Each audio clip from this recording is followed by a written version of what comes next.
Good, numbing. Hello, YouTube. Hope you're all doing well. Welcome back to Dark Souls 3. Hopefully this time for not 50 minutes. For those who missed it, I went to do an afternoon slash like evening stream yesterday. About 50 minutes in, the stream my internet just dropped. The only annoying thing about it, and it's why there's like a separate little upload of it, is that essentially I walked into this boss arena, ran towards the boss, and the internet cut out like here, whilst the boss was here. So I just kept on fighting because I didn't realize it had gone. Literally wiped, you can see in the little video that I like saved for it, I wiped the floor of this boss in like 30 seconds flat. Finished the fight, went, alright, nice, looked at the stream had ended. I was like, fuck. So I had to, because, you know, Dark Souls doesn't let you manually save and load, I had to go back and change it. Explicit story going on. I mean, that is fair enough if you want that direct story. For me, I love the story that these games tell, and I love the fact that you have to figure out a lot of it for yourself. It requires you to use your head and actually put piece and piece together.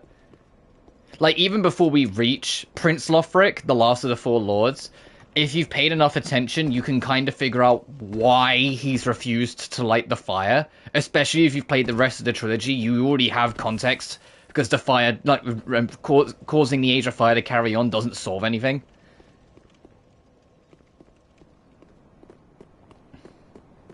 But Lothric is effectively our, like, main antagonist for most of the game, and it's simply because he's the next chosen one, and he's refusing to do his part. And so we are all the people that are brought back, the Unkindled, are basically failed chosen ones that are getting the round 2 to try and correct the mistake. It's not for me.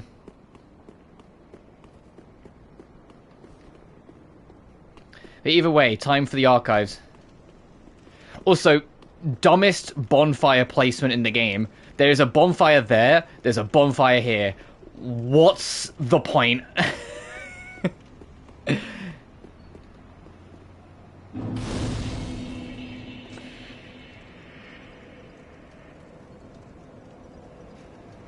If you're talking Shin Megami Tensei 5 Vengeance,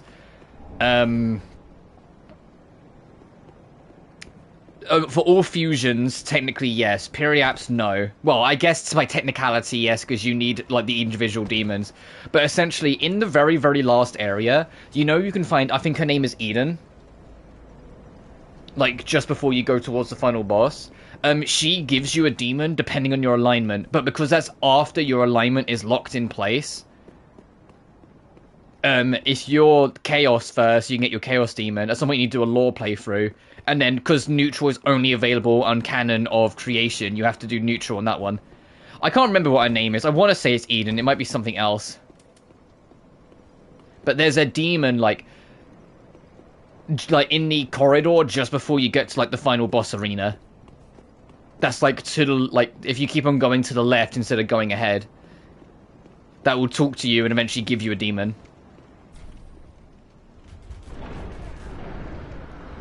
It's something in reference to Christianity, which is why Eden came to mind, but it might be something else.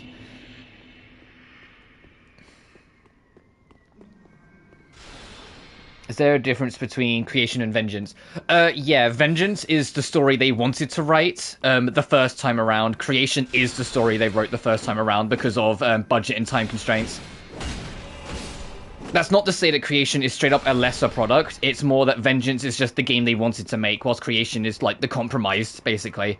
So there are a lot of differences. Also, the third major area you go to is completely different. The third major area you go to in Vengeance is exclusive to Vengeance, but you go to somewhere else instead in Creation that also ends in a unique dungeon. Because, you know, at the end of the Vengeance route third area, you went to that big holy place dungeon.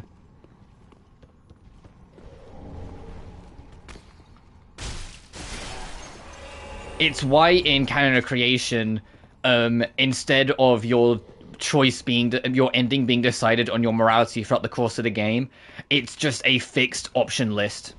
Because they just didn't have the time to flesh it out. the price. I haven't played it enough to know for myself. However, the Canon of Creation is the version that originally launched on Nintendo Switch like 2 years prior to Vengeance, and people did really like it anyway. So clearly, like, it's one of those things where it's like a team that's extremely talented and extremely effective at what they do, even when put under extreme compromise, can still make something really good. That obviously, I can't speak from personal experience. I haven't sat down and properly experienced Canon Creation yet, but you get my point. But it is still like entirely its own unique campaign, and I think that enough makes it worth at least the curiosity. I plan to go through it eventually, and I will live stream it when I do, just not yet. There's other things I want to get on top of first.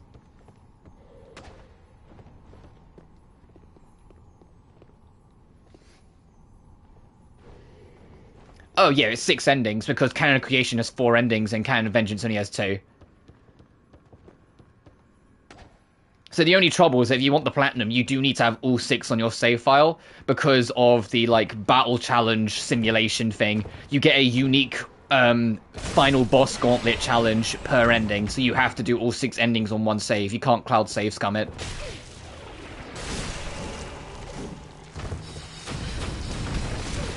Oh, right, I forgot about how these enemies kind of suck. Their gimmick is that they try and, like, chuck a bunch of wax on you to weigh you down.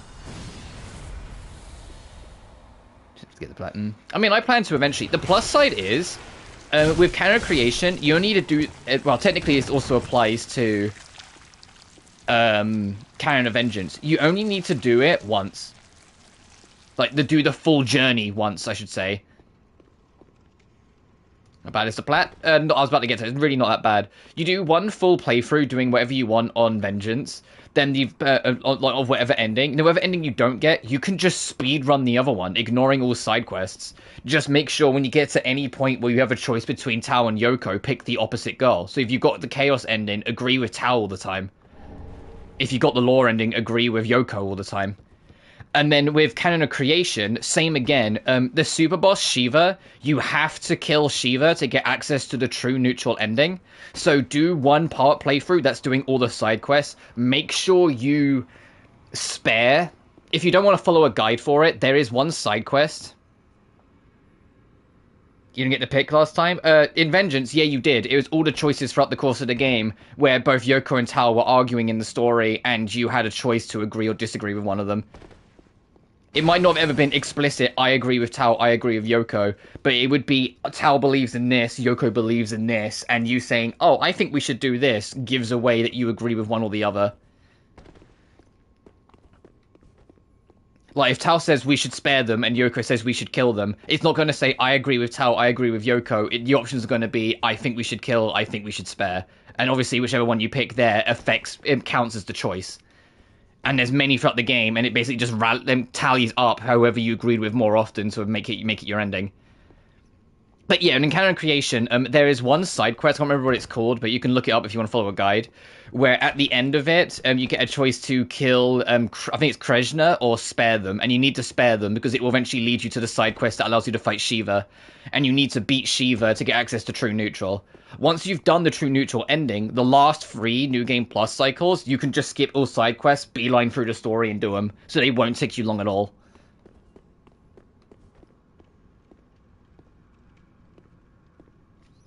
Yeah, but my point is, whatever philosophy you had in the moment made you agree with Yoko in every single situation where it applied. Or enough situations it applied that it outweighed Tao, which is why it got you Chaos. I'm telling you how it is on a systematic level. You had the choice, you just weren't paying enough attention, to be blunt. It's not about picking the characters, it's about paying attention to Tao and Yoko's mentalities. And whatever your mentality aligns with more often and more frequently is what you get. Just because they don't directly tell you pick Tao or pick Yoko doesn't mean they weren't giving you the choice and making it pretty apparent. Like I said, a lot of the situations come across as Tao being very explicitly on board with one idea, and Yoko either disagreeing or being on a different idea, and then it will come up asking the player, what do you think we should do? And there's always only 2 options, and one of them reflects what Tao just said, and one reflects what Yoko just said. If you miss that, that's not on the game. That's literally how it works, and I know I'm an SMT player, so of course I pick up on those things as well. but it is exactly how it is. So just like pay attention next time you go through on lore and see what Tao and Yoko are actually saying to each other, and you will notice.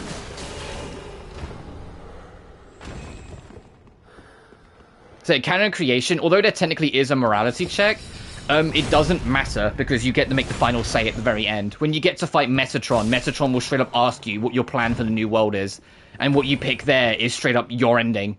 But if you beat Shiva, there's a fourth option which gets you true neutral.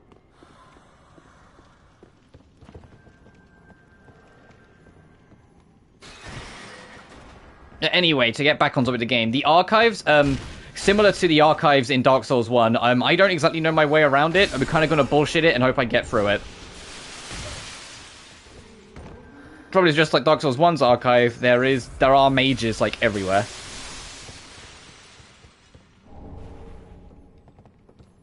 Oh, hey, dude. I see you, Twinkling.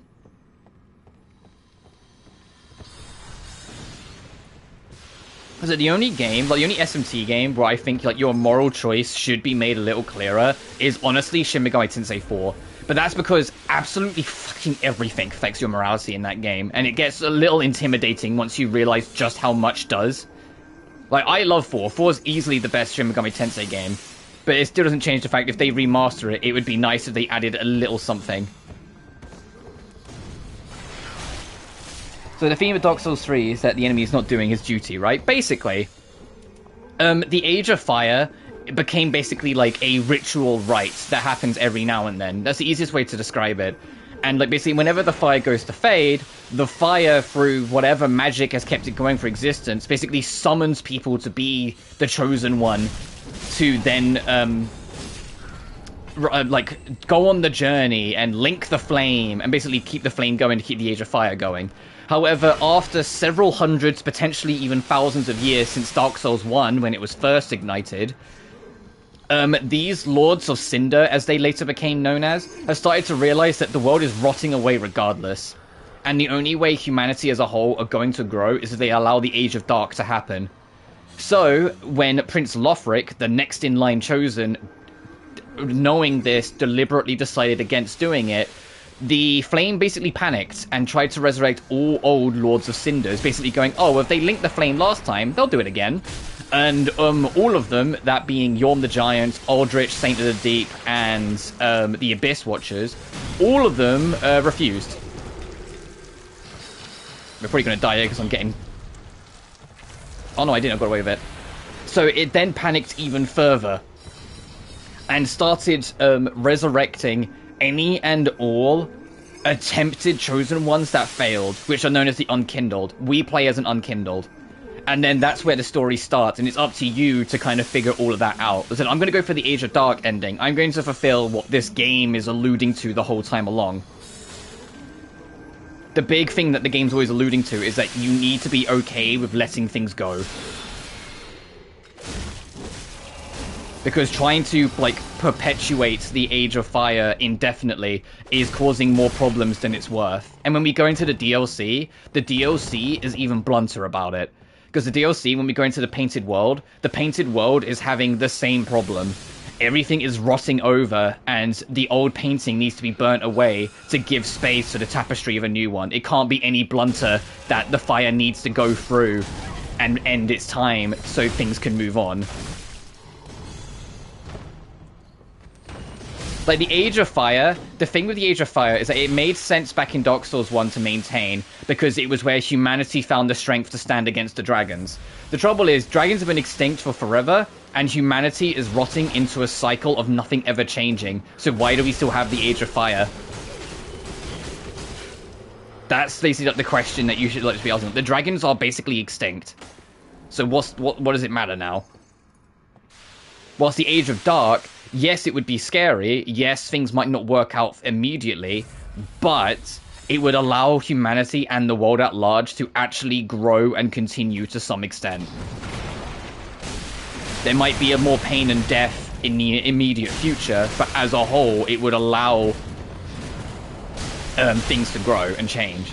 And ultimately, this is just your choice. Dark Souls 3, when we get to the end, still gives you the option if you genuinely believe that the Age of Fire is the correct way to go with the Age of Fire and maintain the flame.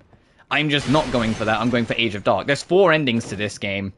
Well, technically 3 that the game cares about, but there's an alteration to one of the endings. Because there's the Age of Fire, there's the Age of Dark, and then there's the... I think it's called like the Emancipation of Fire or something like that, where basically you like corrupt the flame and make it ignite for a different reason. But that requires doing a very long side quest that I fucked up within the first, I kid you not, half an hour of me playing the game. So I wasn't going to go for it anyway. The 4th ending is you go for Age of Dark, but then kill your Firekeeper, who's there to help you make the Age of Dark, because then you become the ruler of Dark, because you're the last man standing. But that ending is the only ending that doesn't have a trophy tied to it, because it's more of like a... How rotten are you truly? Are you going to make the Age of Dark, or are you going to go into the Age of Dark learning nothing from the Age of Fire? That Gwyn tried to maintain the Age of Fire to begin with, to maintain his power, and now here you are forcing the Age of Dark solely to give yourself power. If you kill your Firekeeper and go for Age of Dark, you've learnt nothing, and you're becoming the next Gwyn. Just the Age of Dark's version of Gwyn. You're becoming the main villain of the next game. Which will probably never happen, because this game kind of wraps up its entire journey in its trilogy. It doesn't need to have any more. But you get my point. You'd basically be like you'd be the main villain of the next story. I can't remember what this lever does, which is why I'm just yanking it.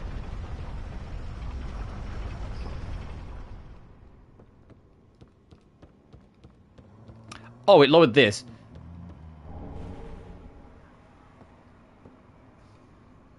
Me, but I never play Stug and Growth and Change. And that's what I mean, it's up to you.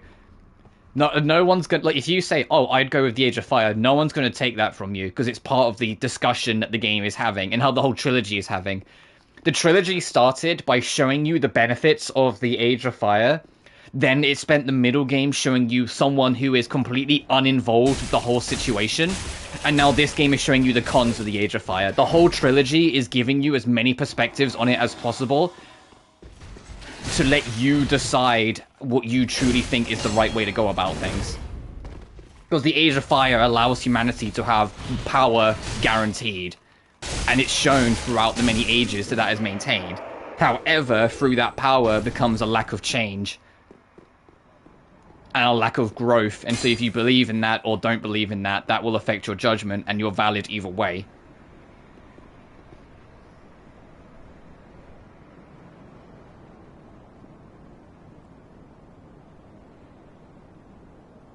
And it's why there's never going to be a Dark Souls 4, because it would completely kind of like it would kind of like devalue the point of this trilogy, that they show you like the beginning, middle, and end, and then ask you to make a choice. If there was suddenly a 4th one, they'd be like, well, what's the point? What are we doing here? You know, like we've already explored every avenue. Like, there's no more extra choice to make here. Which is kind of why they did Elden Ring instead, because Elden Ring basically is Dark Souls 4, to be blunt. But it allowed itself to be a different story by doing it that way. Oh, yeah, don't get me wrong, I'm not saying that it would be impossible, or like there's no way they could do it, or anything like that. I'm just saying, I think people that think there should be or expecting it are setting themselves up for a major disappointment. I don't think it will ever happen, because I don't think it's what Miyazaki and his team want to do. I think they want to like do other things, explore different avenues. They don't want to just be the Dark Souls guys, and they've been trying to break free from that like idea for a while. Just keep in mind, Dark Souls 3, this game was 2016. It's been nearly a decade since the last Dark Souls game, and they're still called the Dark Souls guys. You know? But they made Bloodborne after, like, DS2, they made Sekiro, Shadows Die Twice, they made Elden Ring. You know, they made another... They actually went back to Armored Core, which was wild that they went back to Armored Core in today's day and age, but I'm glad that that game got an audience and did alright as well. Okay, so that's our shortcut. Where's our bonfire? I want my Estus back. There it is.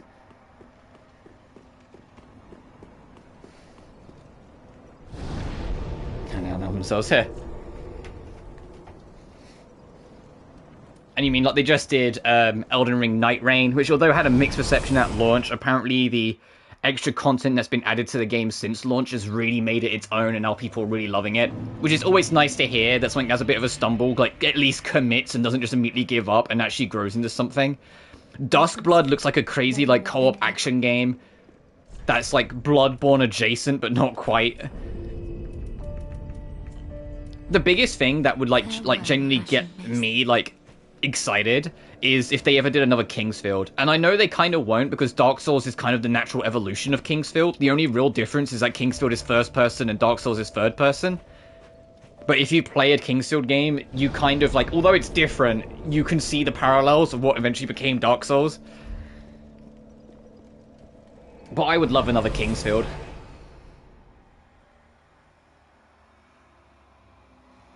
But also, I think Kingsfield's not happening. I think they've like kind of grown past that, unfortunately. First-person Dark Souls, basically. I mean, Kingsfield is pure dungeon crawling, and the controls, to be blunt, even at the time, the controls are they're a work of art. Let's just say that. There are the first like 3 to 4 Kingsfield games are definitely can you tell this was made in the 90s kind of PC games. But 5, and I think there was a 6th one. I haven't played the 6th one if there is. The last one I played was 5. Are a bit easier to actually kind of get a feel for and play. But the controls are an adjustment. There are a lot of like community-made mods and whatnot that make the controls a lot easier to digest and a lot easier to like get the feel of. But they are awkward. If you want an actual console, like first-person dungeon crawler, Shadow Tower is a game they made as well, which is on PS1, and then it got a Japanese exclusive sequel on the PS2. I've never played the PS2 sequel. To be honest, I didn't know the PS2 sequel even existed until very recently. Oh, no, when I say dungeon crawler, I don't mean like block. It's literally like you're only in castles and dungeon environments, but it is still very much like that whole first-person Dark Souls kind of mentality. It's not Mary Skelter. It's not like movement by block dungeon crawler. It's you are exploring freely through dungeons, but it's from the first person perspective. Sorry, I should have been more specific. But I've played the original Shadow Tower, and like Shadow Tower is one of those games which really emphasizes why I think if your game is good enough, your frame rate doesn't matter. And if anyone who's ever played Shadow Tower, they know exactly what the fuck I'm talking about. Shadow Tower's frame rate, at its best, is like 18 frames. At its worst, it's like 4. And I'm not even exaggerating. The frame rate in that game is hideous at like all times. Because they were trying to convert basically their PC engine to a PS1. And they expected it to go down well. It's like, okay, FromSoft, I appreciate you tried, but holy shit.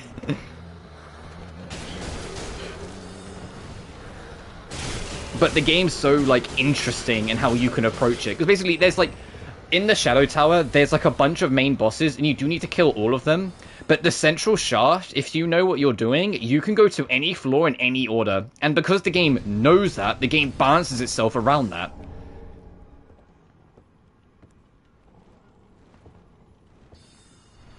But yeah, I think Kingsfield 5 is probably the closest you're going to get to like a real Dark Souls experience, but I don't know how easy those games are to get nowadays. I mean, maybe they're on GOG, on PC, on games on Gold.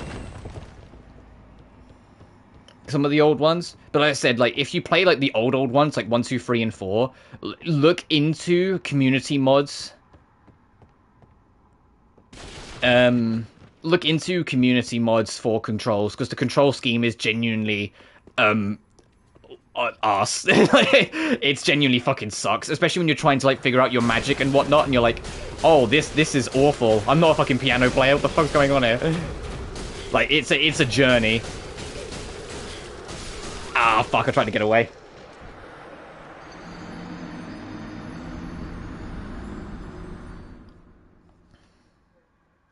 So it's not quite... Actually, you know what's actually a good way to kind of get a feel for it? Am I still cursed, by the way? Does curse carry over? Okay, no, we're good. There is an indie game that came out kind of recently called Labyrinth of the Demon King. That game is extremely openly inspired by games like Kingfield and Shadow Tower. Look into that game. Like, watch footage of it. That game is, like, unapologetically super inspired. And because that game's, you know, very recent, it's, you know, got better fucking controls.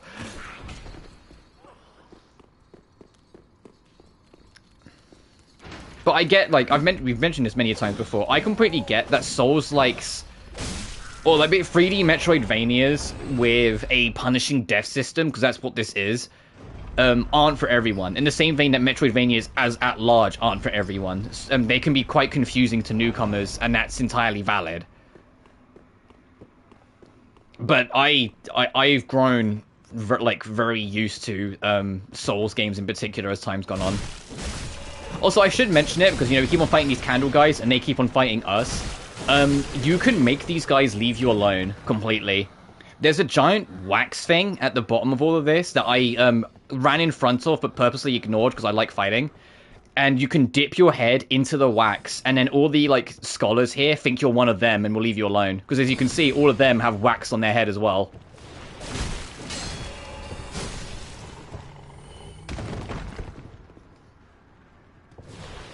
Minimaps in the you're here. I mean, there are some Metroidvanias that do give you minimaps or maps. I mean, heck, Elden Ring. I mean, it's not. It's Elden Ring's not a Metroidvania anymore. It's an open world game at that point. It's an open world adventure game. So them giving you a map is like, yeah, sure. But honest to God, the more Metroidvanias you play, the more I feel like Metroidvanias genuinely help you get better at mind mapping. Like, the more Metroidvanias I've played over the years, the better my mental compass has gotten. Like, it genuinely, like, kind of, like, helps, like, ingrain that into your brain without even, like, realizing it. Because you do just start, like, tracking landmarks in your mind. You do start paying attention to, like, little details to give you an idea where you are.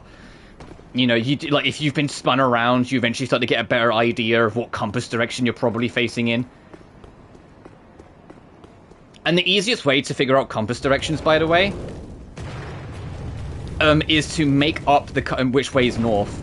I'm not even joking. You don't need to actually know which way is north. Just decide one direction that you're looking is north to you, and then wherever you go, it's your east, your south, your west, and you can figure out where you are from there. It's the biggest advice I can give you if you ever go exploring in the real world, because I've been venturing in there in some woods and forests over the years, and I can't stress enough. If you decide in your head which direction is basically up, you can figure out your left, right, and down, and which direction you're facing at any given time, without the need of a natural compass. Obviously, you're not actually pointing north, but that's not what matters. Knowing where you are is what matters. Because there's the St. Helens Woods, nearish to... Why did that enemy do that? Also, because it's a rock golem, it survived the fall. But why did it do that?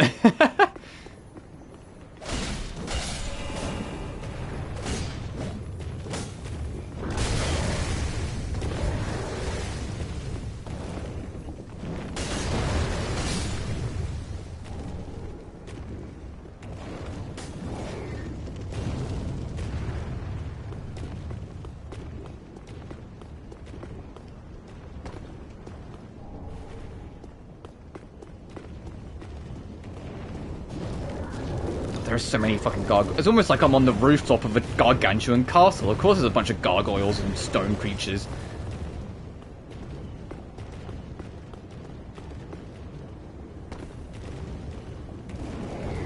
What's up, bruh? Hey, there's our last undead bone shard. Now we've got all 10 of them. The only thing we're missing now is the last Estus shard. Oh, this is one of the things I mean. You can dunk your head in this wax and then the, It's vital. Honestly, Bloodborne I think is the best place to start. That game is very hard, and the game is has a greatly increased pace compared to a lot of other Souls games. So you do have to kind of be quick on your feet. But the Yosefka Clinic being a giant, and the area around it being one giant circle, does a great job of giving you a feel of how to like map things out, because you will realize eventually that you're in a circle,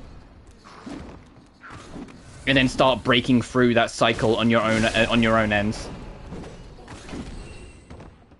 Because from Yosefka's Clinic, the start of the game, you go into the main city, towards the gravesite, towards the cathedral, and then by the time you get to Vicar Amelia, you're near the end of the cycle, because behind Vicar Amelia, you're close-ish to this to the clinic.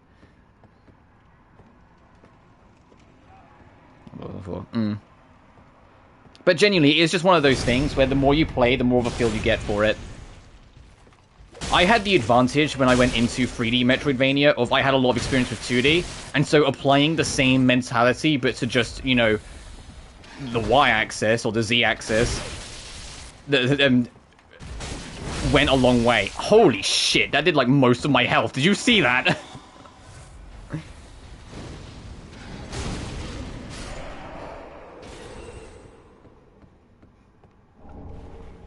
And Bloodstained Ritual of the Night, like one of the best in the business for like 2D Metroidvanias, straight up has a minimap and a map tracker, so it's very easy to kind of feel where you are. In fact, every like Metroidvania that is a Castlevania or a Metroid have maps.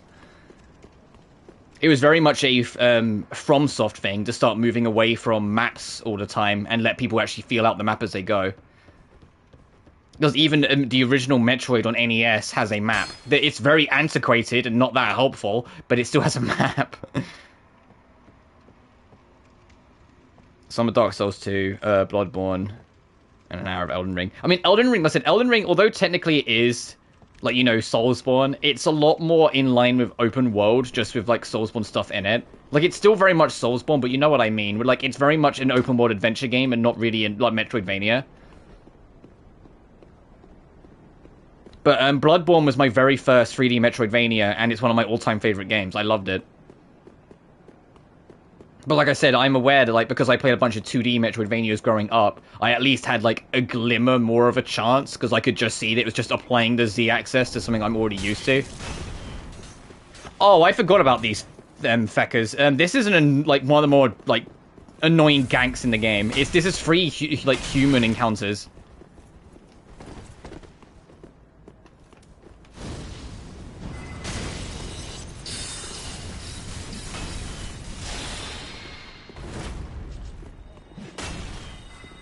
I'm trying to get them to, like, space out a little bit, but I think they come as a team.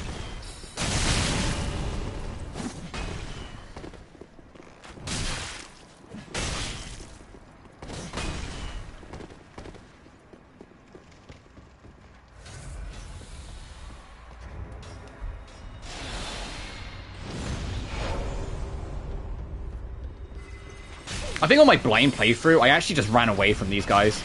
Because you can just get past them kind of easily.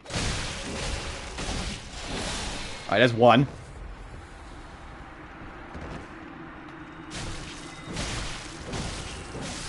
There's two. Alright, magic fuckwit.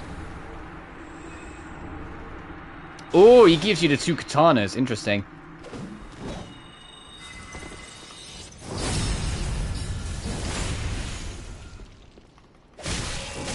Honestly, AI Limit's a good 3D Metroidvania that I like, that I think is pretty easy, like, a lot easier to get into, just because the first half of that game is a lot more linear, so it lets you get a feel for the land properly first, and it's only in the second half they start opening it up more, so you can start navigating more freely.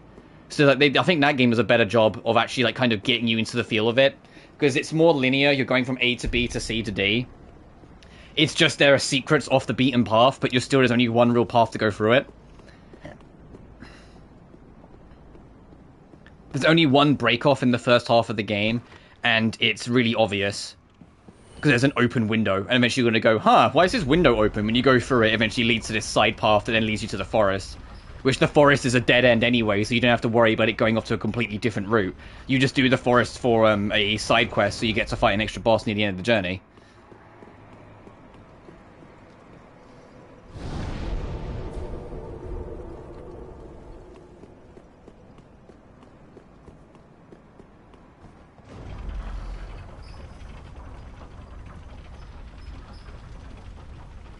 And that's not to say that 2D Metroidvanias can't be, like, super overwhelming or a lot as well. Axiom Verge 1, if you remember at all, I got straight up lost in that game several times because it was too open-ended. It was too, like, loose in its design that I just fucking got lost. and didn't know where the fuck I was going several times in that game. And I really enjoyed Axiom Verge 1. I enjoyed both Axiom Verge games, but that first game, or that first playthrough, remember the part of the music that kept playing, so I was stuck in one area for forever? I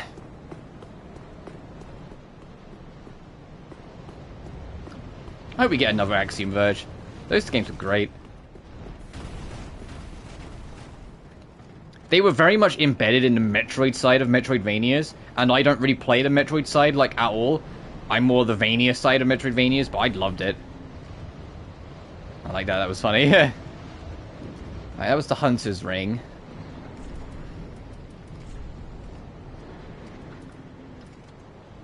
Increases dex. We don't really need it. Oh, somewhere up here, by the way, is the last Estus Bone Shard we need.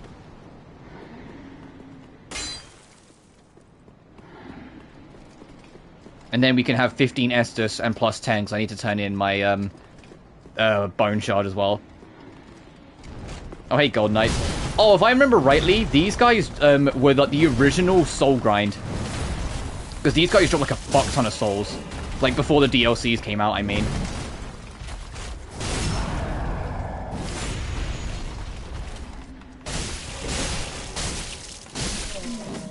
Right, don't these guys drop like a whole... Yeah, they drop 13,000 souls a pop, and there's 3 of them up here. So if you're good, that's 39,000 souls per cycle, but you have to, you know, be good. And consistent.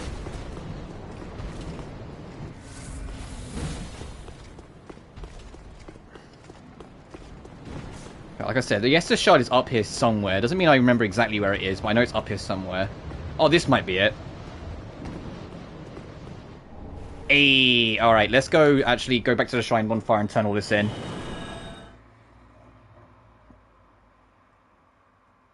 Because this also means we're about as ready as we're ever gonna be for the super boss in this game. Because I will fight the super boss before we do the DLC. After Prince Lothric, we can go finish the game, but I'm not gonna go do that. We'll go, do the super boss and then start the DLC first. The Soul of Cinder, the final boss, is we're gonna leave till the very end of the game.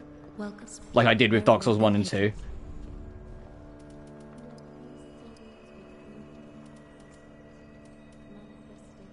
Okay, I'll try and get this to 30. Farewell, Ashley.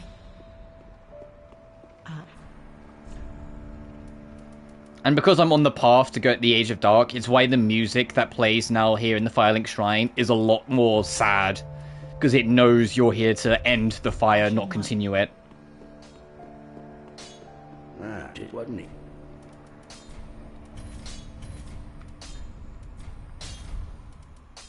I didn't pick up a, slab. I don't know where you can, like, find slab to get our weapon maxed out. So we need another 7,000 souls. Do I have... Oh, I have more than enough for 7,000. Hang on a tick. Holy shit, I didn't realize I gave you that much. Hey, we could probably level up twice out of this, then.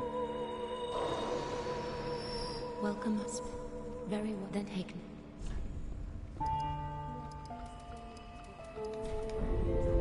Farewell. Level 93.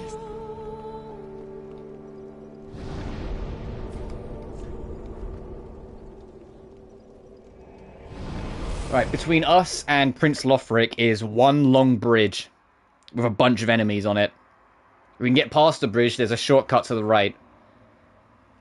Just before the actual boss arena. Oh, I've got to send the lift back down behind me. Whoops.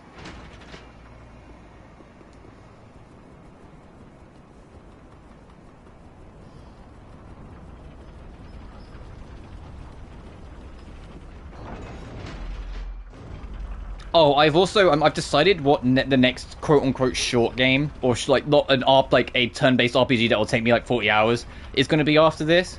I was umming and erring during the short stream yesterday whether it would be a Resident Evil Village or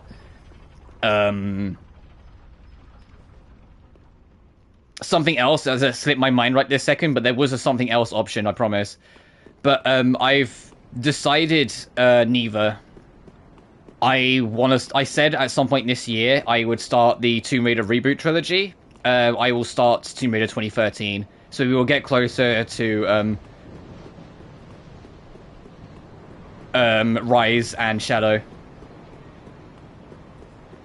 Which will be fun in their own right, especially now in reflection after doing all the classic games over like the past like year or so. I think it'll be really fun to kind of like see how far the franchise did change and grow. As much as like I'm very open about the fact that I think the Survivor trilogy is the weakest trilogy of like the franchise. Like, I feel like the classic trilogy, like for me, Legend trilogy is the best. Then it's classic. Then it's the Dark Era trilogy or Angel trilogy. Then it's Survivor. But that doesn't mean I don't like Survivor. I actually really like the Survivor trilogy a lot. The trouble is that I just don't like them as much collectively. Like, even the Dark trilogy, as much as I fucking hate Chronicles, I love 4 and 6. And so it balances it out.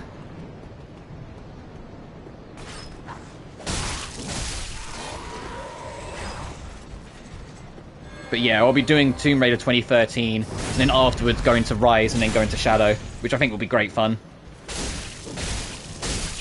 Especially because Tomb Raider 2013 isn't even that long, so it won't take us that long to do.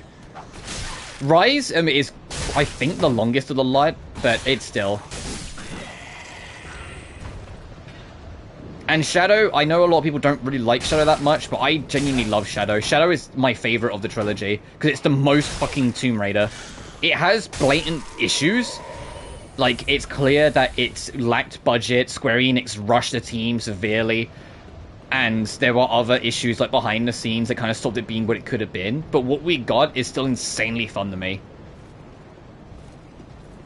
And it's crazy how 3 eras of Tomb Raider in a row went through the exact same fate down to a T, where the last game that was going to be the darkest and most ambitious of the story with its story is the one that got rushed and had budget issues that then kind of hurt and killed that era. It's wild that it happened 3 times in a row.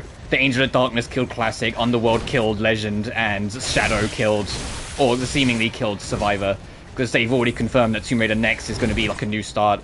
It's not going to be a reboot, it's going to be a completely different idea that's going to try and merge all 3 sagas into one for uniformity, which, as much as I get it on like a business sense, it saves the confusion of what do you mean there's 3 different Laras. They're also 3 very different people, which is why I've always kind of taken issue with that idea. Because Survivor Lara is a different person from Classic, and Classic is a different person from Legend. They just are. And it can't be more explicit in the fact that all 3 have had their quote-unquote first kill, and they've had a different reaction to it. Classic barely reacts because she's a 90s gaming hero. Her first kill is just, oh, well, it happens. Legend, it makes Lara reevaluate how important her cause is to her, and admit that she's being selfish and is basically a murderer. While Survivor, it is self-defense in an extreme situation where it was either kill or be killed, and it traumatizes her that she had to get to that length. They are just different people. You know? The only, like, shared thread is that all 3 of them are selfish. It's a common thread of Lara's personality in all versions that she is just a kind of selfish person, and that gets her into trouble from time to time. Like, in Classic, Tomb Raider 4's entire plot only happened because Lara was selfish and arrogant. In Legend, it's a bit more subtle. It's more that she will just always make sure she gets what she wants, and that's where it kind of comes in. And then in Shadow, Shadow's plot only happens because Lara instigates it, because she gets carried away. She thinks herself as the only one that can stop the bad guys, and gets lost in the source trying to do it, and ends up actually causing the problem that she was trying to stop. Or that she believed only she could stop.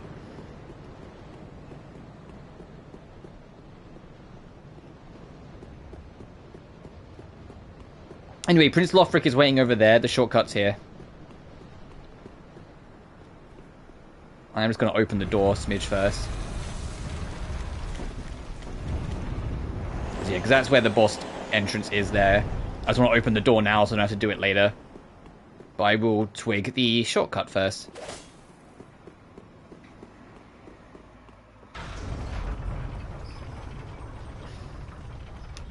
Because I believe this actually takes us near the Dragon Slayer armor, the last boss we fought, so we can use that.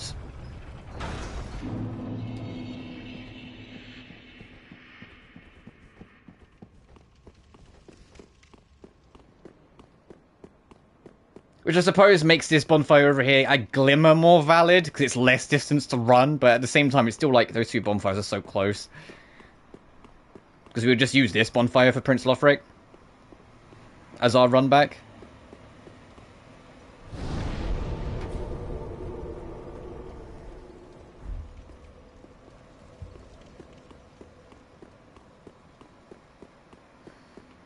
Oh, and because I haven't played it for a while, I should bring it up. Atelier Shaylee, I do have a plan for that.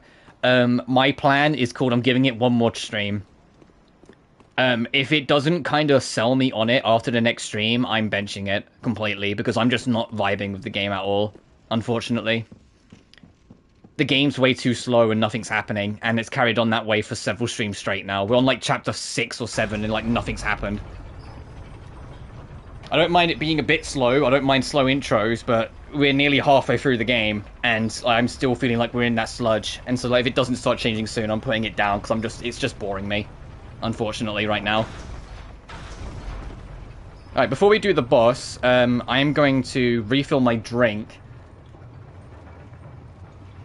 So I'm going to hide here so no enemies find me. I'm going to go refill my drink, and probably put on my fan, because it's starting to get warmer again. Even though there was a huge thunderstorm, it's still kind of muggy. So, BRB.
I'm back.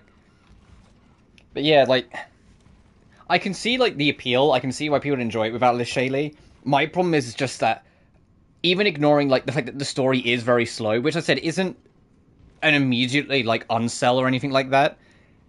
There's a lot of games I love that have very slow burn stories. My problem... Sorry, I kind of half ran, so I'm a little out of breath, because I'm so unfucking fit. is, when it comes down to actual combat and grinding, if you're not solving quests, you get no experience. Fighting feels irrelevant. And it's the same problem I had with Blue Reflection 1. Fighting enemies feels completely irrelevant. You get like 1 experience point from like 1,000,000 fights. But if you do a quest, suddenly you'll get like 6,000 experience points for 1 fight. And it's like, this is not fun. I know they were experimenting with different things and they're trying to keep you in check. But the game, like the combat's not selling me. Synthesis is expected, so it's not exactly unique. And the story isn't selling me yet, because nothing's moving.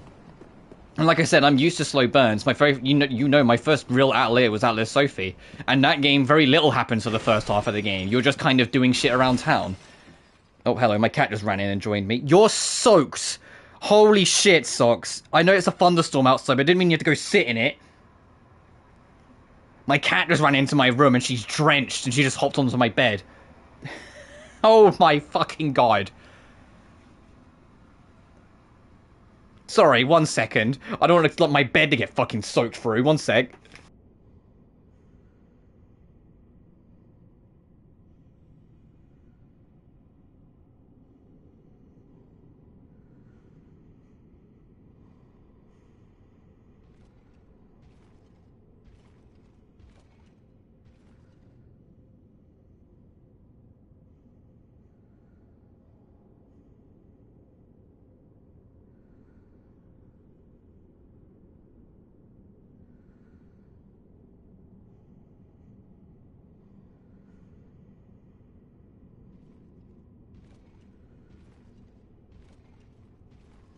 Right, sorry, I'm back.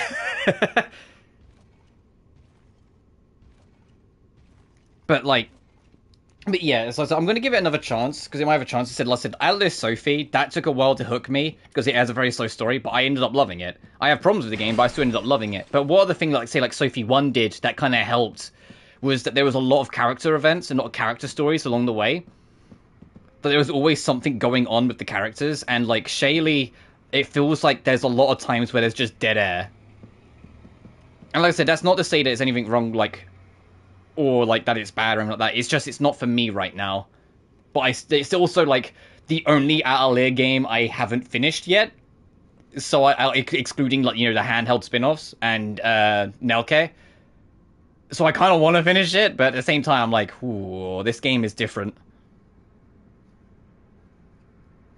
Anyway, our next boss is Prince Lothric, the one that was chosen to like take the throne, and his background is kind of interesting. He was basically like, it's kind of hard to put like we'd like to put it, but basically like, he wasn't that he was groomed. It was that he very much was just kind of, his body couldn't be the chosen one, but he was decided to be the chosen one, and so they did like a bunch of blood magic with his brother, who we'll see, which like altered and broke his brother to force this prince to stay alive and functional enough to light the flame. Which did a lot to make him not want to link the flame, because it's like, well, if I have to like brutalize aspects of my brother's existence solely to be this chosen one, then fuck being a chosen one.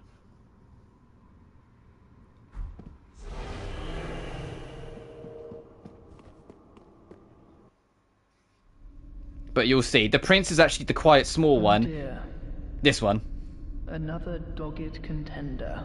But the person who will be fighting for most of the fight is the brother that got morphed and warped beyond comprehension. Purloiner of cinders. Mind you, the mantle of Lord interests me none. This is what happened to his brother. Fire-linking curse, the legacy of lords. Let it all fade into nothing. I mean, I won't get them Riser DX at launch, because there's other Ateliers I'm interested in, like Resurreina RWs come in. You know, like, I would like to try and, like, get through Shaylee, and hopefully I'll enjoy it enough in the next stream to carry on. But, whenever the day comes that I start revisiting older Atelier games, it'll be very easy to justify going through Riser, the Riser trilogy. Because I can just play the DX version, so I'll just get them then. But this is Lorien, the elder of the princes, whilst Lothric will come down after we beat him.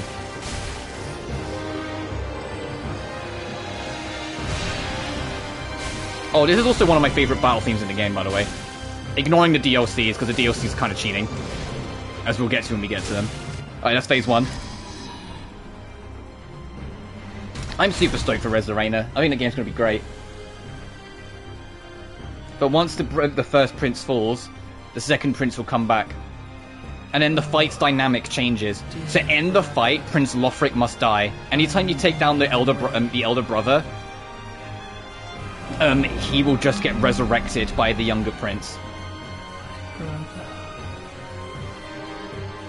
But as you can see just by looking at him, look at the state of that prince's body, just from his arms and hands alone.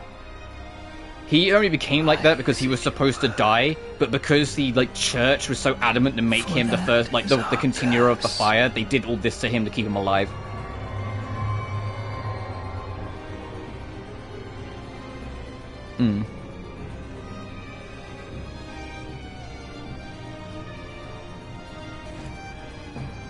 And for the record, just to kind of wrap up my point whilst we're doing this, the Dusk trilogy at large, I've genuinely really enjoyed.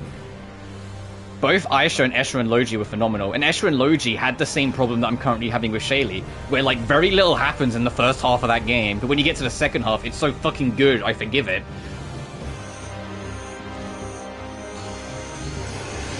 I said maybe it'll be the same thing with that, which is why this is why I keep on giving it so many chances, because it's like if it does get great later on, then brilliant.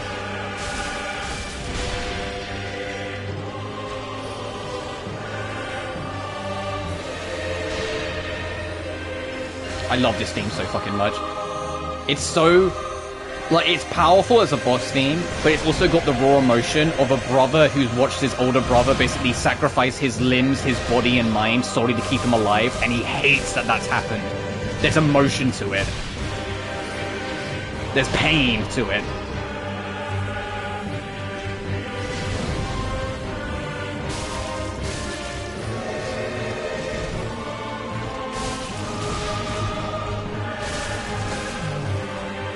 But you see, once one dies, the other will start getting up and trying to resurrect him, and that's your chance to get in and kill and end the fight for good.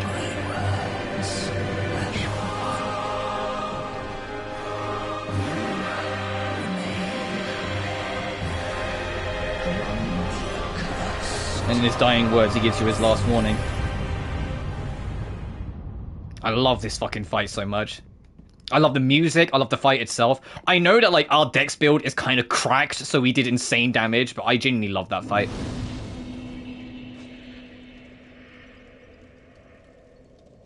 Totodile is constant basic. Oh yeah, because you know, like, what my thoughts with Totodile is. I love Totodile. Totodile is actually one of my favorite Atelier games. But those first 4 hours...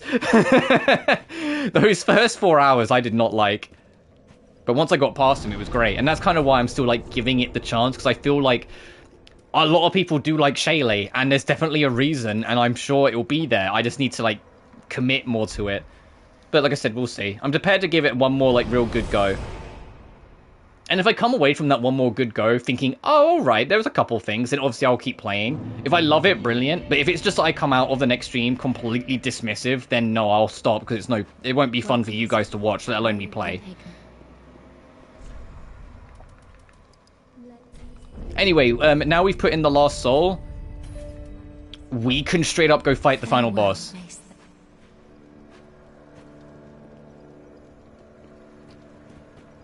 But we're not going to do that. We've got a super boss to fight and then 2 DLCs, so we're actually still a ways away. But I will put the prince's skull...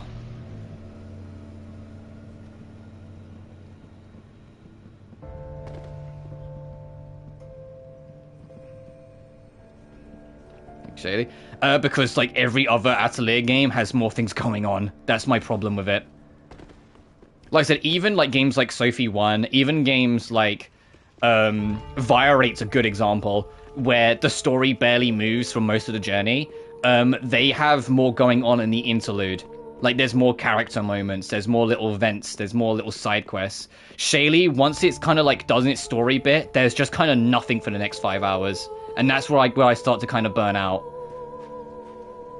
The 5 Lord Ashen are true. Farewell. But like I said, I know, like, I'm prepared to give it more time. It's just that's kind of my struggle point with it. So I'm not gonna go fight the final boss, but we kind of have to do this before we can go back and start breaking away. Noble lords of Cinder.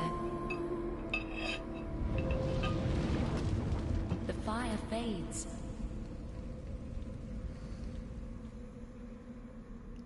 And the lords go without thrones.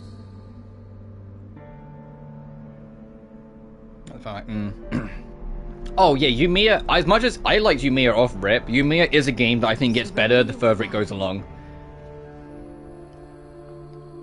To the true heir.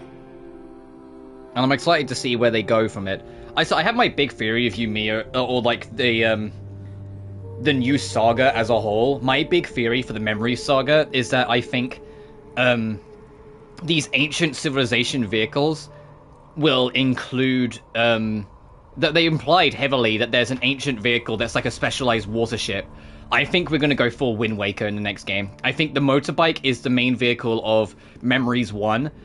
I think a ship and traveling the ocean will be like a core theme of Memories 2.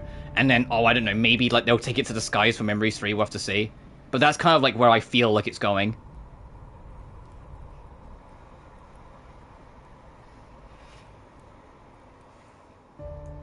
But I genuinely really liked you, Mia. Let her grant death.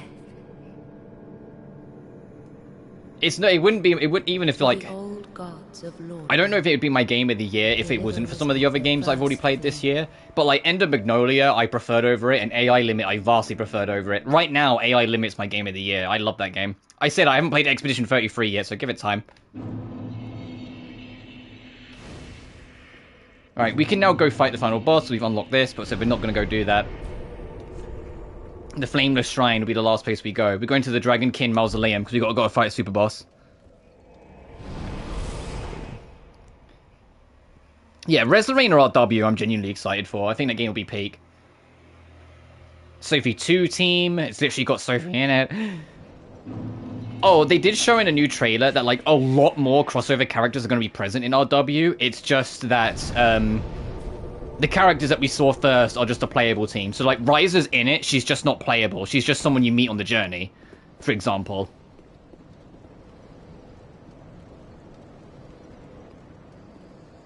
I think Yumiya's biggest problem for me was just it was way too easy. I like the mechanic and setup, and I like what they get out of it. It's just the game's way too fucking easy.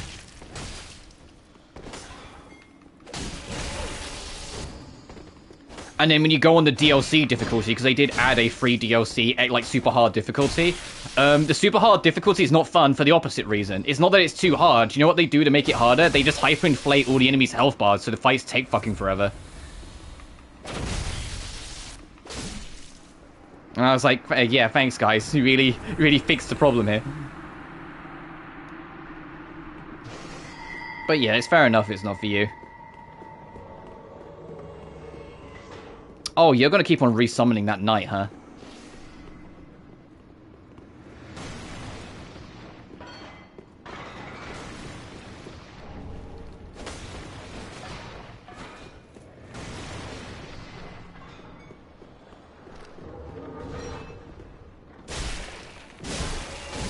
But anyway, the super boss we're working towards, the first son of Gwyn, you know, the final boss of the first game, Gwyn,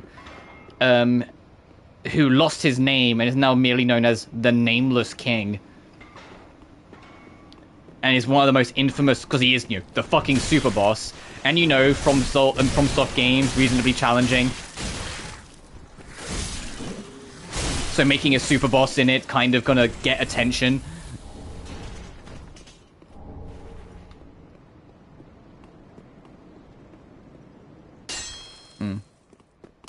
Oh shit! Whoops. That's...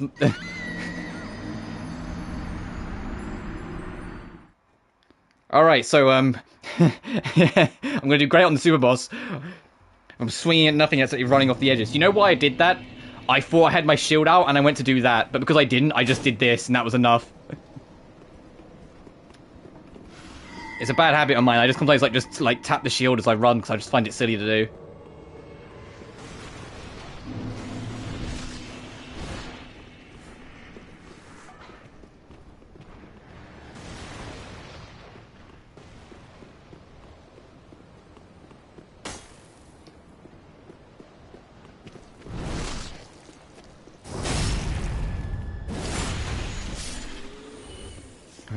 Oh, so I can't wait for Resurreiner. The only thing that sucks, and it's not even Resurreiner's fault, it's just why the fuck are there 3 games I'm really excited for coming out within 2 days? Can one of you just fucking negotiate this, please? Sonic Racing Cross Worlds and Silent Hill F being on one day, and then the very next day be Resurreiner RW. I'm like, you fuckers, can you just pick a different day? Please.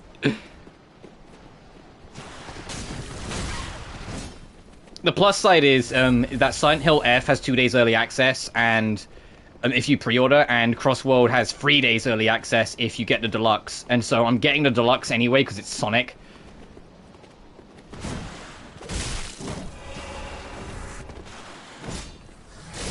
and I will pre-order Silent Hill F. I'm excited for it. So I will play. So it'll be like Mondays is Crossworlds. Tuesday will be Silent Hill F. Wednesday of that week will be Honkai Star Rail's patch, and it's like, fucking come on!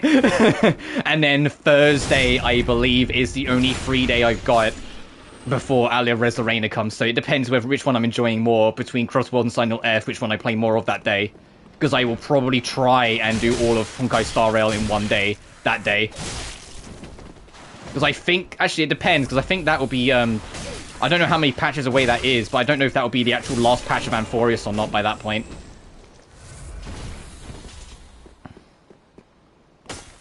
Because if it is, then it'll probably be longer. And it might have to be 2 streams, and that's where the Thursday stream will come in. And then Friday will be Res Arena. But like that week's gonna be... Oh! That week's gonna be fucking insane.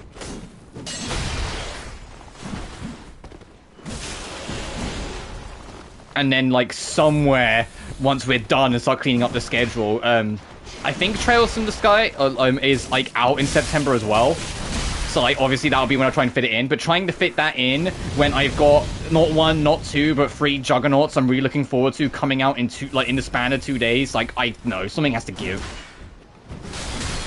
I know this is another... I might be dead. Yep. I know this is another, like, Trails fan keep losing, but come on. I don't make the rules here. What else am I supposed to fucking do?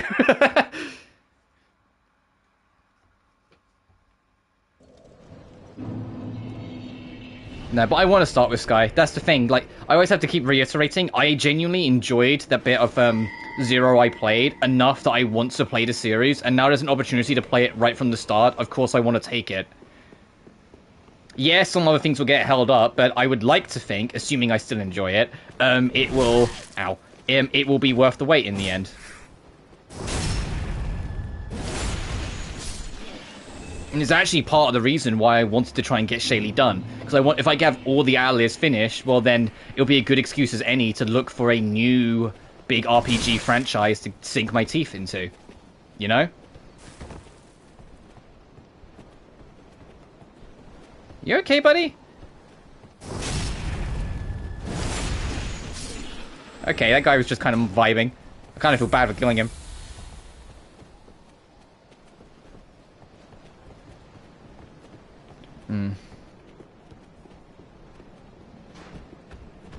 Oh, fucking Big McLarge shoes just coming. Hey, ow! Oh,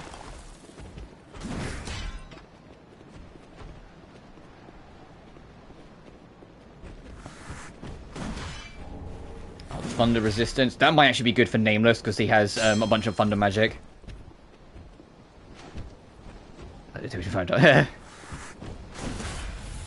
mean, to be honest, like, as someone who isn't into Trails, and like, well, I say into I don't like, no, that's not what I mean. As in, like, I haven't played them properly to get into them.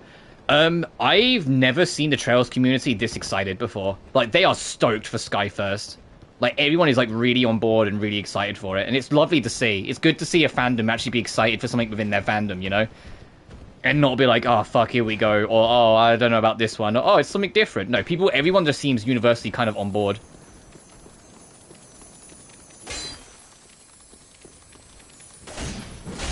Well, other than you, but I'm used to you being the exception.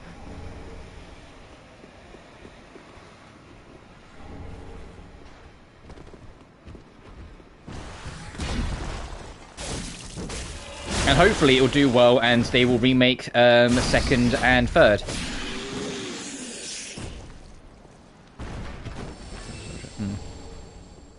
Yeah, but my point was more that it's nice to see that there's genuine, like, hype and excitement around the title, and it seems like really big hype and excitement. Like, people are fucking, like, stoked.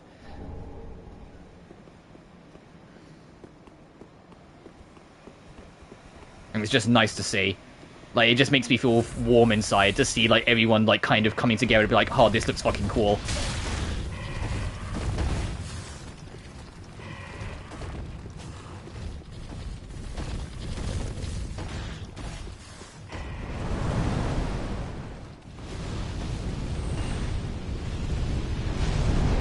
Hey, brother, do you mind?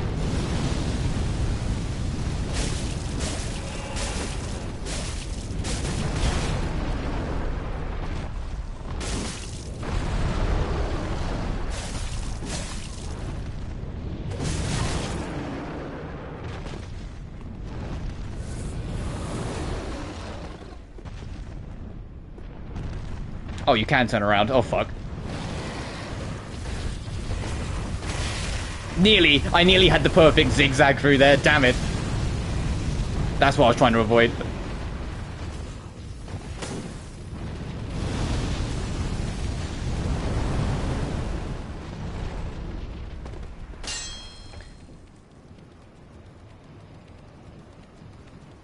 Format predict.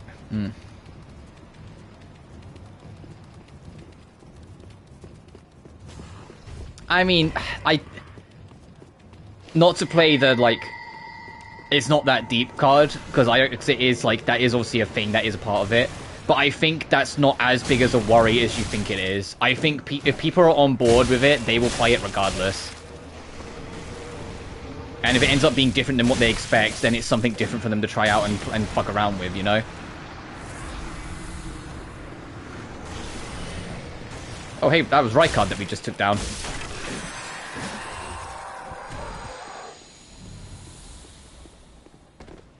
But I don't know, it's hard to tell with these things. I don't know where that drops me. Oh, I know where this is. Okay, we're here. There is a bonfire over here somewhere first. Yes. Hey, this is your bonfire for the super boss, so keep that in mind.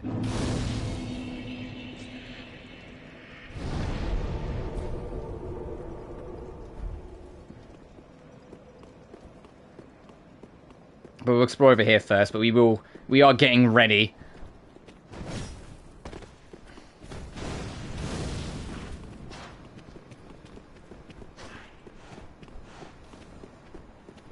Oh god. I can hear an enemy facing. No, can't go through there. Play position room. But yeah, but the thing with the remake is that the remake's a lie, which is what doesn't help. Like, we remember this before, but it should, like, remake was kind of like, just like, it felt more like it was a coin term, but it's also because it's not a remake of Final Fantasy VII, it's Sephiroth remaking the timeline. So it's kind of like a really cheeky, like, double entendre, where, like, it feels like it's your remake of Final Fantasy VII, but it's not really, it's a sequel. They expect you to have played the original and understand the original, which is where, like, the problem of, comes from it.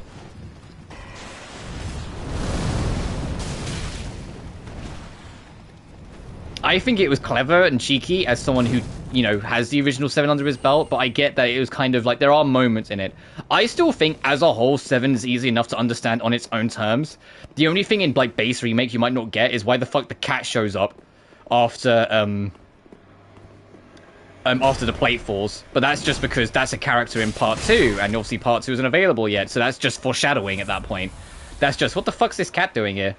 But everything else I still think hits.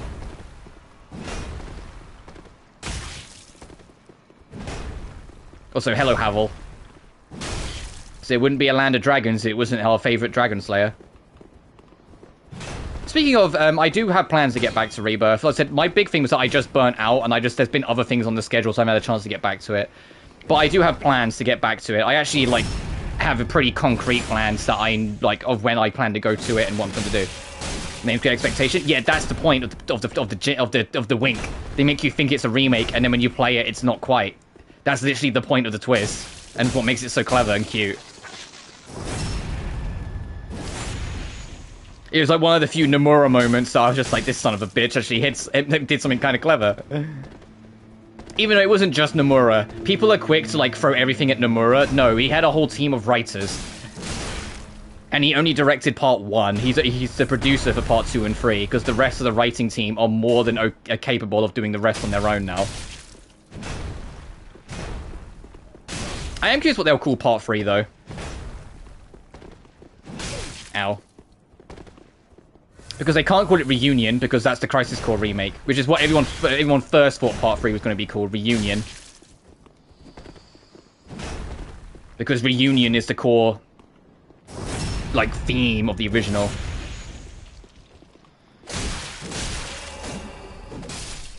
Thank you, Havel.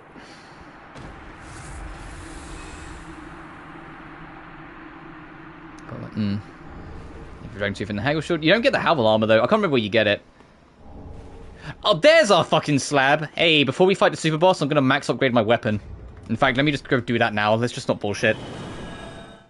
What's inside it? Oh, what? You mean that there might be people that play Sky first and randomly give it a 2 out of 10, even though it viciously doesn't deserve that? Yeah, I know. That's a real fear to have, isn't it? Fuck. I'm pulling your leg. I'm pulling your leg. don't worry about it.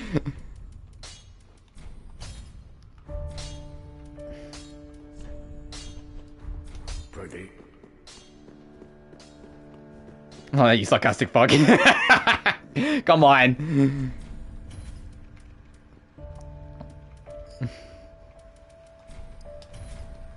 It was right there for me to make the joke. Alright, let's go get our ass kicked by the super boss. I mean that. I know there's been several bosses where I've gone, alright, let's get our ass kicked, and then we've won. No, this is the game's super boss. Can you imagine what a super boss in a Souls game is like? Can you?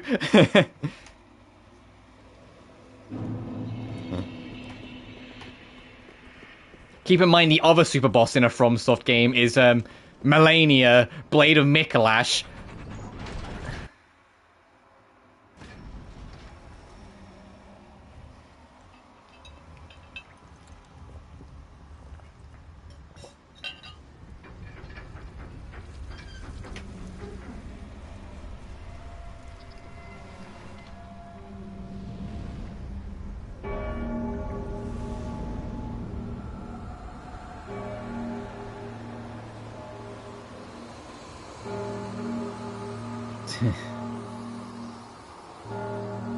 It's funny, it's like, you know, like, this is when you see like a AAA game.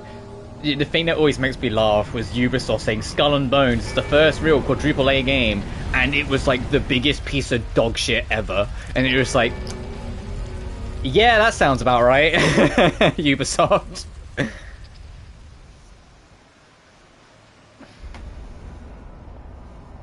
Anyway, the path forward is now open. The face, the nameless king.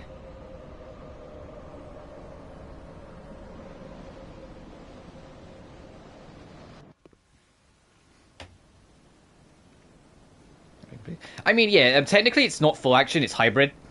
Because at any point you can pause the action to, like, take individual turns. It's not a hybrid between action and turn-based, it's a hybrid between action and, active time battle. Because everything has bars that fill up as you fight. But that's one of the things that Rebirth did really well to help balance it out, is that it made dynamic difficulty. So if you're struggling with things, the dynamic difficulty will make things a bit easier to kind of help you feel it out. Anyway. Place your bets. How many attempts is Nameless King going to take me? My blind playthrough took me 18 tries. And I know that because I kept track of how many attempts every boss took me. And he took me the most by far.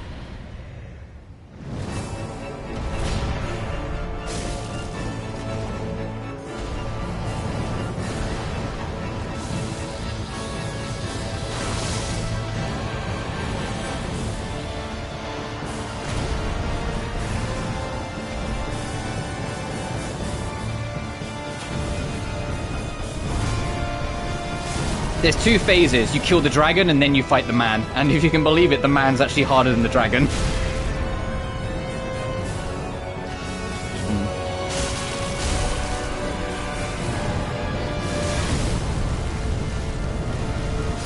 I'm dead. Alright, that's attempt 1. So I got burnt to a fucking crisp.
If you can hit the dragon in the head enough times, you can fully stun it.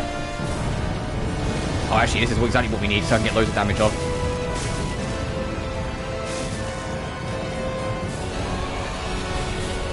Do it again. Thanks, King. Alright, that's phase 1.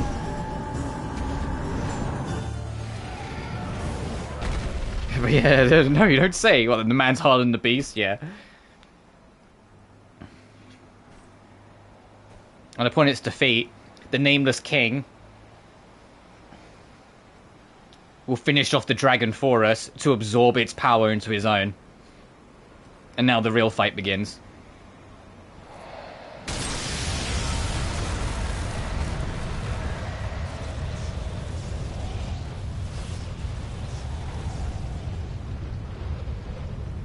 I'm intensive at times. I struggle to convey passion rather than aggression. I get it. But we're all learning, unfortunately. That's the only trouble is that sometimes you have to learn by having those clashes. But I get it, dude. All right, phase 2. Time to get destroyed.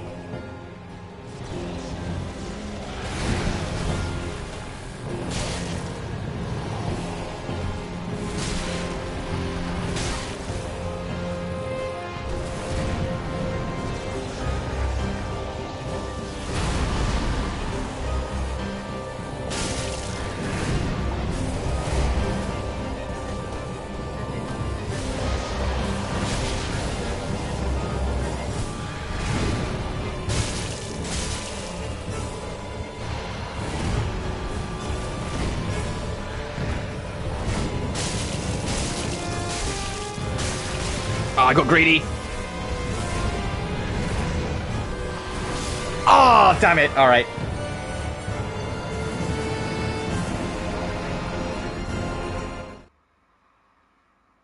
Better blame it's a work in progress. Fair enough, dude.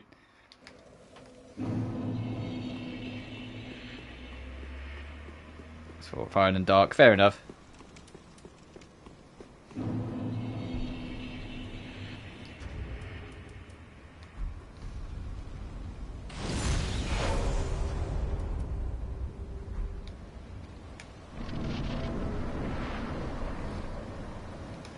Also, you have to fight the dragon every time, so get used to fighting it. Wouldn't be a Souls game if you didn't have to do the entire fucking fight in one go, not just in phases and stages.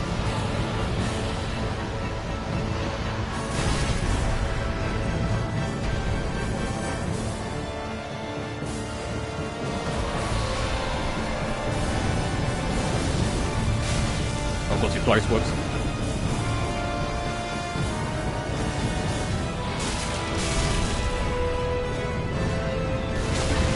Oh, I'm dead. Oh, I'm not dead.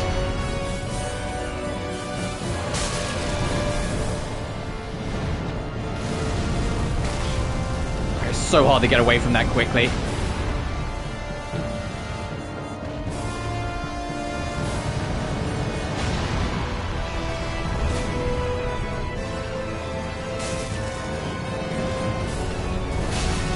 Ow, Nameless, I'll deal with you later.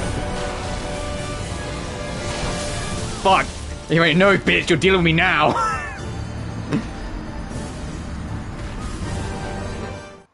It's like it's Dragon Gardens and music. I'm not sure how I feel about that.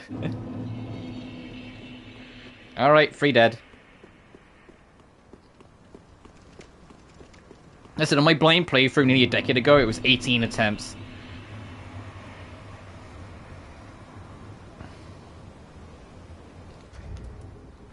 Yeah, I'll Ember up. The extra health makes a difference.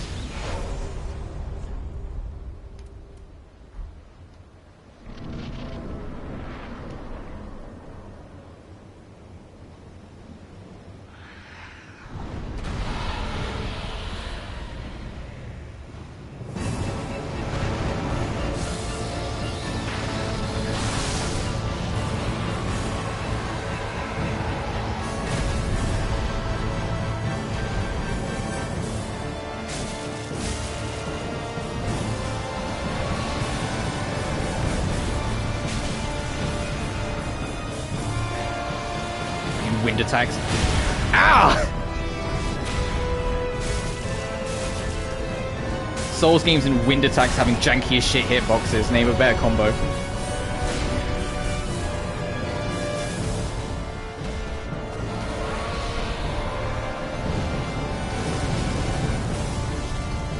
I am amazed I did not get hit by that. Holy shit. I did not deserve that for free. Ow!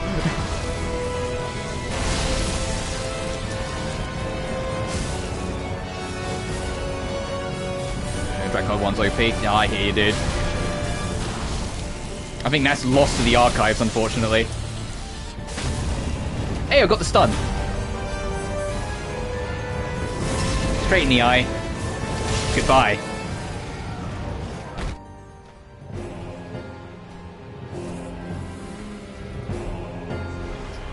Oh, he gave me the time to do it. Fuck yeah.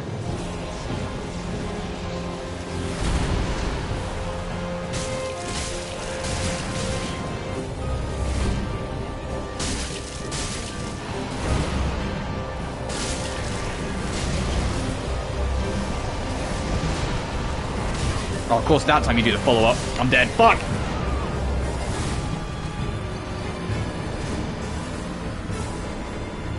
Music from I mean, we kind of do, but they're all awful.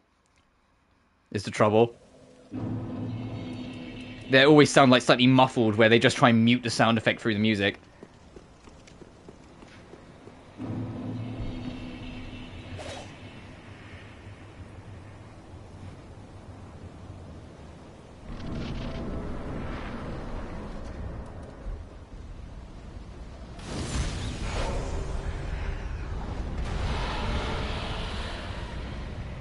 This unironically might be the rest of the stream for the record, but I'm gonna keep on fighting him until we win.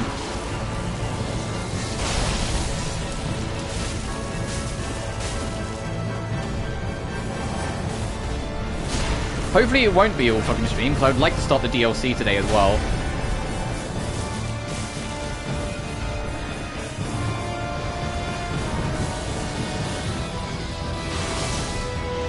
Also, I love...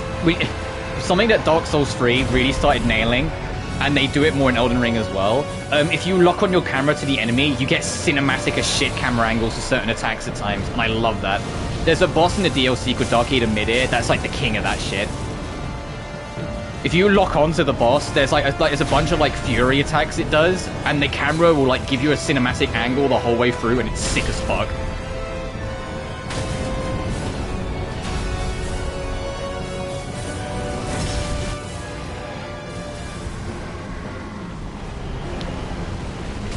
Fucking wind attacks.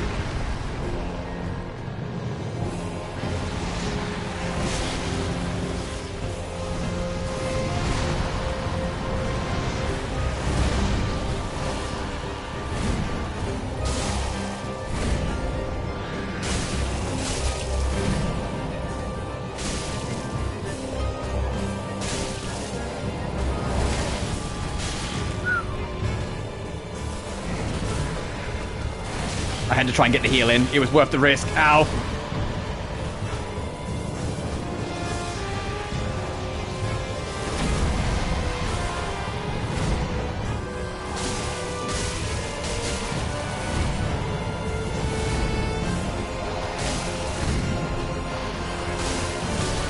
Fucking hell, how many stabs are you gonna fucking do, bitch?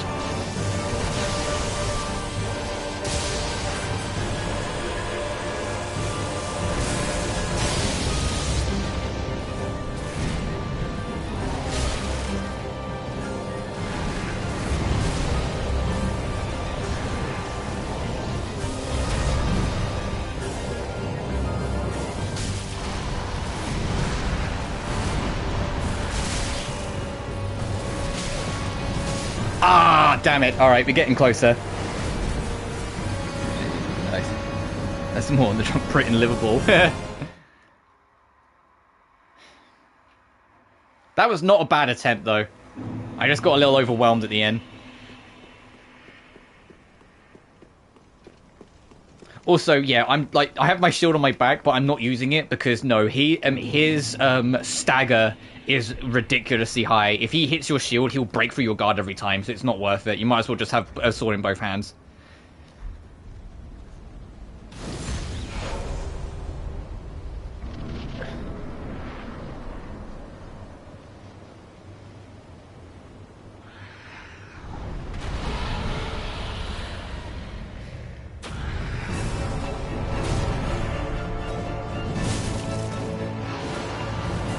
But yeah, this is what I mean. Look at this, how the fact that they use this as a chance for a cinematic angle. It pans up as it locks on to reveal the attack, but it still gives you enough time to spot it and react to it.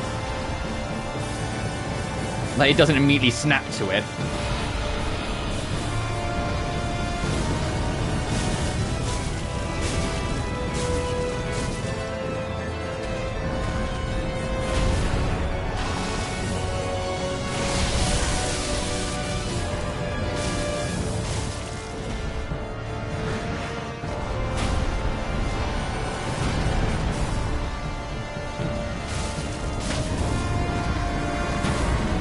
Alright, that was actually a pretty fucking clean first phase. Ah! Alright, fuck the Carthus Roja, it's gonna go for it.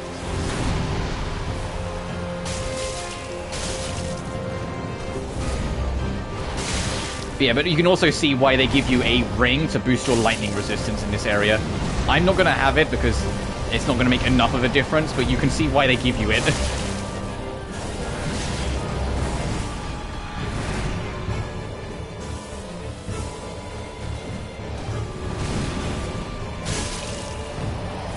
Like, it will affect the groundwork of my build too much to equip it, so I'm not gonna. Follow-up? Oh no, he didn't do the follow-up.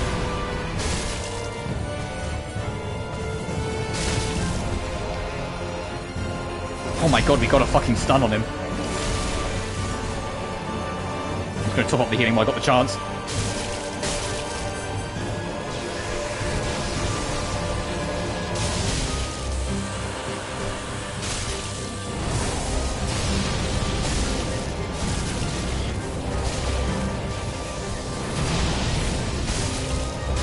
Oh my god, we got him!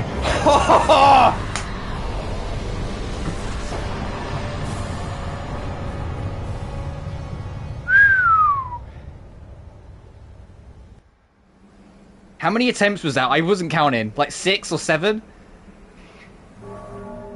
Hey, now that my computer's fixed and the video's singing, oh hell yeah. That's the super boss, ladies and gentlemen.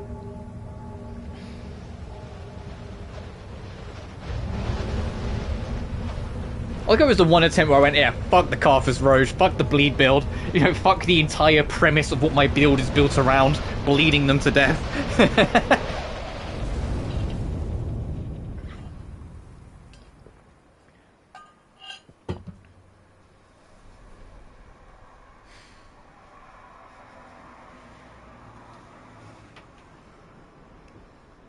And with plenty of time to spare, we've got more than enough time. We might actually get Ashes of Ariandel, the first DLC, all done. Because that first DLC is not that long.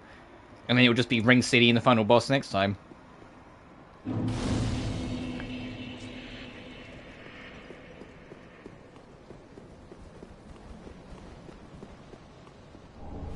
There's your other Titanite slab.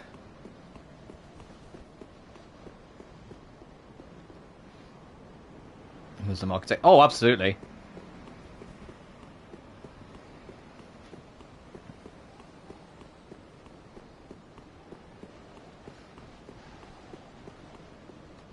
But over here, you will find the Dragon Slayer armor, which this armor set being here has caused the conundrum of a lifetime for years about the owner, good old Ornstein. When did he come here? Why did he come here? Why is his armor here? How did he get back to Anor Londo? Is the version of Anor Londo really him? Like the armor set being here posed so many fucking questions. Because it implies that Ornstein came with the Nameless King here. But then, why was he in Dark Souls 1? Where was he in Dark Souls 1? You know, like, it poses so many questions that, like, ends up, like, questioning, like, what makes sense and what doesn't. But that's about it, we're done here.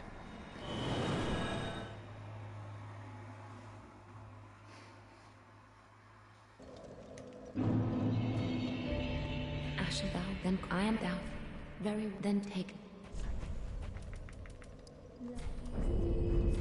Mayst thou thy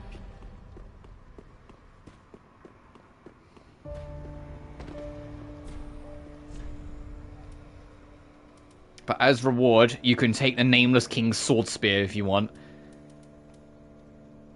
or a stormed curved sword, which he didn't pull out in the weapon, but apparently he owns it. The nameless king, ally of the ancient dragons, fought besides the storm drake in countless battles. When the great beast fell, the king claimed his soul, as was the custom in the age of the gods.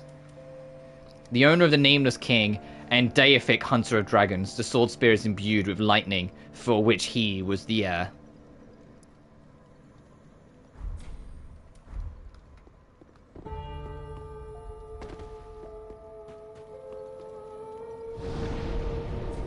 Alright, to access the DLC, we need to go to the cleansing chapel in the cathedral.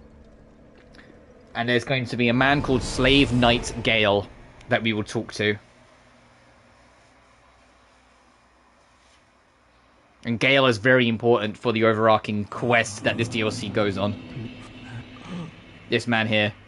Wait, you've the same scent as that woman. Then you must be an Ashen One. You must be. Oh, you don't know how long I've searched. Oh. Oh. Don't mind me. Didn't mean to fall apart. Now, Ashen One, I have a kindness to ask of you. My lady lives in the cold land of Ariandel. I need you to show her flame. A proper flame that will burn the rot away. If you truly are ash, then it must be fire that you seek. Ah, thank you. They of ash never fail. Just a moment, then. The painting of Ariandel. Well, rotted scrap of it, that is. Go on. Take it. Touch it.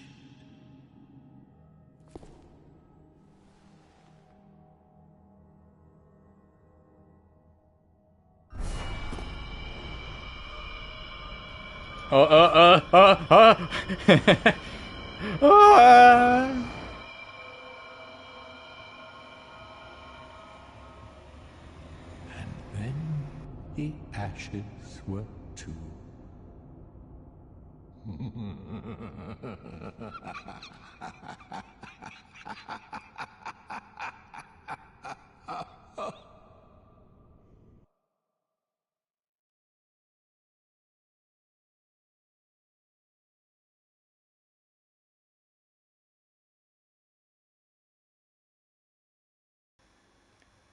Welcome, when we load in, to the first of the two main DLCs. The smaller end of the two. Ashes of Ariandel isn't that long. Ring City is the real meat. But we're in the painted world of Ariandel. Have you just arrived? How very unusual. Just how long has it been? Rejoice, my new friend. For this is a true haven of the forlorn, the cold and gentle painted world of Ariandel. Quick, go along. Find one for yourself, a sweetly rotting bed to lie upon. Ah, you're but yours, Ariandel. So, a sweet... And you know, this supposed to be beautiful, painted world is rotting at the seams.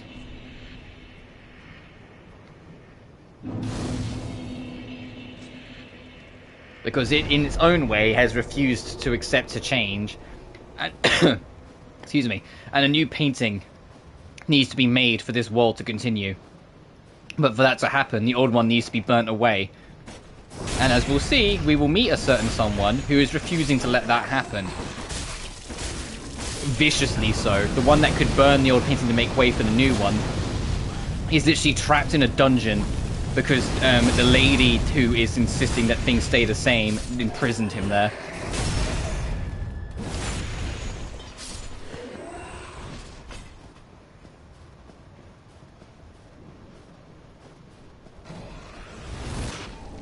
But one thing at a time, you've got to get there first.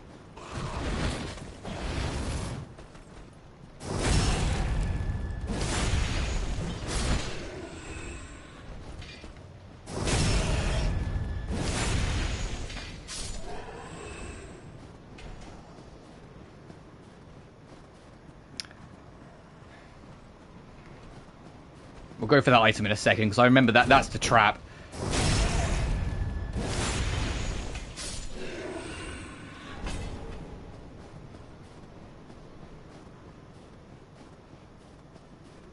Yeah, I see you up there. I can't remember how we get to you. My mapping in my head of the DLC is a lot looser than the main game, for the record. But yeah, as you can tell, hey, there's still land here. It's just snow there. Gee, I wonder if it's going to crumble when I go for the item. Whoops.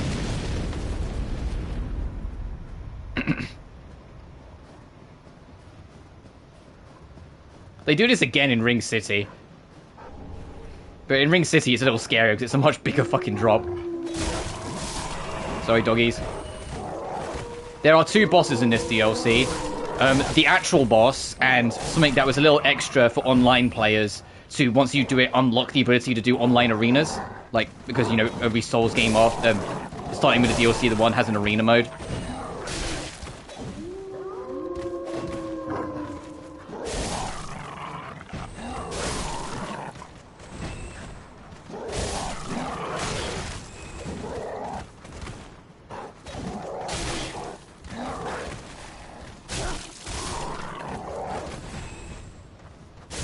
Sorry, doggies.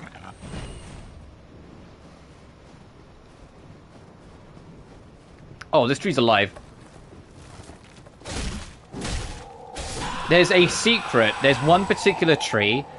I will know it when I see it, but I can't remember exactly where it is right this second. And if you kill it, it makes a random ladder elsewhere in the map spawn in. And it's so weird. It's like, why is this like this?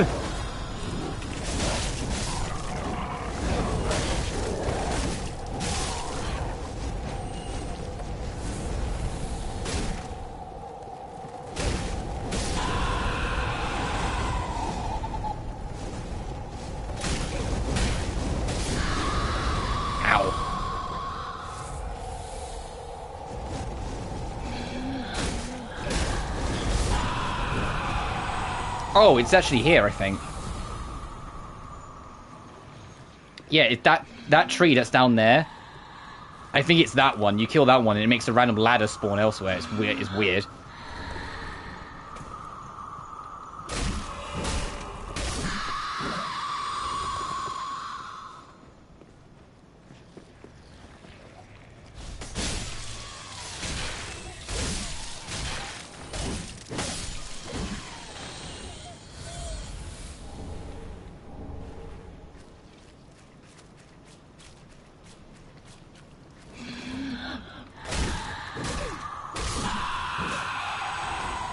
So yeah, now a ladder will spawn elsewhere.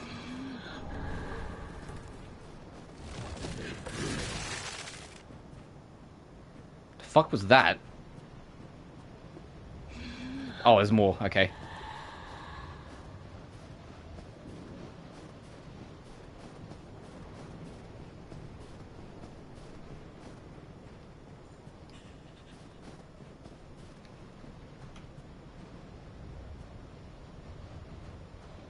So just checking something quickly.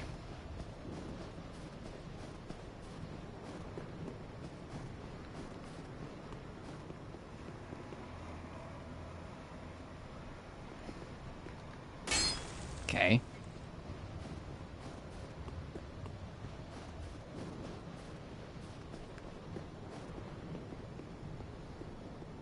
Oh, this fucking bridge. Many a game of chicken has been played on this bridge over the years. You know why? Because it gets hit by anything, it starts to break. But it takes a while to start breaking, so you have time to run so far across. You can't make it. You won't have enough time to make it if you run across. But you can see how far along you can get and then back before it snaps. And once it does snap, you can go down this way to go the other route.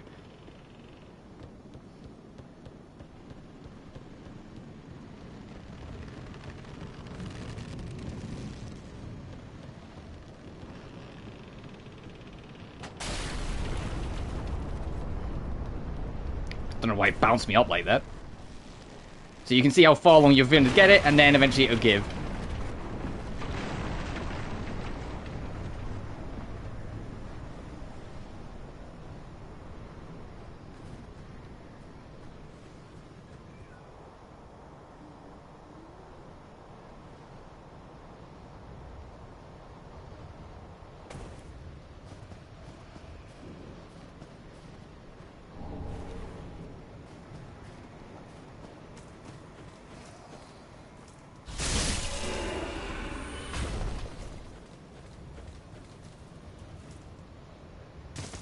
Oh, there is speedrunners? I don't know how to do it. I'm not going to try. You could, if you fall too far, instead of like you just dying by fall damage, you basically will hit a death plane.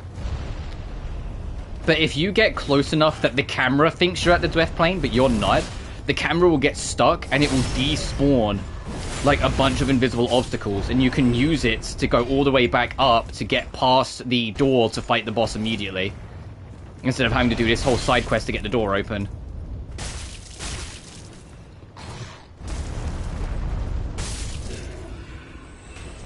So obviously, not only am I not going to do that, I have no reason to do that.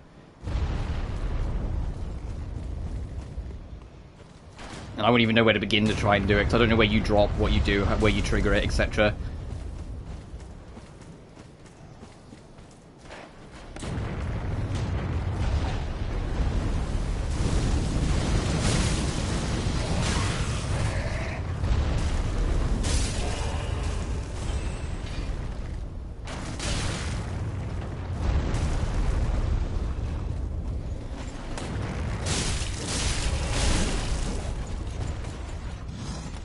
Oh, okay, the land was here. Whew. I didn't know how far up we still were.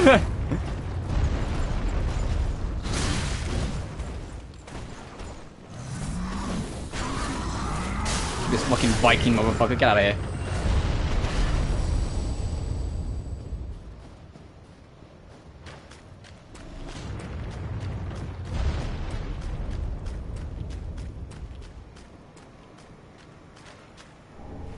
Oh, you must be the one that fell off. Them out.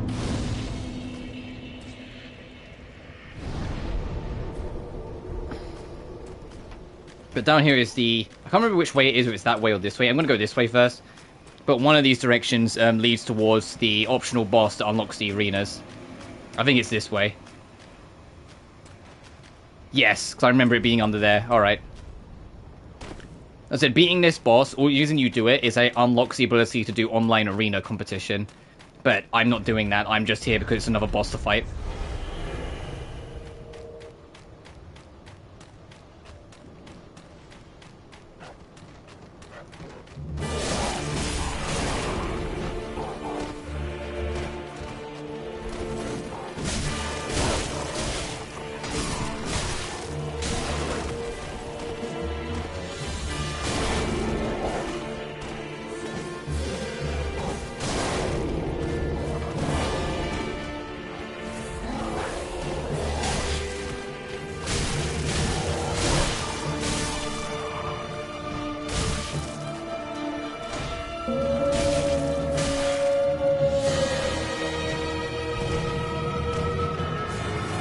Something right behind me, isn't there? Oh no, there he is. Here's the big doge.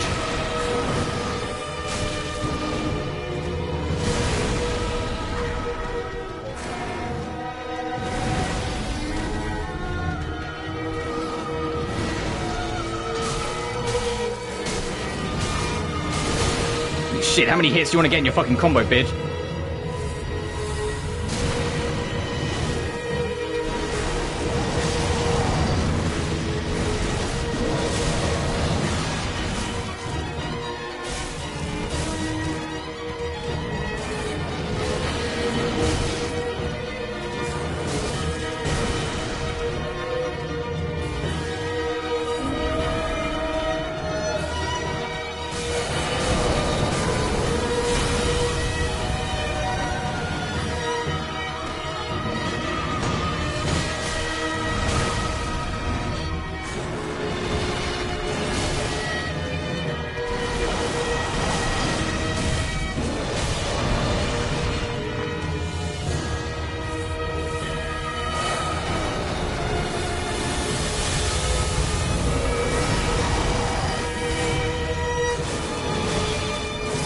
There's the dog.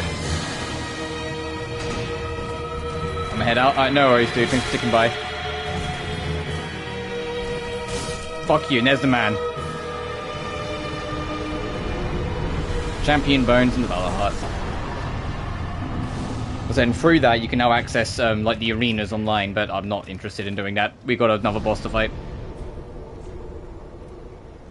We'll go back here and go the other direction.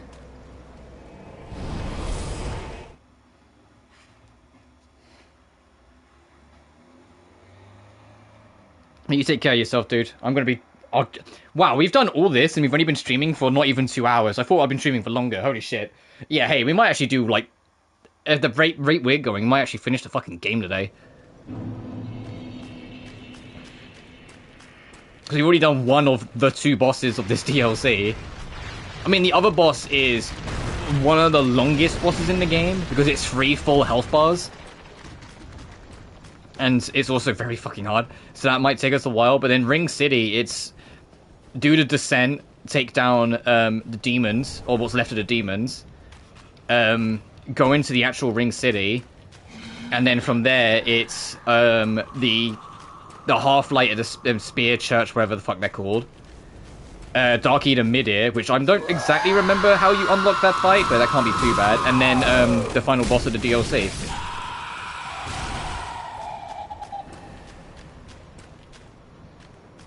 I'll probably do Dark Eater either last or second to last, though, of the DLC, though, just because it's a hard fucking fight. In the same way I did Calamite last of the DLC in DS1.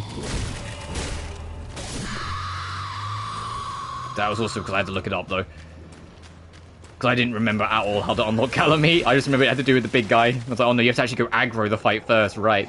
Also, this is the ladder that was invisible if you didn't kill that one enemy. Okay, let me fight this guy, because he's just going to be annoying.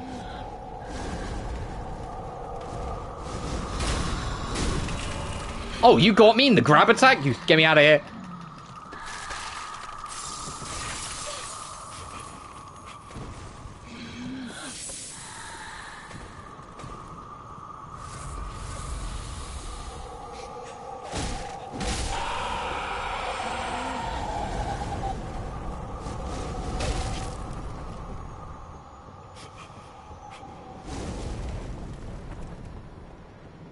I'm pretty sure this is the ladder's invisible. Also, what a thrill.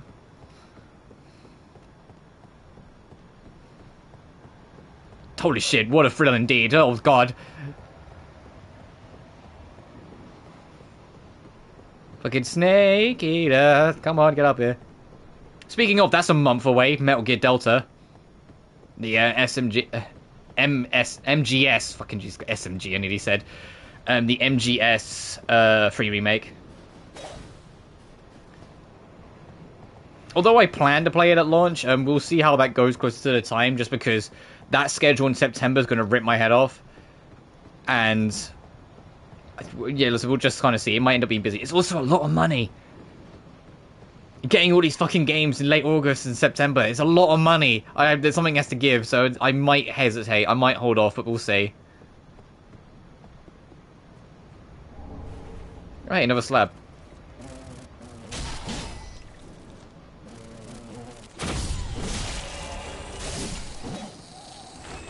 I guess that makes sense, because a secret enemy to an invisible ladder to find that gets you to slab. Yeah, that all makes a lot of sense, actually, as to why that'd be a slab. That is well hidden. Even though it's well hidden in a way where technically, yes, it's well hidden, but the odds of you finding it by coincidence are kind of high.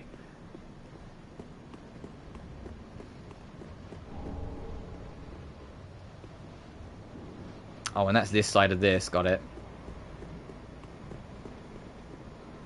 And there's the giant slide. This takes us over there.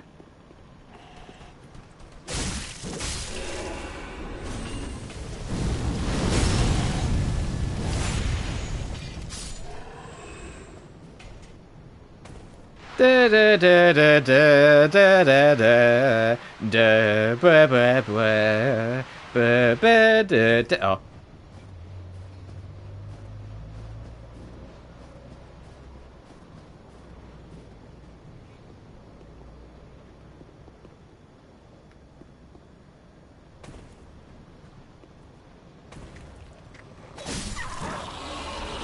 Oh, doesn't all this look inviting? Oh. I didn't even spot you there, hey!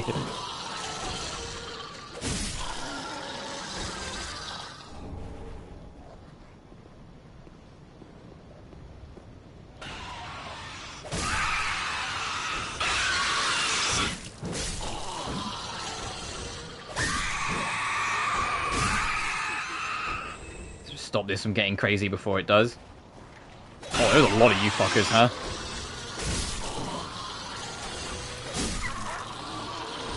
Ah! Get out of here.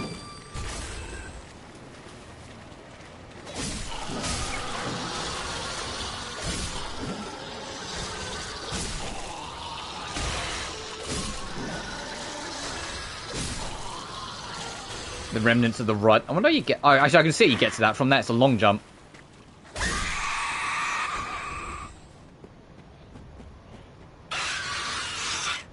That was loud. Oh, you're there. That's why.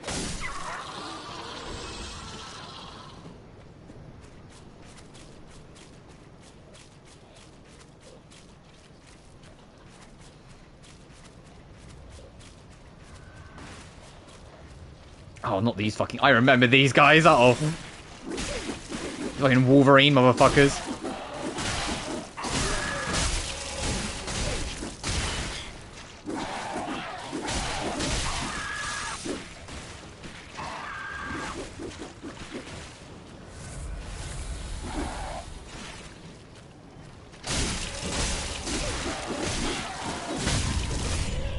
Fuck you.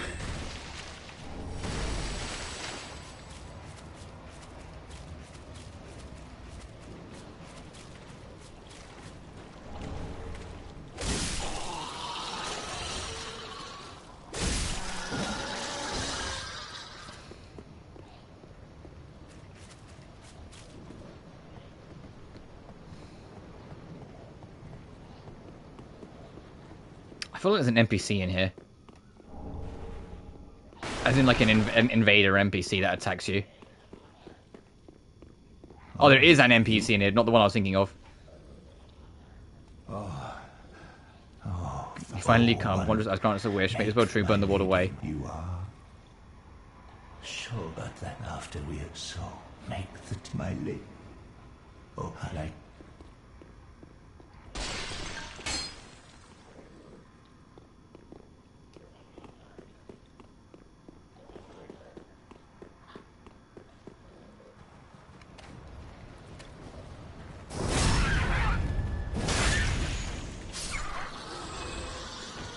Oh, hey. You know, I've got 100,000 souls. Let's go back.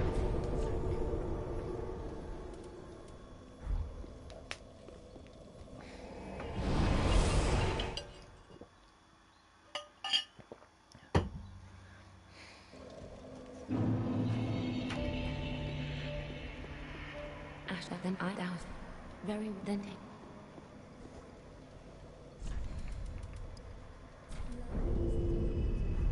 Do I have 7,000 souls? Absolutely. I won't spend all of them, I'll just spend this. Very then.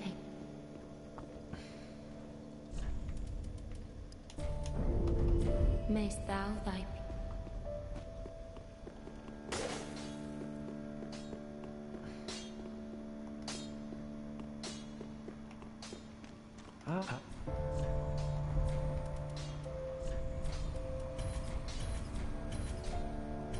Might as well. Do not be what. Even though I only use it for poking, I might as well. What?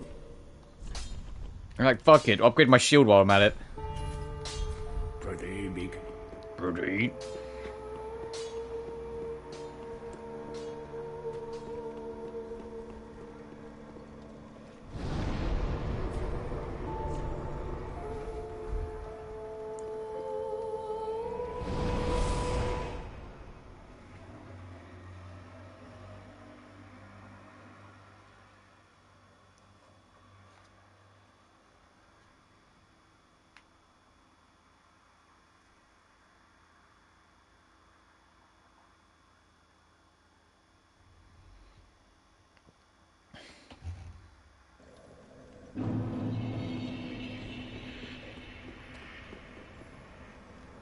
Okay.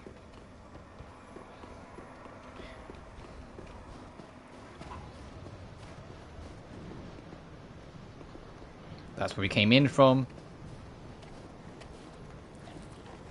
Because you can see the Wolverine hanging from that guy, from underneath. That's what I'm calling him.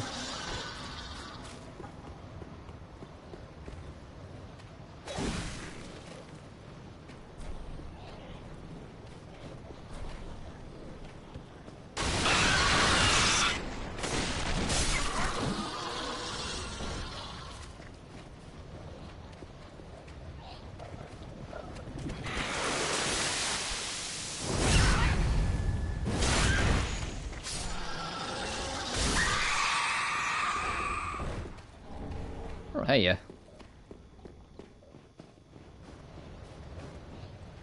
Oh, there's a lot going up there, huh?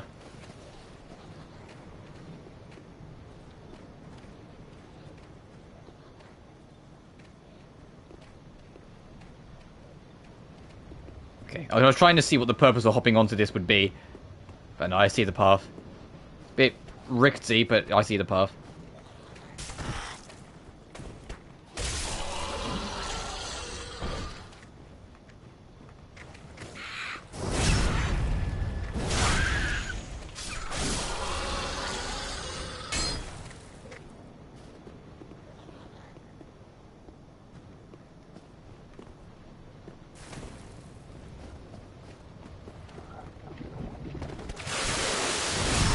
Enough of that.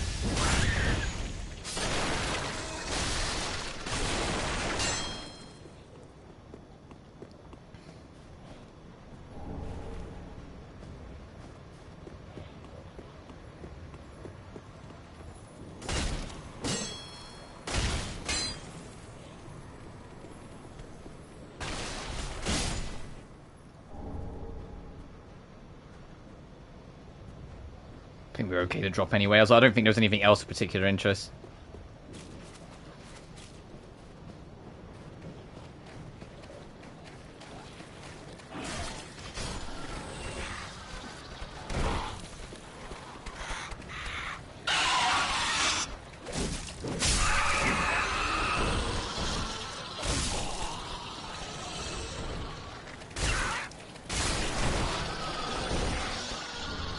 Okay, of course it's dung pile. Well, I think there'd be anything interesting.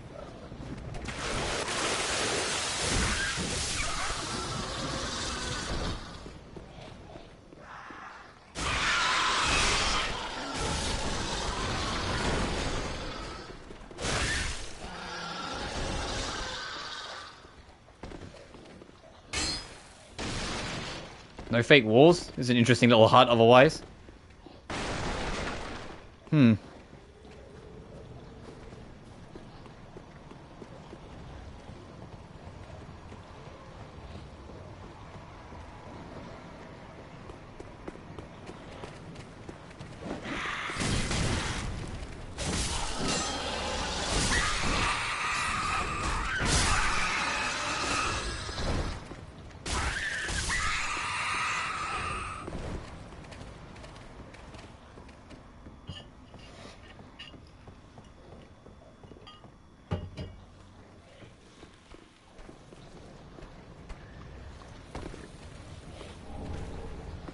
Oh, the gold coin's actually helpful for loot. So I did actually use it when grinding this armor set I'm wearing. But I only had like a few of them, so I ended up burning through all of them trying to get it. So I had to use the silvers because they're buyable.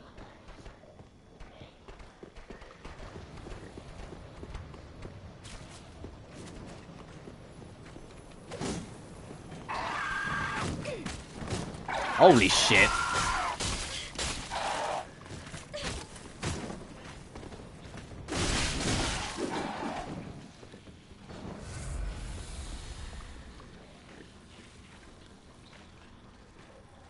So what's the plan here? Oh, he fell off. Okay. That's the plan.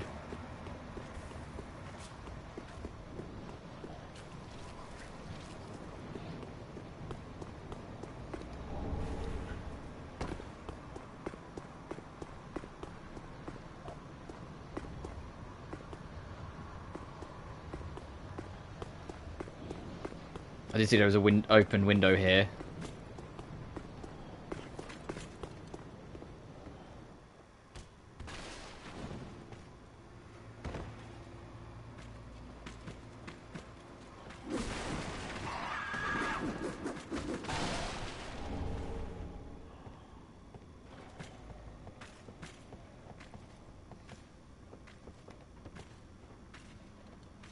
Oh, this looks awfully inviting. I think that's the one that was after us earlier that's given chase.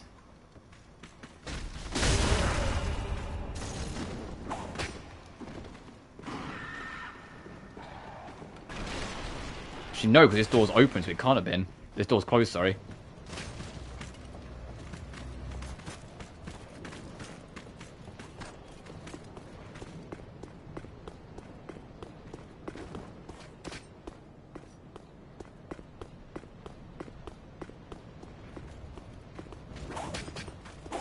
Oh, you're still there.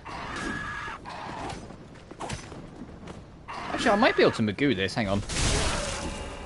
Okay, it wasn't quite what I was expecting, but we'll go with it. We'll go with it. Ugh. If I can get up this ladder again, we might get lucky, but I don't think... no, we're dead.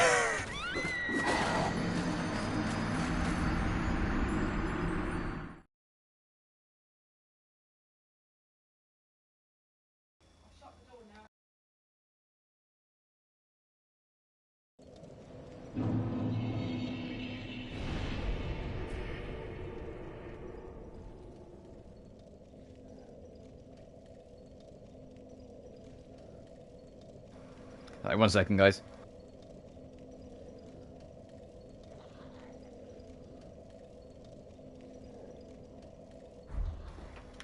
Yeah. So let's check something quickly.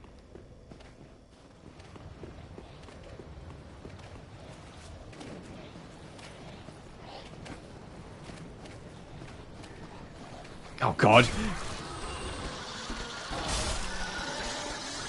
Oh, is this gate locked? Yes. Okay, so I should have tried to open it. Oh, well.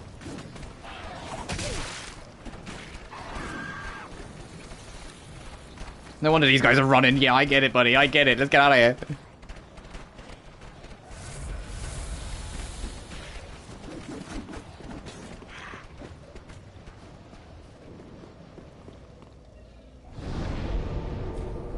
This also means I need to figure out how to get back up over there.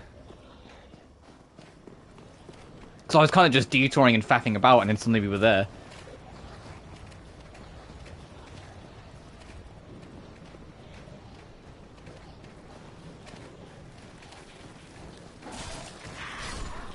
Okay, no, I remember it was over here. Hey, hey, hey!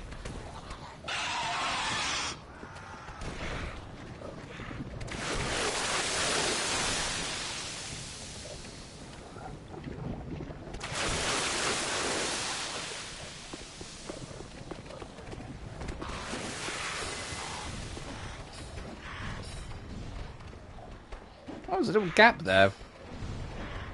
I have to fucking check, hang on. Oh, Gale's shit.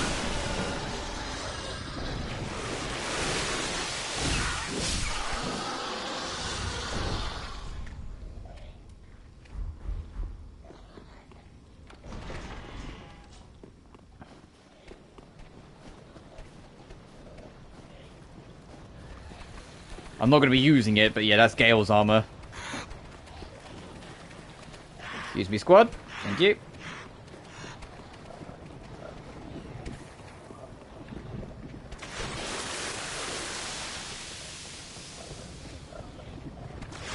So we are at that point now where our level doesn't really matter too much. So I don't need to fight everything, but I also just want to get my souls back.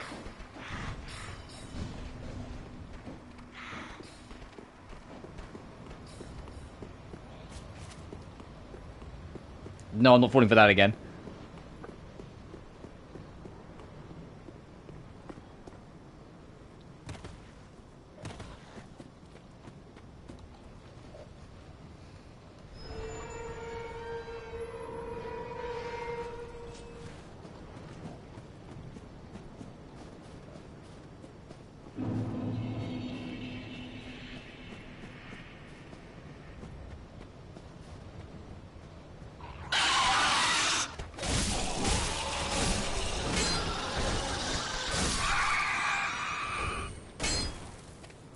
What was the plan here, gamers?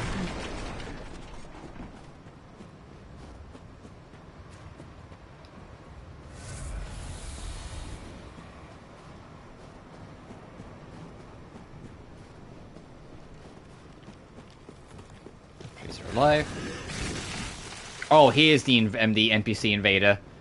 I remember this very distinctly because this guy's got kind of like a dick-headed moveset. Or at least he did when it first came out.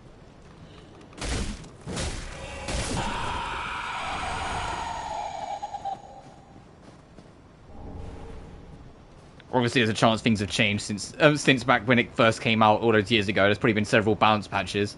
But I remember this NPC being kind of annoying.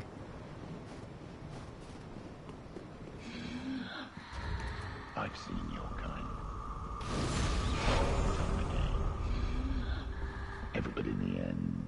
for the agony that you'll bring upon yourself.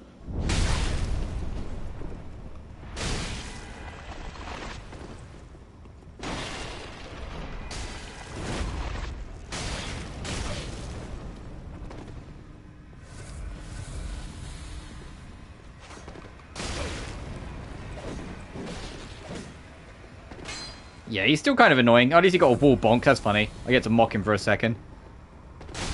That got me still? And I'm not getting him with shit? What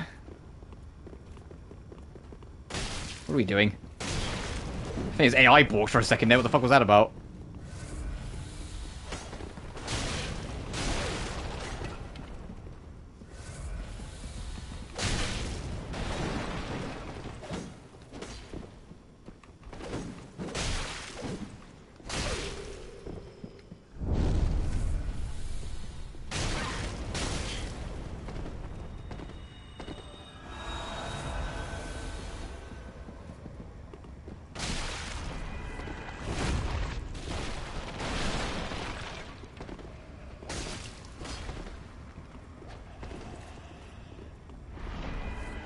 Fuck you.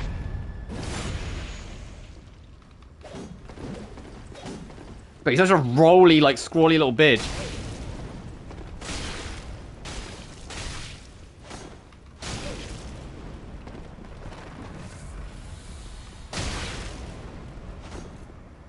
Burning all my hills.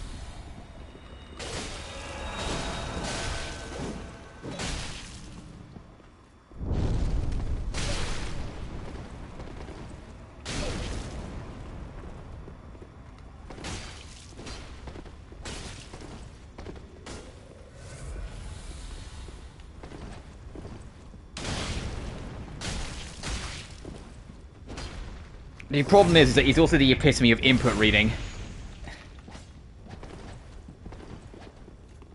Forgive me, my lady. I swore an oath, The contraption key. but I have failed you. Lady Elfrida. Also, is that fucking... Is that who I think it is? Is that the... I forget his name. The guy who voices Sid in Final Fantasy 16. Was that the same VA? Kind of sounded like him. But that contraption key is what we need.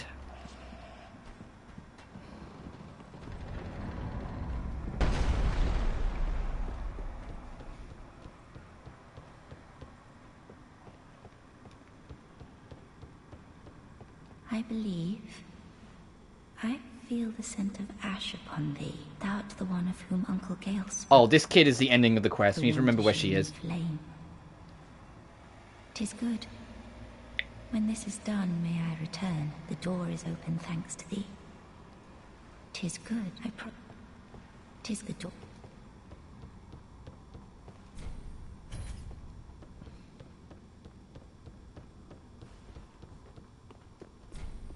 Fuck it, of course it doesn't.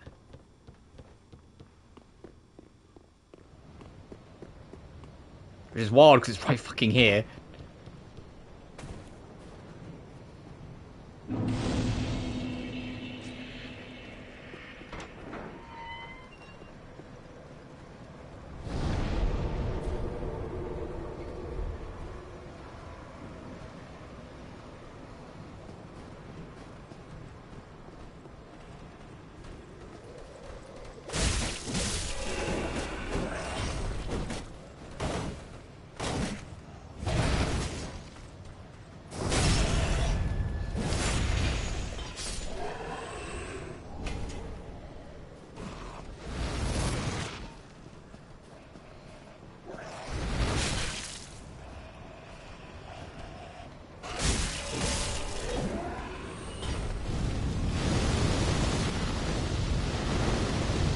Oh, okay, I was gonna say, where the fuck's that coming from?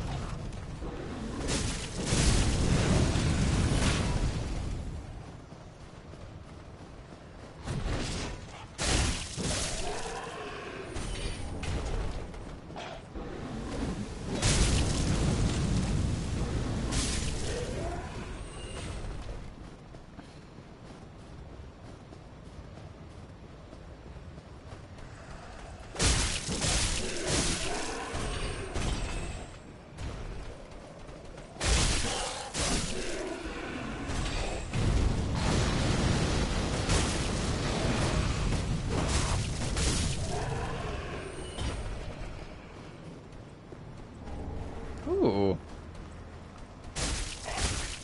Because, well, hang on a minute. How did you end up behind me? How did I get flanked?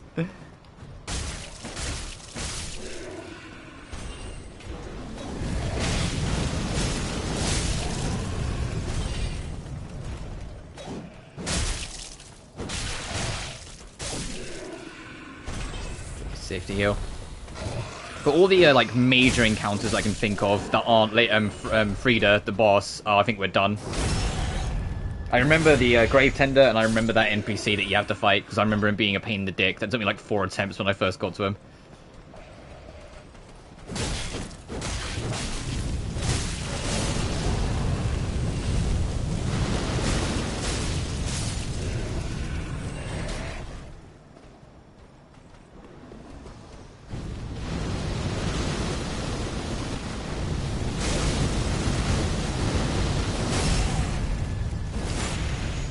That's the abyss below, I'm not jumping in there.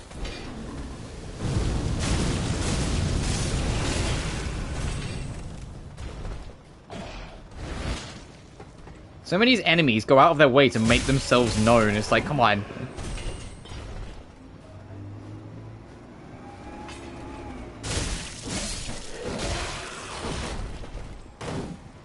Of course, like bonk off the shield. I'm not sure I agree with that bonk off the shield. Bird last shard. Big bus passing by, so you've already heard that. It's the only thing where it's been raining a whole bunch while it's still warm. I've got my windows open, but the rain has a habit of like almost like enunciating sounds and making it more noticeable and pronounced. I don't know if that's the right word for it, but you get what I mean.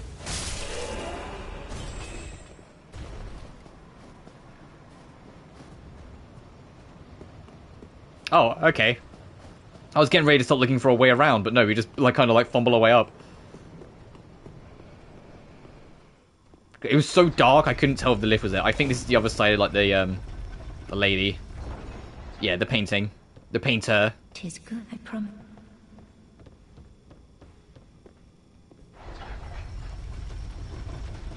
So we have our shortcut back, so I will send this down behind me.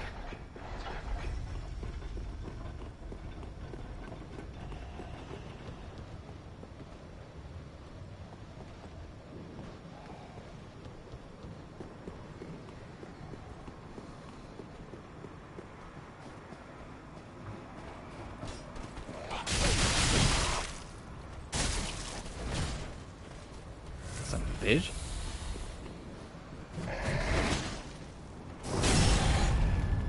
I need to remember, we talked about this before. Shield out during normal encounters. The double sword for bosses.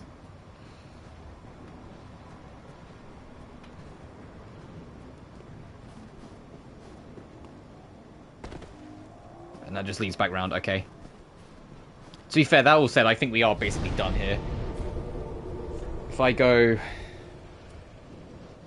back to the rope bridge cave and actually go up to the main castle hold, I think we can interact with the things there to actually start the boss now.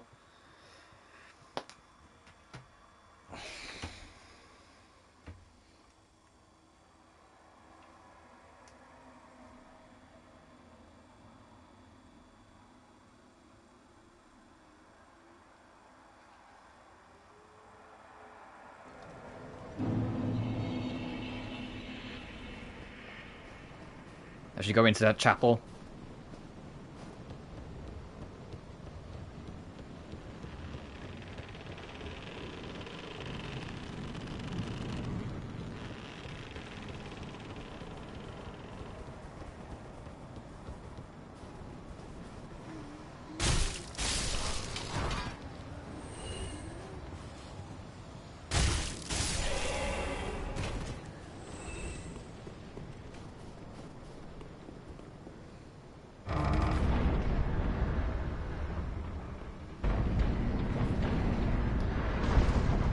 She is, I see her. But yeah, our quote-unquote like main villain of this first bit is ahead of us.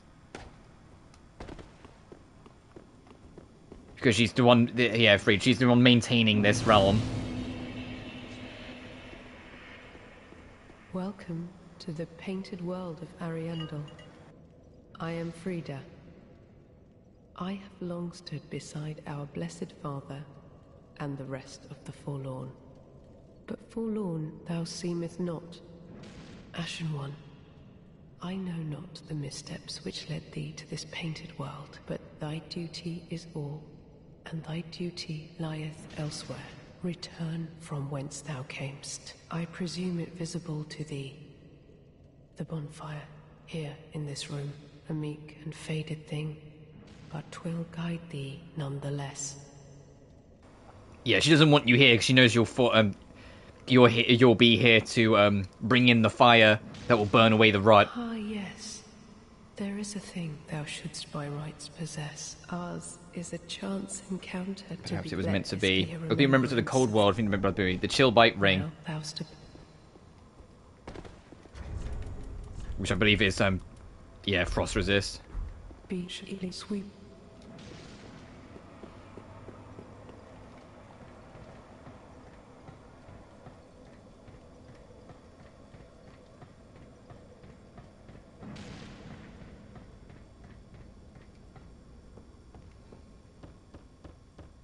But up here is where the painter will go once all is said and done. The girl that we met. Oh, okay, that was a bigger fall than I thought it was. Holy shit.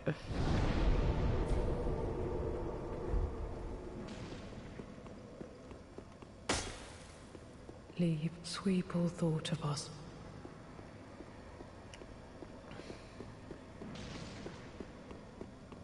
I know if you attack her, you can immediately instigate, but no, I think you're supposed to go around.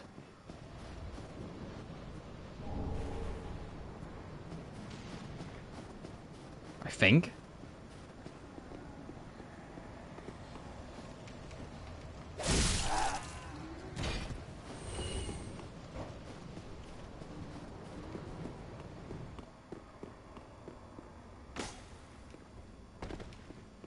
So that's a shortcut, I'm sure.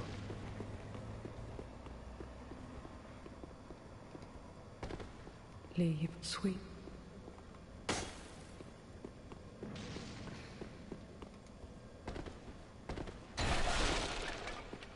there something up here then I'm missing? Hang on. I'm sure there's like something that allows us to continue on. Because if you attack her, you can immediately instigate everything, but I don't want to do that. I want to try and figure this out.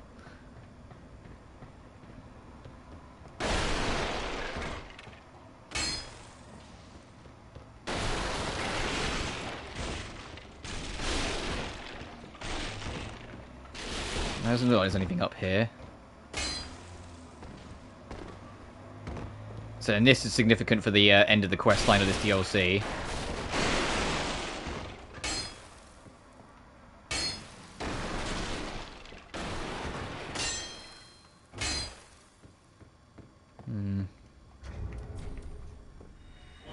Look around. Let's poke around.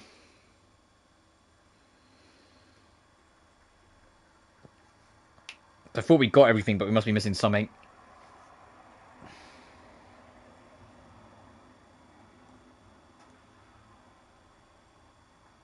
Do we need to load? It's just to go down the ladder. Oh, I should have just jumped off. It's just I wanted to save the healing.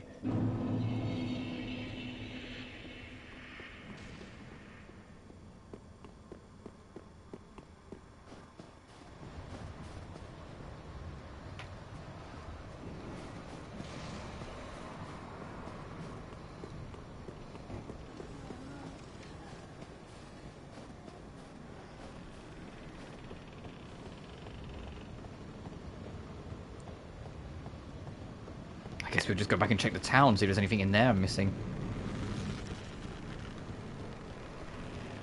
Speaking of things I'm missing, I can see that sparkle of a thing over there. Hang on.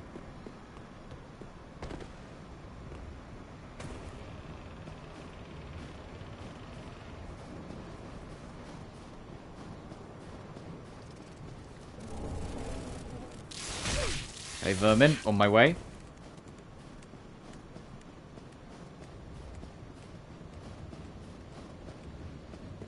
Yeah, so yeah, let's go back towards the town, see if there's anything in here we're missing. I'm sure there's like something you can find. I don't want to just like slash, because I feel like no, that's just skipping the puzzle. Do the puzzle. Which means we get more Mario 64 sliding.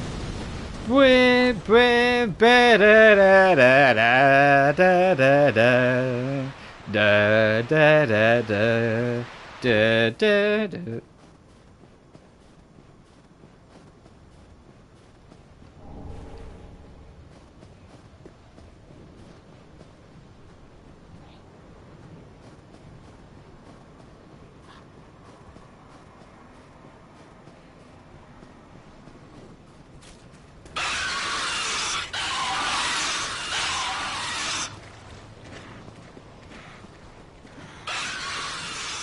Oh, that means I've got Wolverine to get past again down here.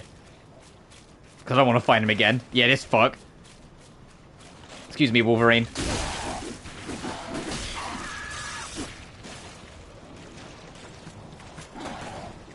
Oh, there's no way he's going to let me get away with this. Unless... Unless, yeah. Oh, I am so glad those...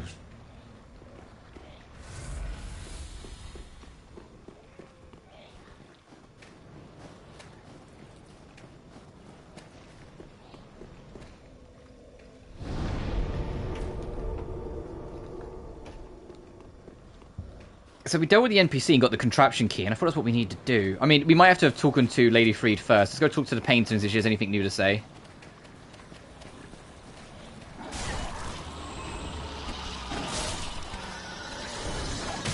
Don't mind me, please.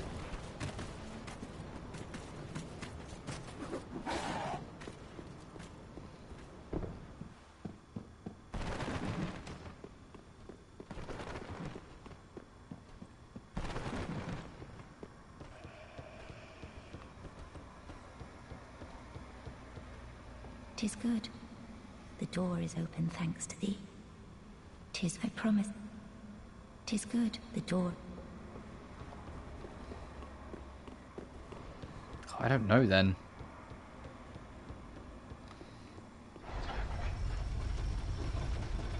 We'll poke around a little bit more, but there's got to be something I'm missing.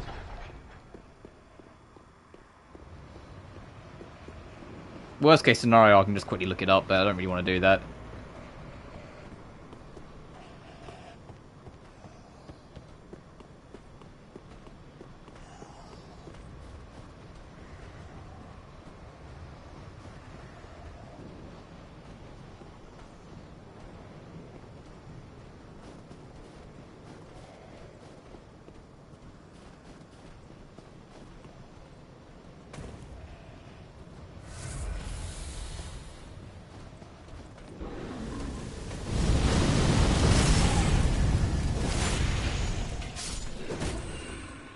What the fuck was the plan here?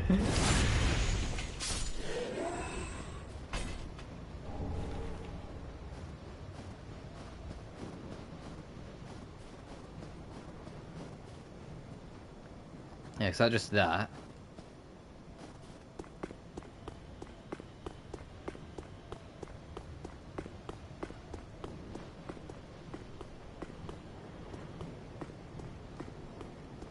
Four doesn't look too big. I'm kind of hesitant, but that four doesn't look too big.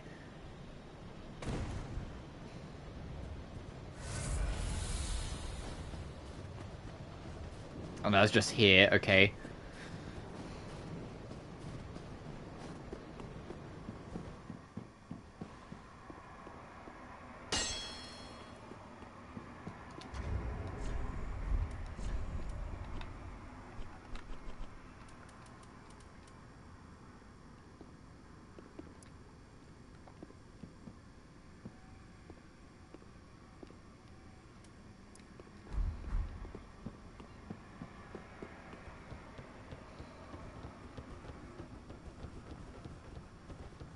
Tis good. So I'm not sure. Let's go up there one more time just to poke around. And I might just, like, I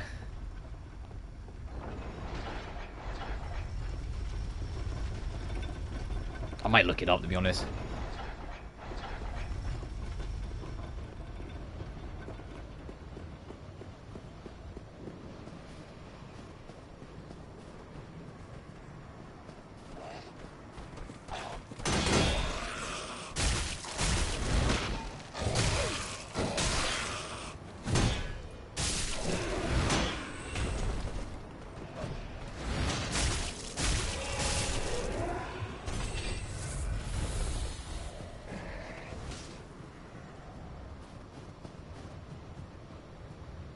Okay.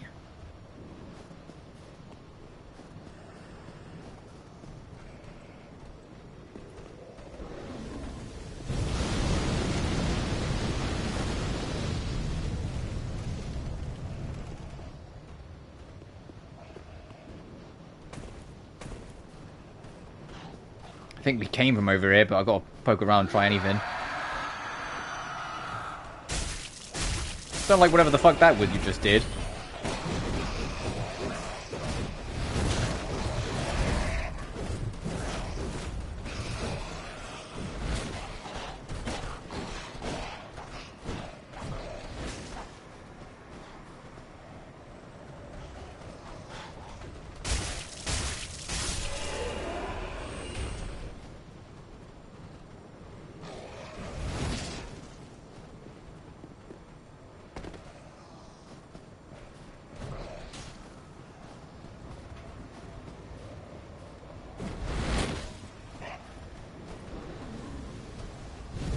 No, let's just lose back around here.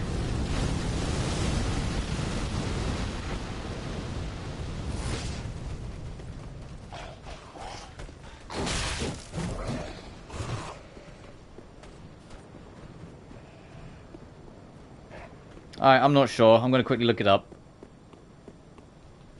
1 second, so I don't want to be here forever.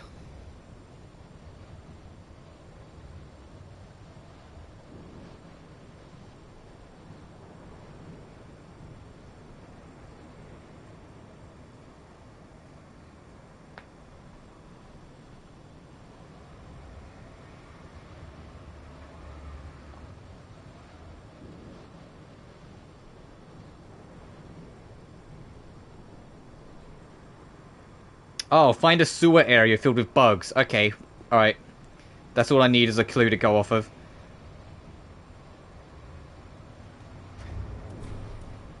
Let me do this, go back to the settlement and stop poking around.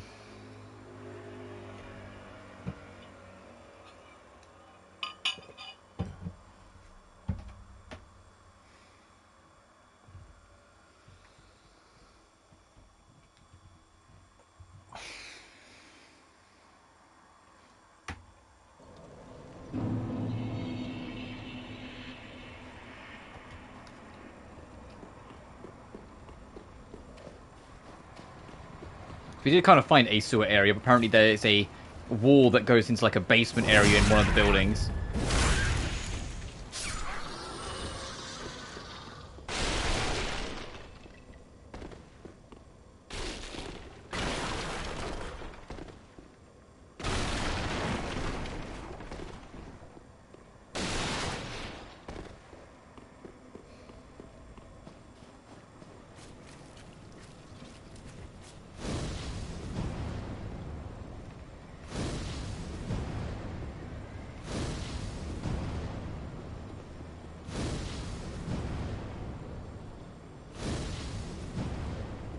Come on.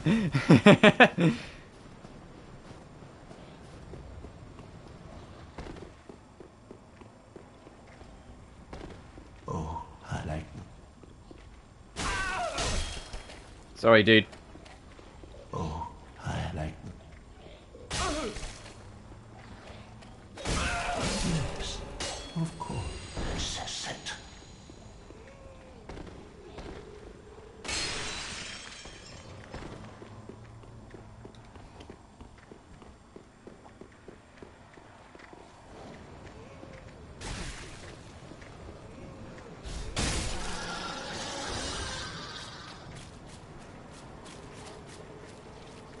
Oh, there are stuff to pick up over there, so there is things we are missing.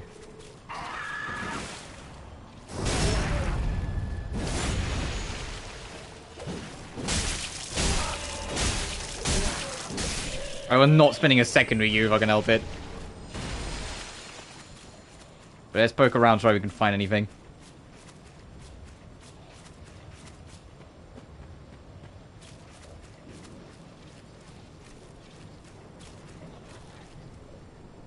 Okay, that might be something to keep an eye out for. Something over there. So we need to figure out how to get up on top of that as well.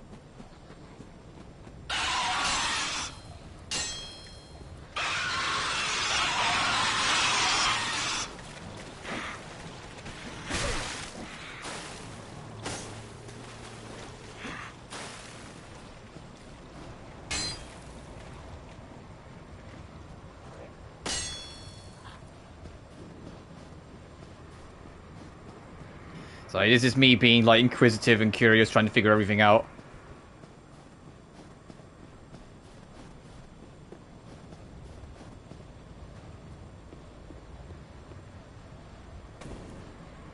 Now I have like a key word to look for. I need to figure out how to get into the sewer line. It's like, okay, start from there. Figure out how to get to the sewers.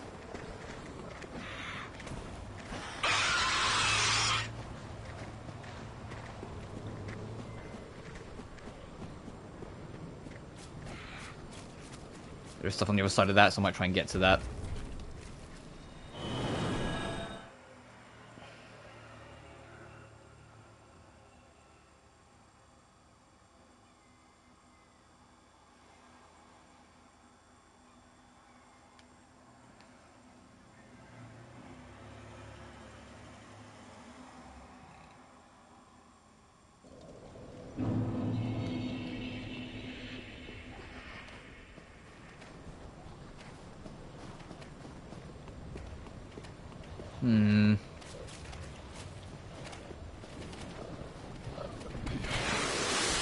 Yes, we know about this. So let's just get this out of the way.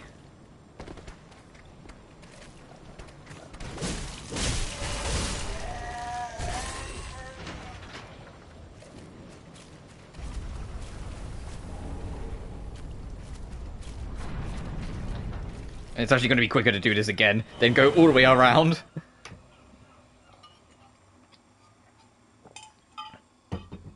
That's basically the plan. I'm just going to check everything. This is the general idea of the plan. Just check through everything, run through everything, try and piece it together. I didn't really register until we started doing this playthrough how long the loading is in this game. It's not like the longest in the world. It's a lot longer than you'd think. Especially considering we're running this off PS5. Well, I hesitate to imagine what it's like on base PS4. But I say that, I did experience it on base PS4, but that was almost a decade ago, so I don't fucking remember. Okay, so there's still this building we haven't figured out to get into yet. Let's try and get in there.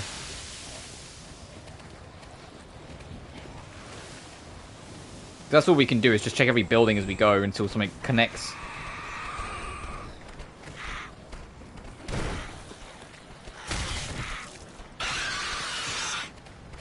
Well, we also know, because we saw it on the way around, that there's a thing here.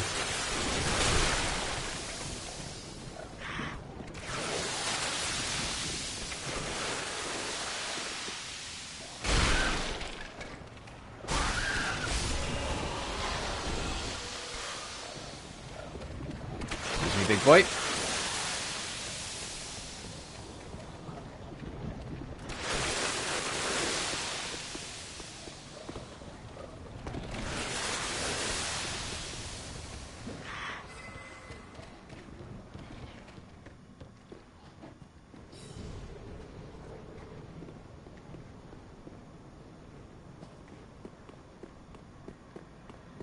Oh, this gives me a bit of hope. Where's this leading?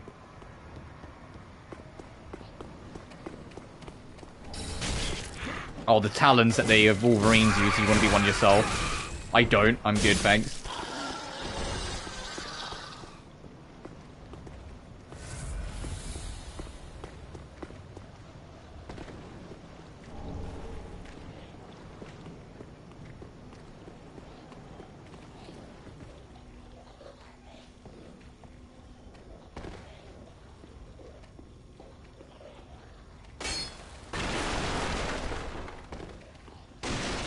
Why is there something? There's something in here. That's why I'm checking.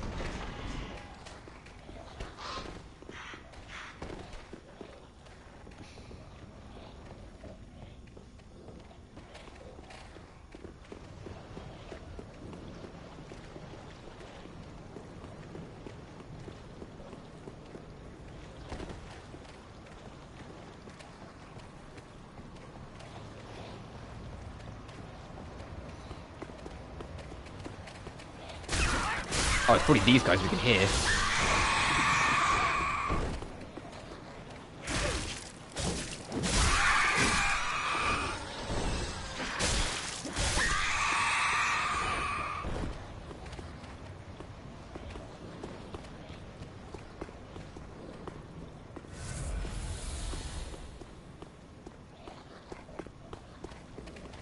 We know about this, and that goes down to the other, like the other door.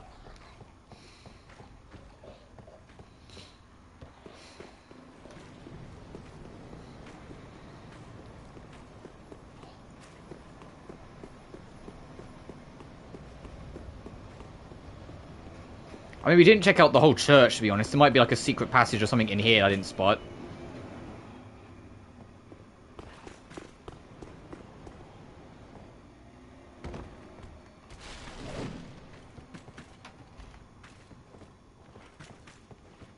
In fact, I think I can see a fake wall, or something that looks like could be a fake wall.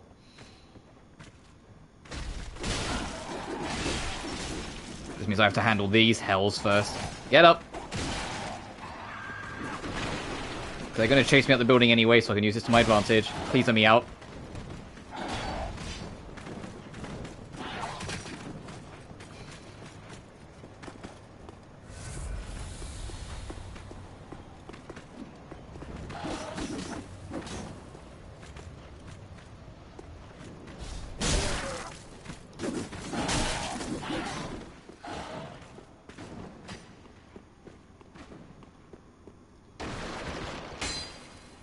Damn it, that was the wall I was looking at.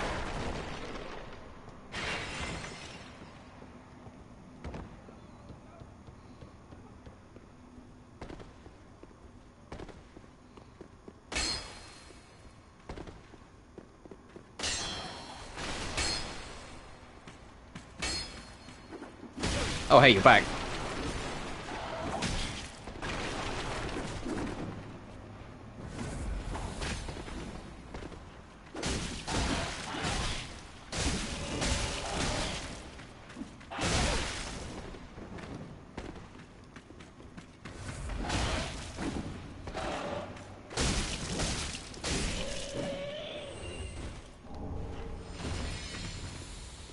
Alright, back to checking every wall.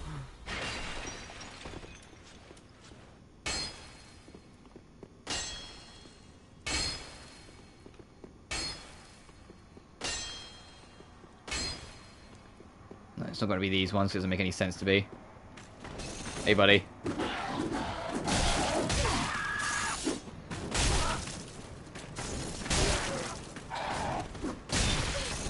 Oh, that thing, he did a full U-turn in the air.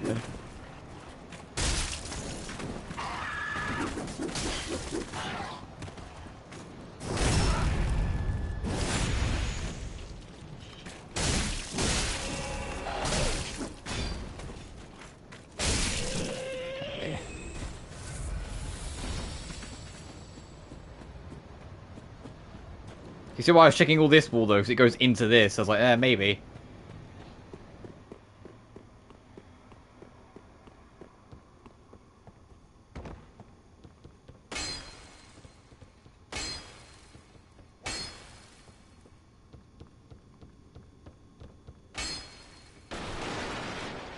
There won't be any of these, I don't think, because we can go around the outside of it.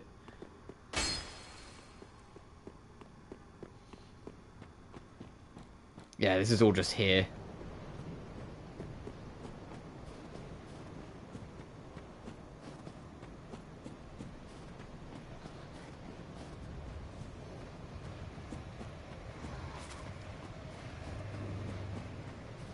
Okay, my next idea. Trying to figure out how to get to these sewers. If there's anything in here I'm missing. That tree reached me from there? Son of a bitch.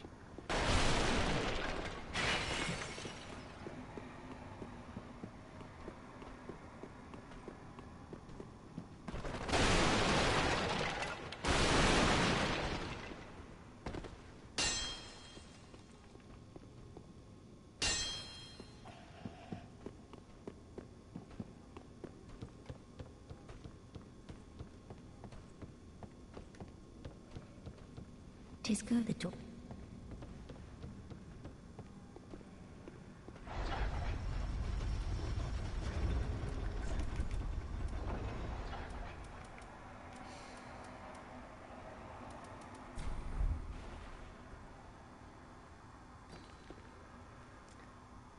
Oh, it's saying you can land down there. Let me throw another one in case it just like got caught on a wall or something.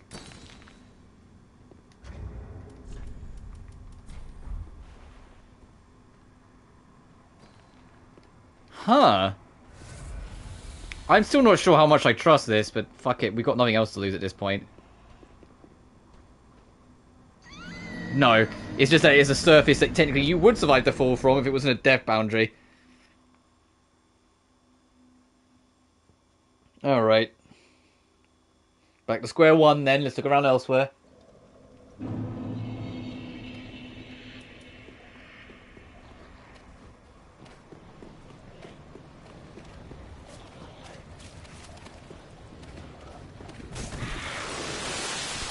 If you still can't find it in a bit, I will just like look up directly where it is. So anything else over here that I maybe missed? Other than missing my foot.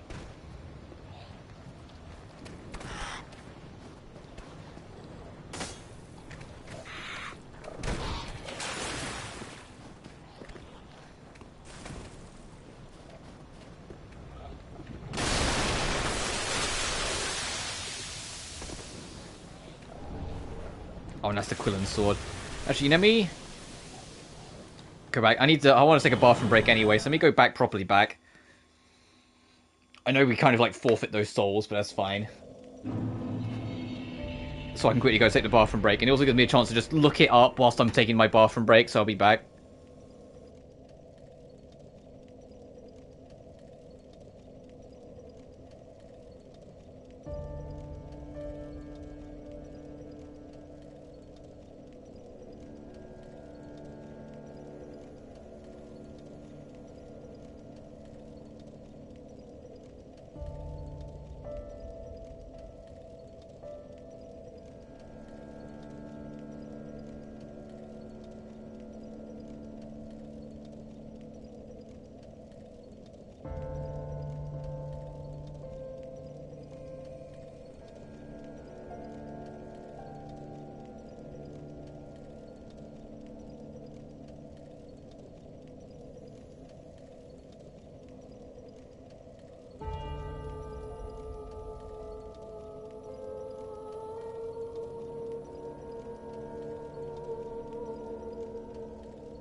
I'm back.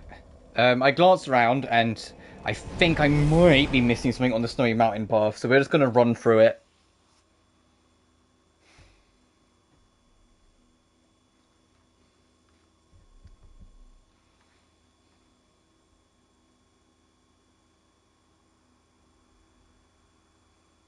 Well, when we get back there.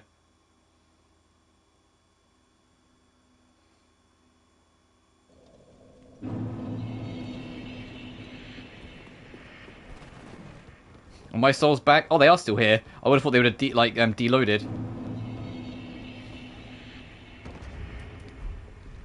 Fuck it, old Ember.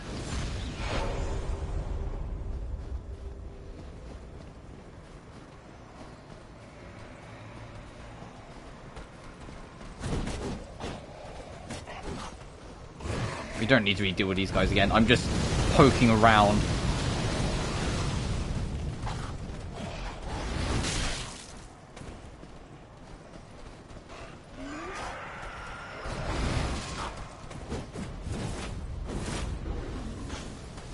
See, there is a thing to pick up over there, but how do we get up to that?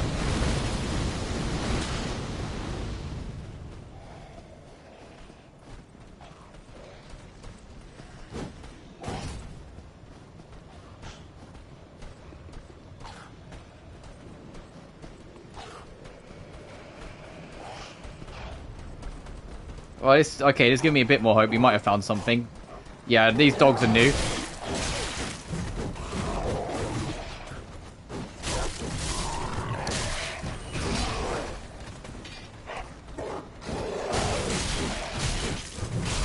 Please.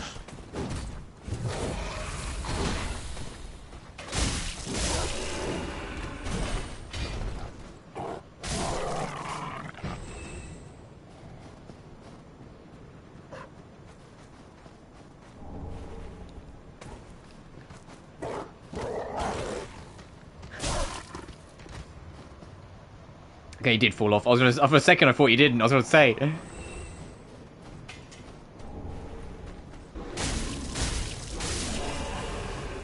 I think that's the that's not just a torch, that is the torch that allows you to do that fire breathing spell.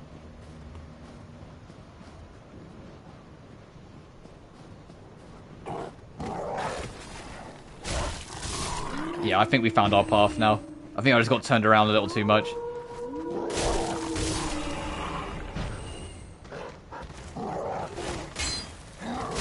I know it was a bad thing. We ended up like exploring a bit more of the town and finding more loot, so it was worth it in that regard. Oh, there's a big ass knight over there.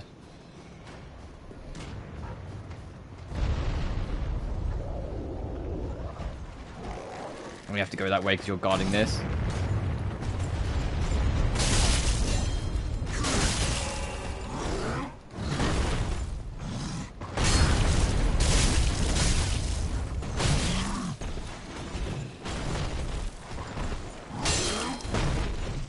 These guys might be too tall to a backstab. No, they're not. Never mind.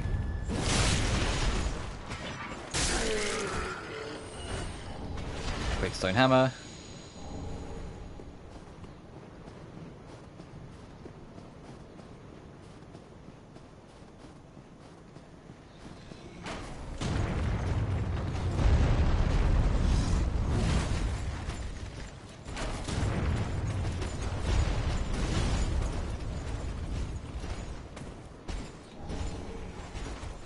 What are we even guarding over here, lads?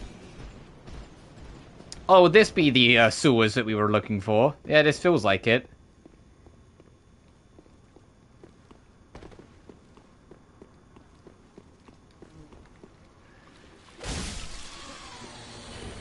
The rot beneath.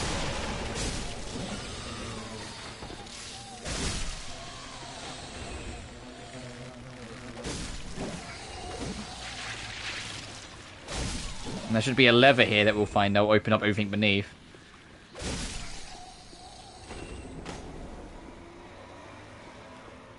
So that one bug that just looking at that wall was hella suspicious.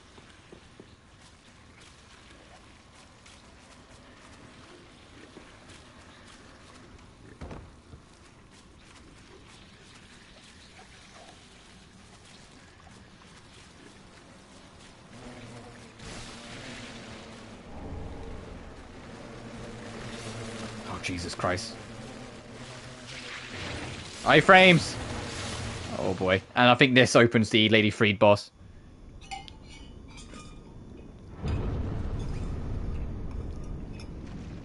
Are you sipping my drink while we're doing that?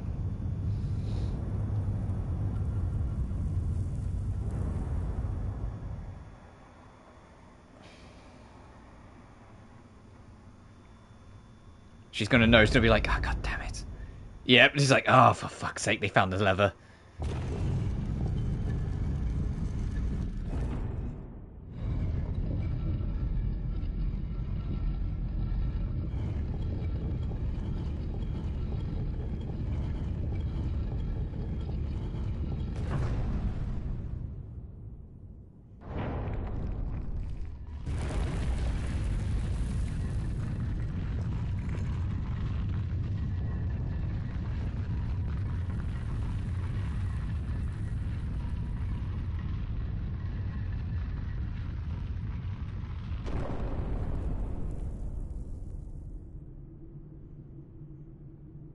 As ashes will be, ever seeking fire. Right, excuse me, brethren. Oh, there's Wilhelm's armor.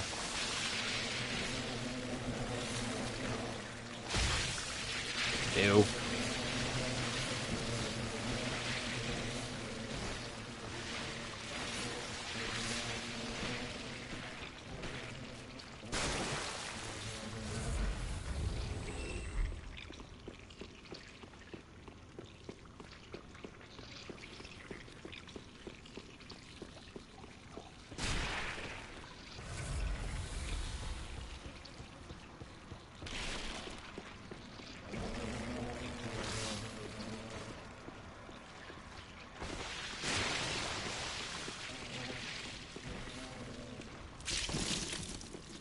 There we go. Wow, they took a while to give up.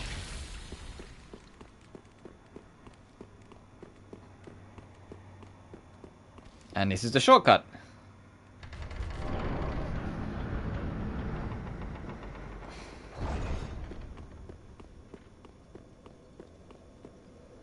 Leave us, sweep all thought of us.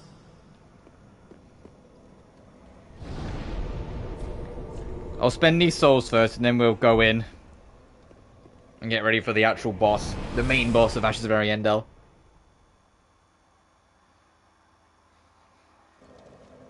So I remembered bits of it, but I just couldn't place all of it, but now it makes sense.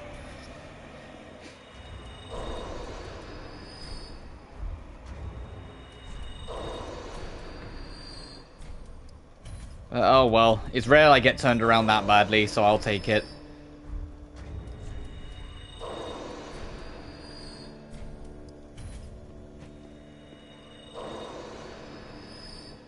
Then I am doused. Very then take.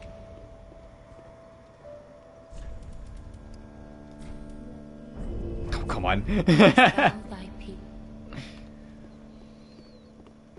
Ah.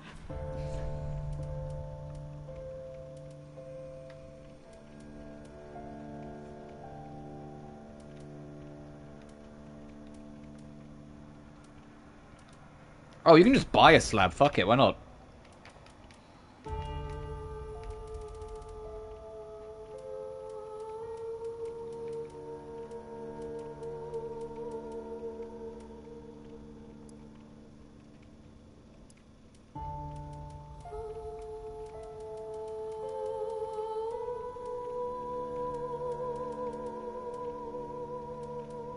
Oh, there it is. I'm sure you can buy the nameless equipment as well.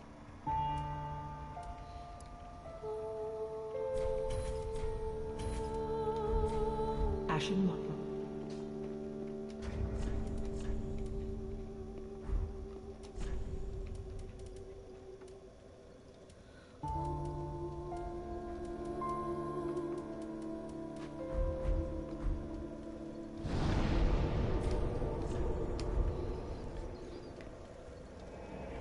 Alright, now this boss fight's interesting in the fact that it's something that they kind of never do again, really.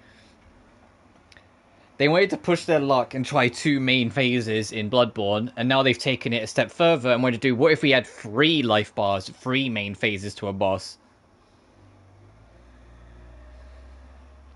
But unlike the 2 phases, similar to when you go from double battles to triple battles, it was like the 1 step too far in Pokemon.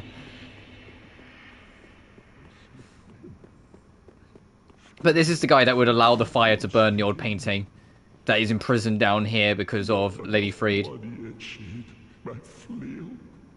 Bring me my flail. Frida. What stops thine ear screech? My flail. Right away.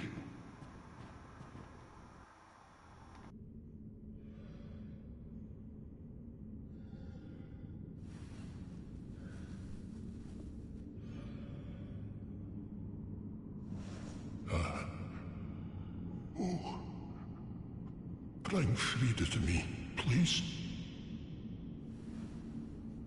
Canst thou not see the flame flickering once again? Soon will it surge. I can see it. The way it works is that his blood was what was smouldering the flame, stopping it from spreading. So he has the flail to whip himself to keep it going under Frida's command.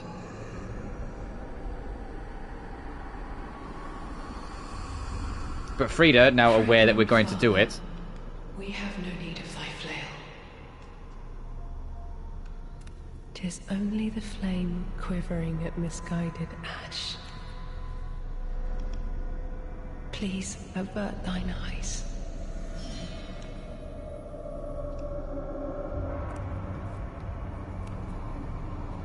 I will snuff out these ashes for good. Alright, phase 1.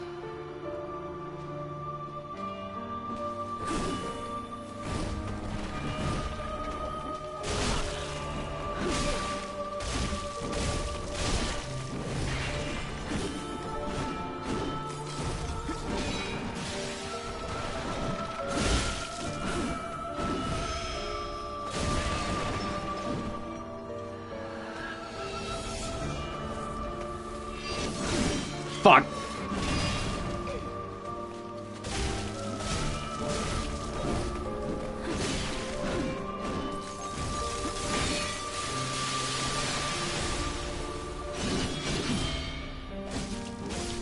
Phase 1.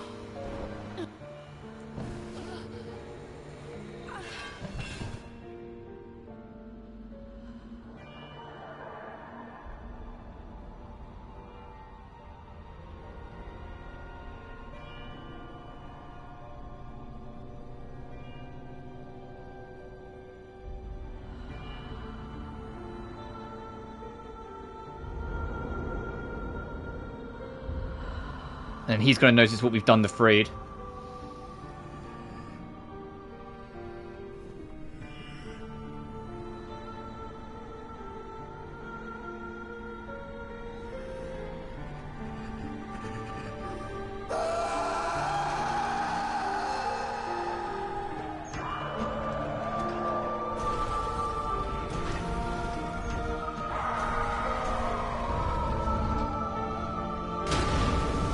Which will inadvertently create the fire they were trying to stop. But that fire will give life.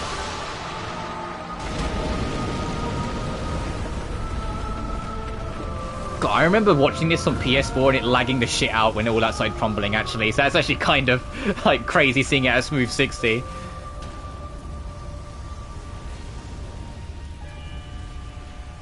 Now they both share the health bar, so you can attack either or. I don't know who I'll like target really. This isn't an Ornstein and Smo situation where they're separate health bars. They could have gone that route, but no. This is a they share the health bar, so it's just attack who's the most convenient to attack in a given time. I do think they have different defenses though, so it will affect the health bar differently depending on which one you attack with what. But now for phase 2.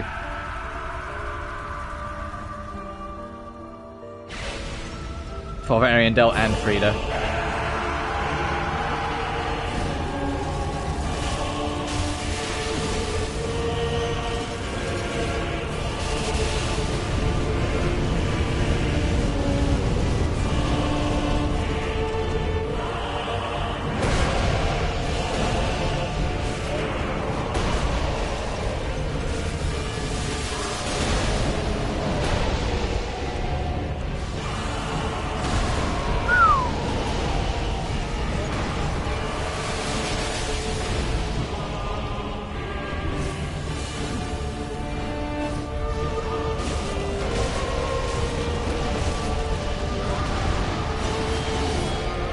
I could hear the other guy was fucking coming, so I had to kind of figure that out. Sorry, Father Ariandel.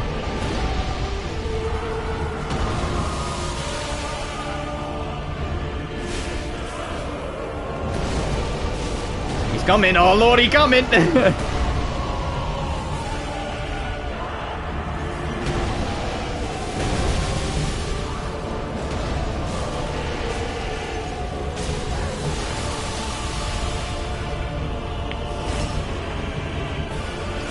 Alright, now time to get ready for final phase.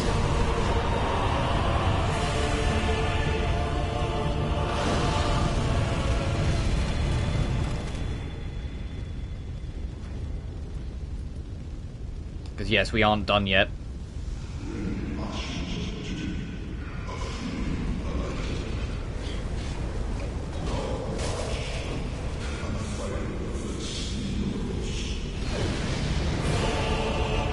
Final phase.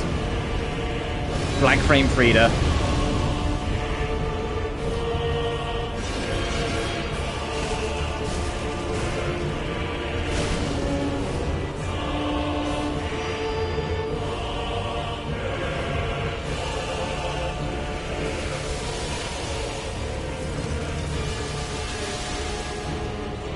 Where are you? There you are.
There's an after effect.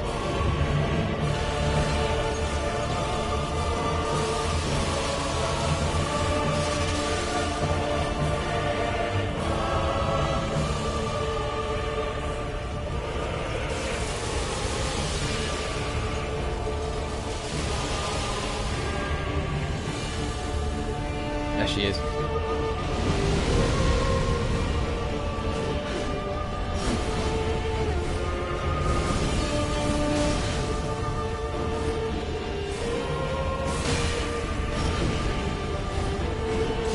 Fuck. That wasn't too bad for a first attempt.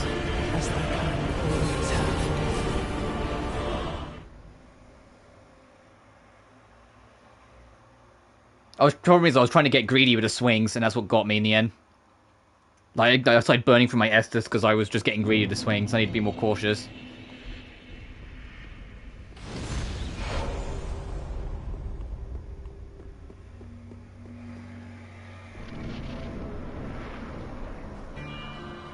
And now you have to do all fucking three again.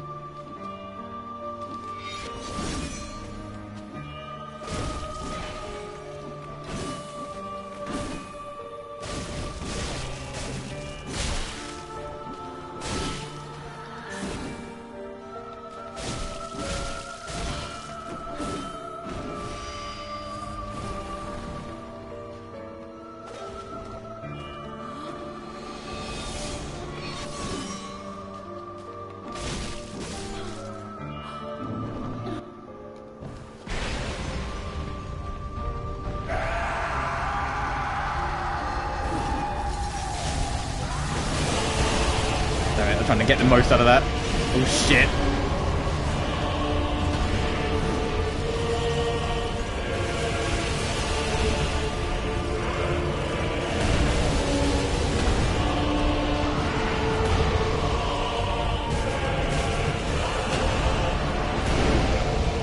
I feel like Father Ariandel's the better target. Because if you back up, Sister 3 tends to only, like, just do this, like, ice spray at you.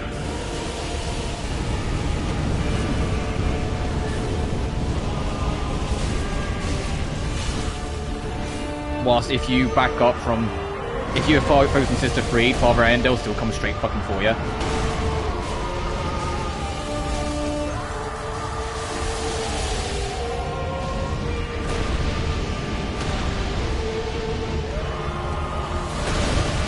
Wow, okay, I was not expecting that. She's healing.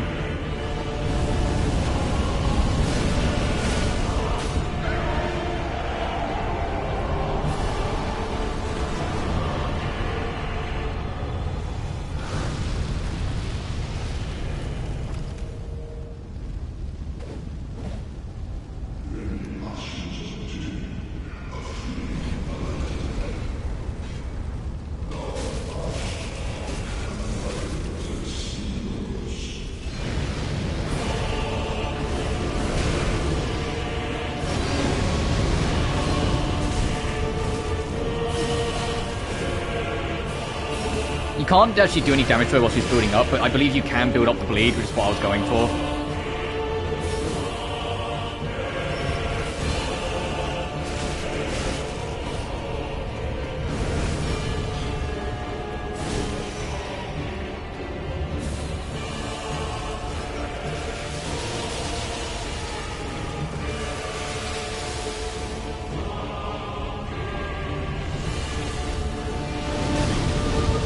Dodged way too late.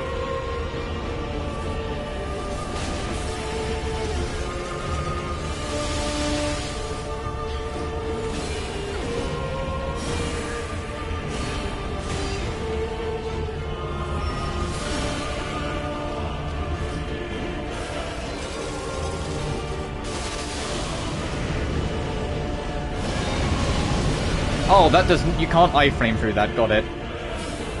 Yeah, I thought I was being clever.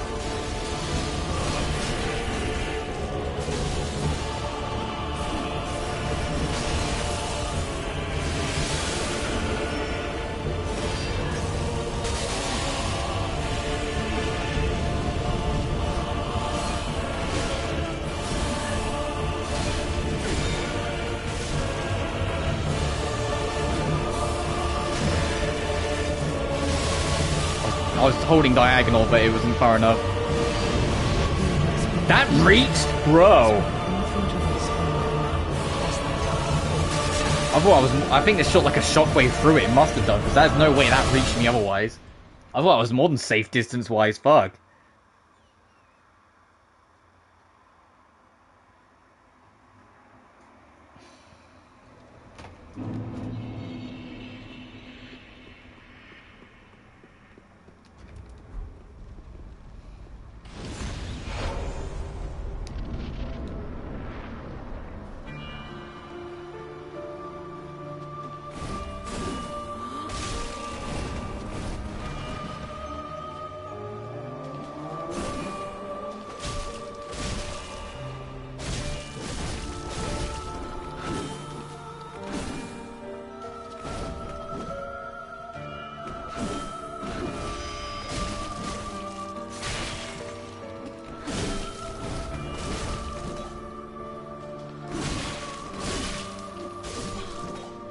I just tried to damage rush her in the end. Oh, I ate my heal input. Okay.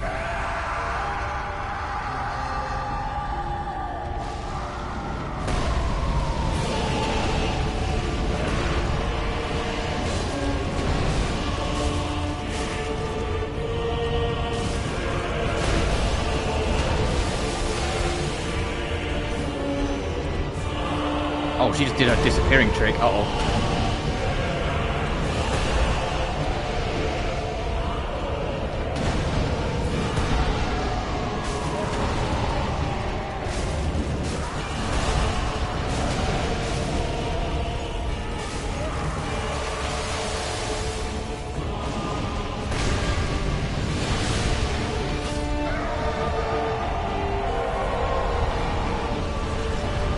Right, so yeah, the first two phases are fine. I just need to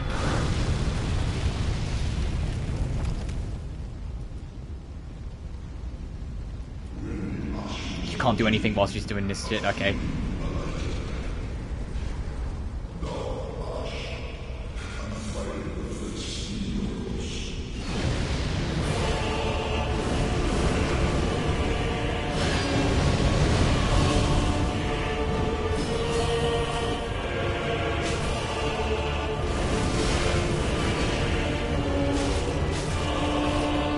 One-handing might be better because I attack a little quicker.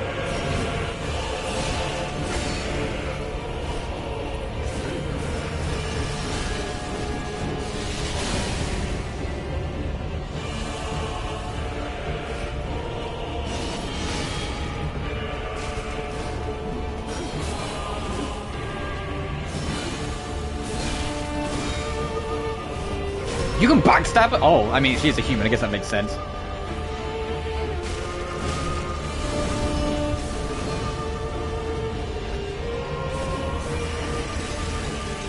It wasn't something I really thought to try, big boss, but yeah, it makes sense. You could probably parry her as well if you're better than I am. She went up.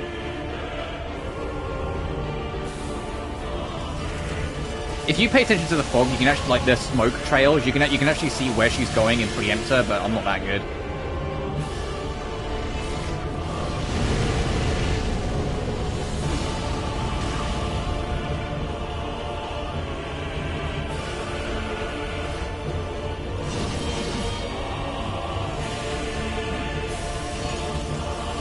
Now I know I can backstab her, I'm kind of going for it a little bit. I'm being really cheeky.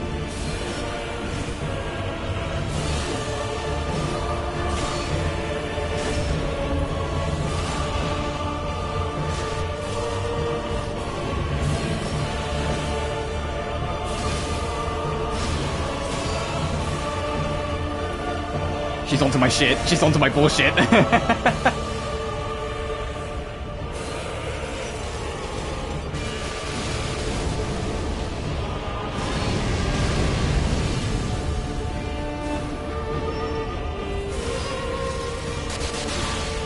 Trying to get out of it.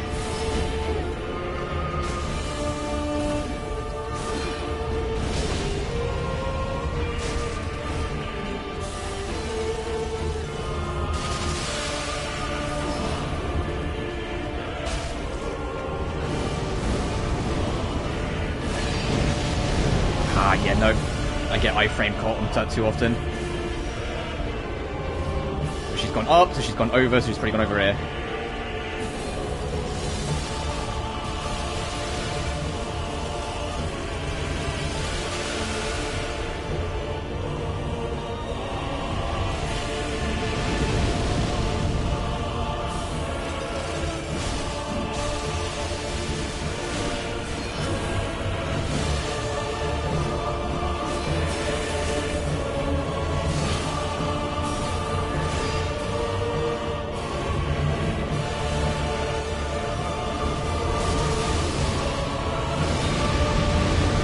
Yes, it does an extra explosion. I just saw it.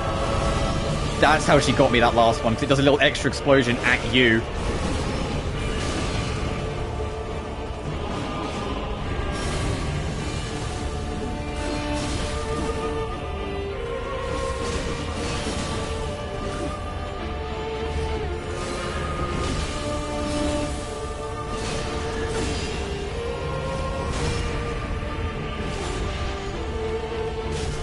Gotcha. I saw how little health she had left. I mean, I could probably just wrap her. But yeah, that took all 15 of my flasks. Sister Freed's final phase is brutal. But that's the end of the Ashes DLC.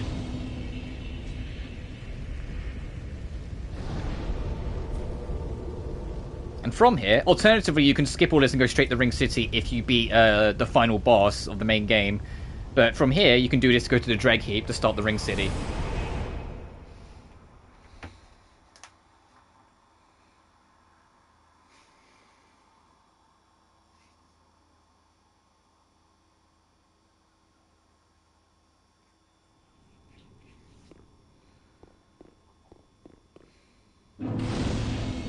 With the Dreg Heap's kind of interesting because you start with Dark Souls 3 aesthetic, but we'll see as we go through it. It goes from Dark Souls 3-esque to Dark Souls 2, and then we crash land in the original Firelink Shrine from Dark Souls 1.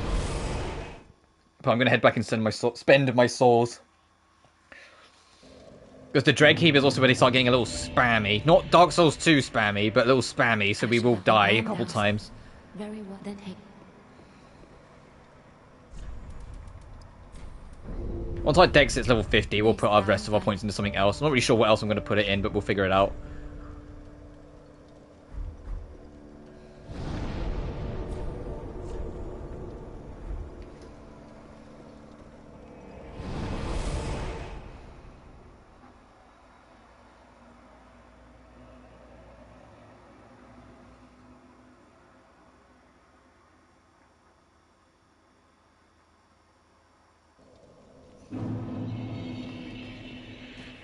But yeah, finding out we could backstab Fifth Sister Freed literally made the difference. Take the plunge. Yeah, Slave Knight Gale's going to lead us through. This ash will blanket your fall, so you can take drops. And that's what it slowly teaches you there, by making you take some smaller drops that grow in size.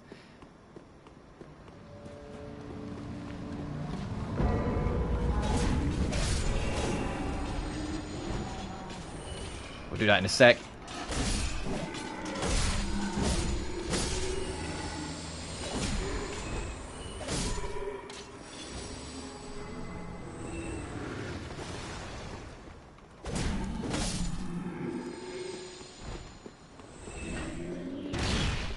But yeah, this is some of like the main game scenery that we're in.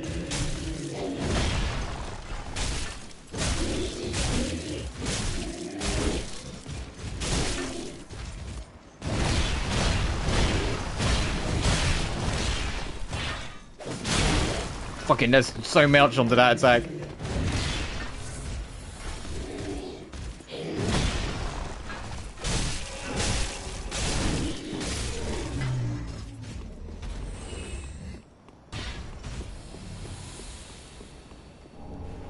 The Aquamarine Dagger. Dagger? I can speak.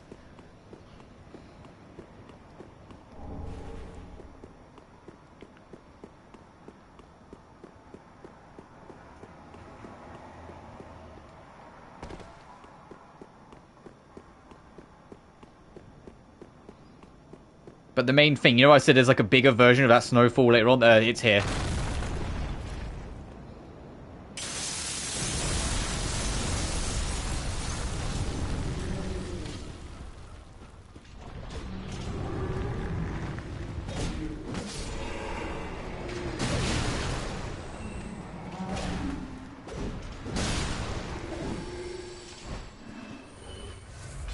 Shit, I didn't realize how much that ate my health up.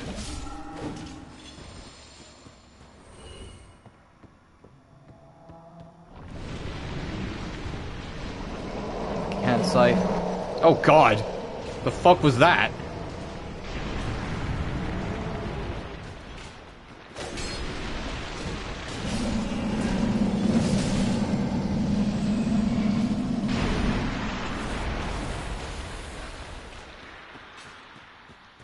Get me out of here, dude. That's scary.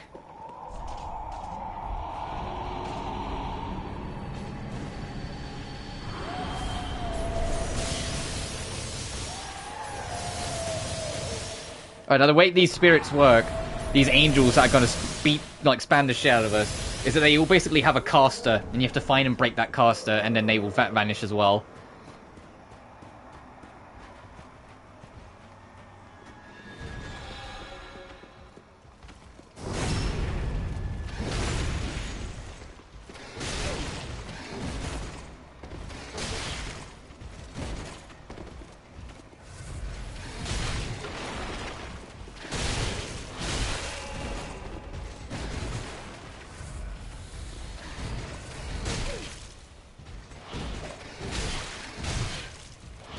Do you mind?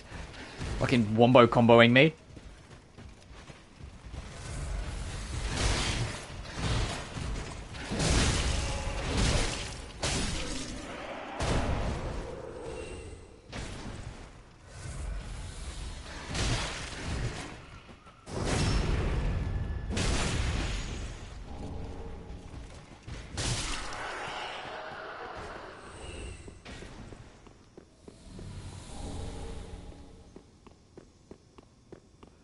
Now I gotta go check.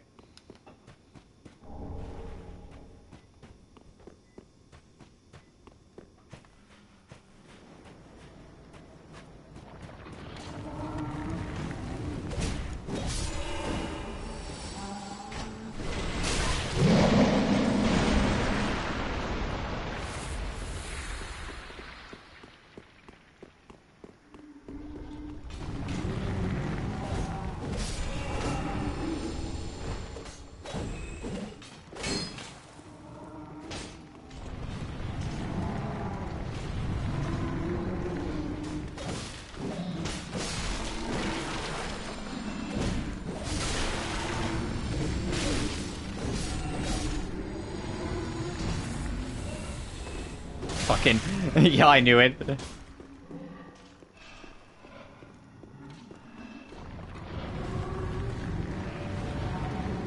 What's all this lead?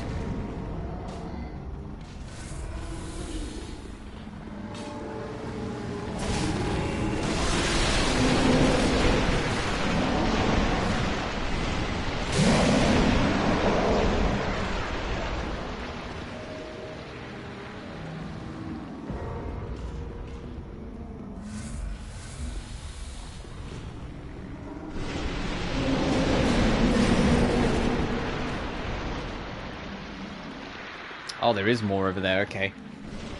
I more keep the ladder down just to get out of the way of the fucking giant soul dregs.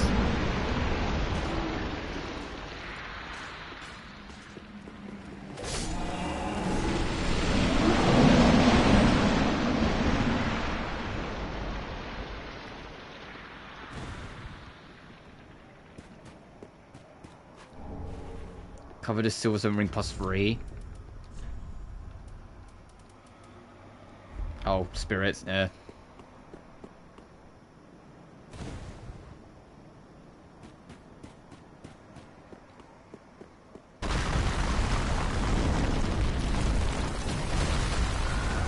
We're good.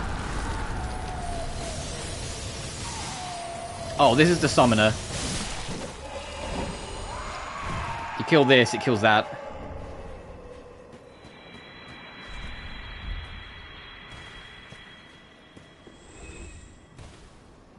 Also, look, a pilgrim.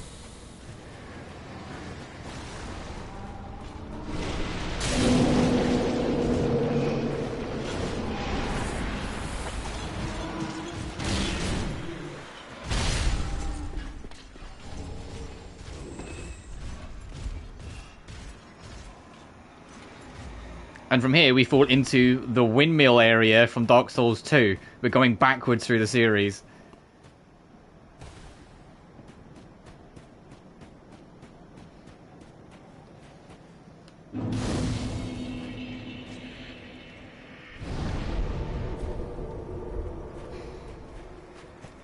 Yeah, the Irvine Peak ruins. But yeah, back when Ring City first launched, the angels of their spam bullets, I cannot even begin to describe how aggressive the spam used to be. They're still a little spammy, but you can see you can kind of just worm your way through it. No, they were relentless.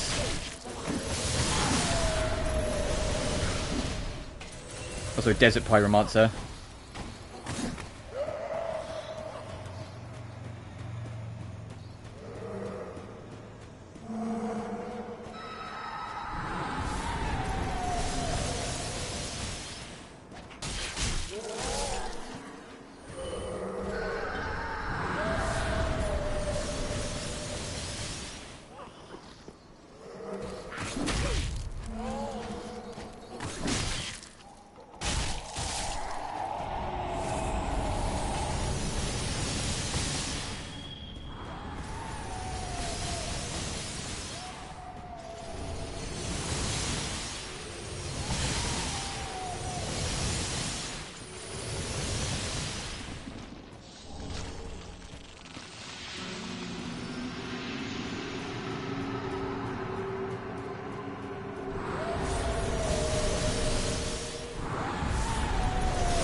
Of course, it would be a Miyazaki area without a fucking swamp.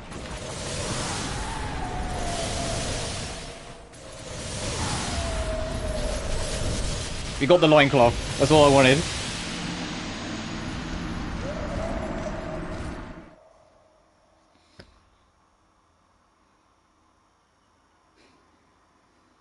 But each of those angels does have a summoner being that you can find. Not that means I know where they all are, but they do all have one.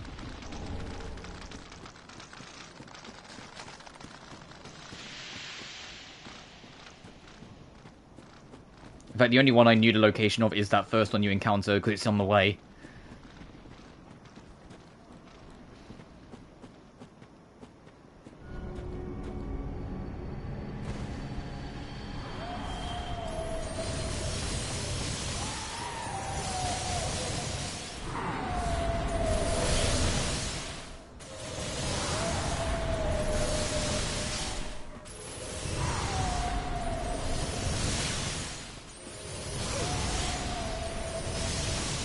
Okay, I have to get in.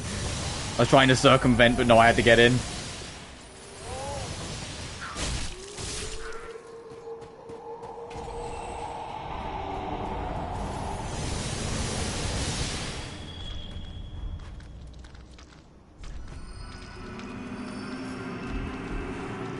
Oh, that's curse. That's to force you out of hiding. Just to be an extra dick.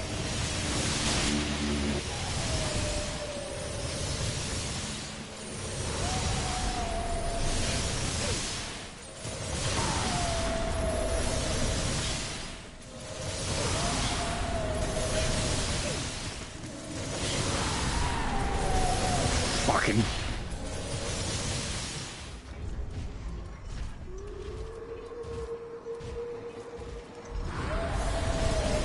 So I'll have to check in a second, because I know it was going to start, doing, like, trying to curse me.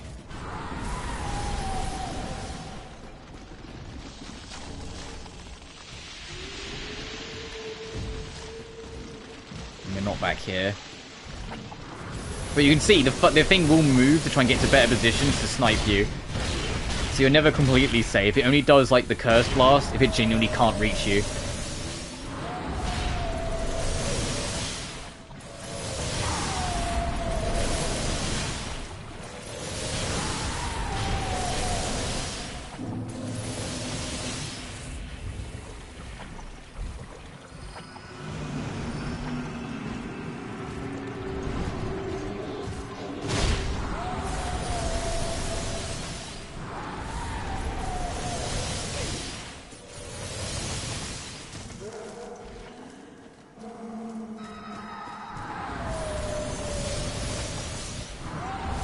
Oh, cool. Just fucking whatever, John. Get out of here.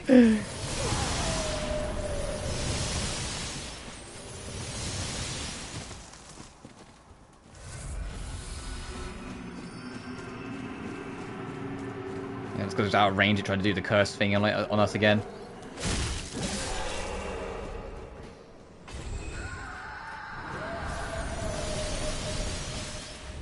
I didn't actually mean to do that. I was going to swap it back to this. Put this on here.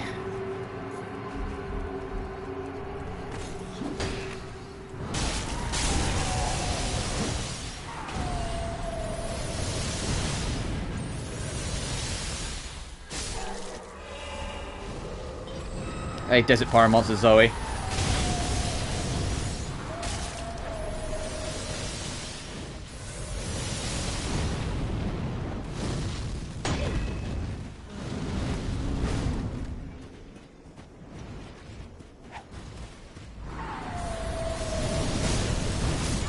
Wow, I just had no frames, huh? I just got caught in the first one and that was it. Alright.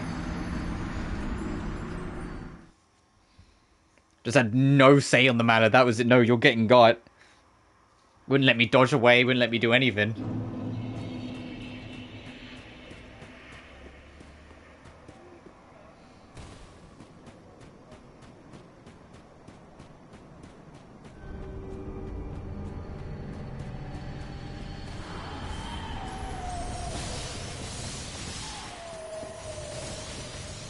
So this was just annoying me. I just want to go get it.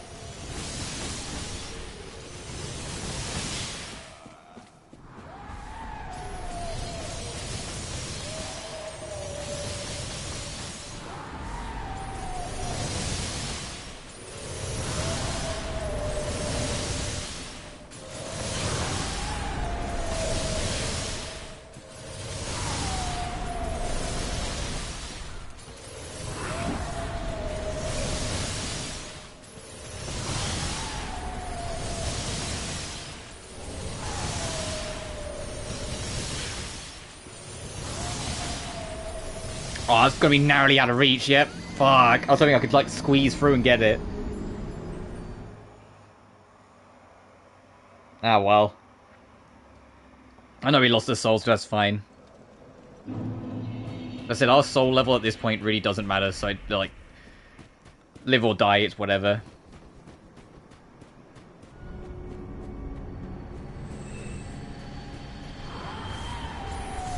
Wish I could see where that summoner is and try and maybe deal with it, but... ah, well.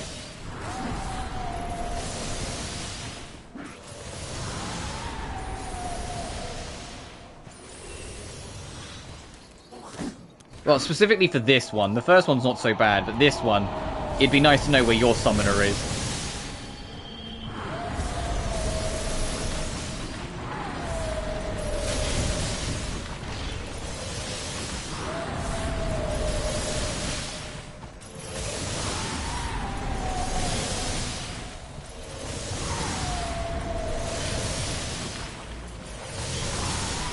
Christ.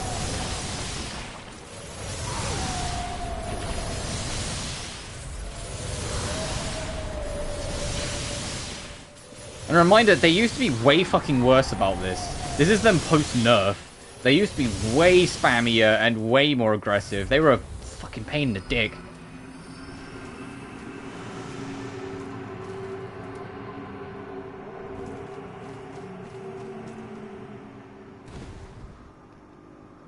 I want to see if we can find the master. It would also make us being able to deal with the flame above a little more manageable if we can find the owner.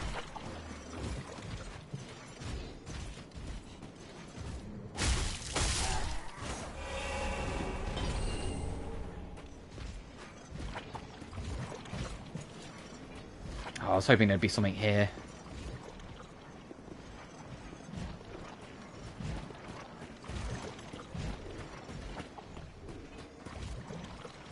What the fuck? Okay. Is it de-aggroed?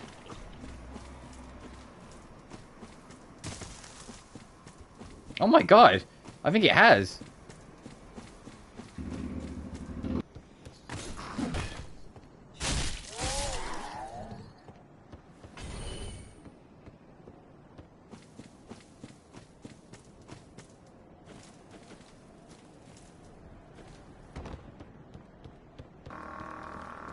Here you are. Get out of here. And that should be that one.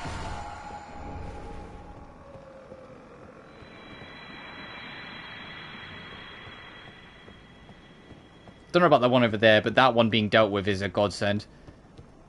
And I believe they don't respawn, so now we are free to just kind of do what we want.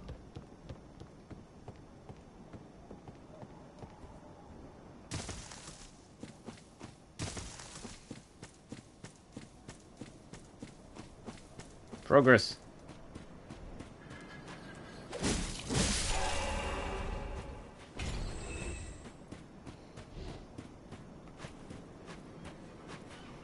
Hello, Miss Pyro. I was kind of hoping the little guys would run ahead of you. There we go.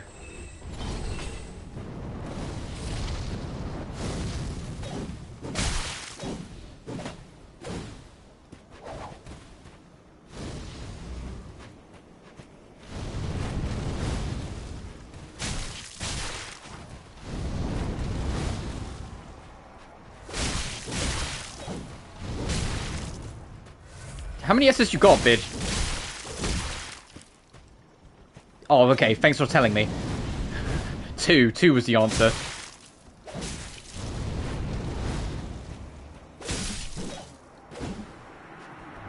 I appreciate that she tried like to do it anyway, but we got the fan flame.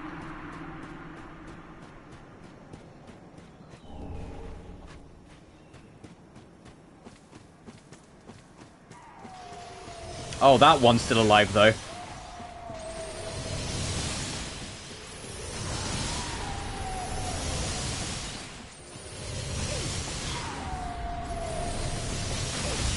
Get out! Okay, we're in the clear.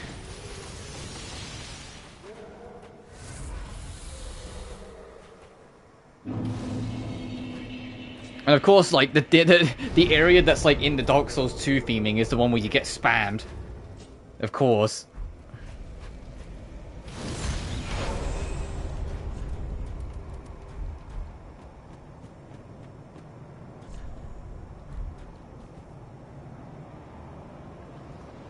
Now it's time for the first boss of the Ringed City, the Twin Knights.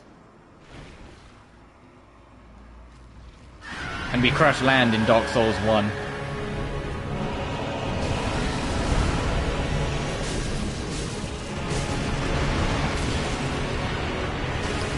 The way this boss fight works is that you have to kill both of them, and then when you do, one of them will get back up and become a stronger variant. I believe it's whichever one you... Like, they both have different movesets, so it depends on which one you kill first and second. But unfortunately, because they're named, you know, they're not named, it's just Demon in Pain and Demon from Below, which is a bit more generic. I have no idea which one is which. One's more ranged afterwards, and one's more physical afterwards.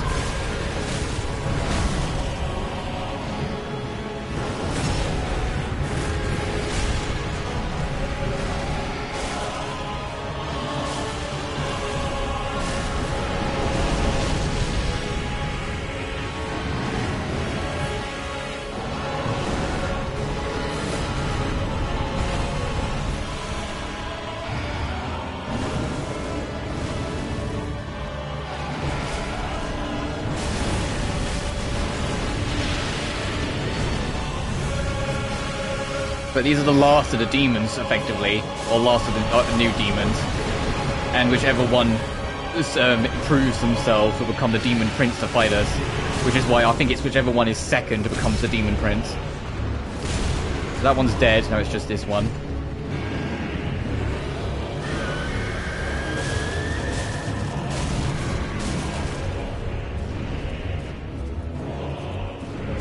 But this one, I believe, will get back up.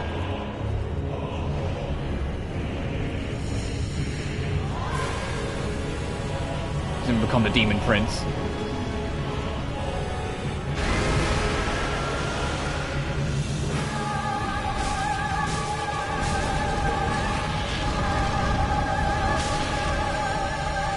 And then depending on which one is the last one left alive affects what their moveset is. I have no idea, like, which is right on my head. I think we got the more physical one. Oh fuck, that's a grab. At least that's a quick one.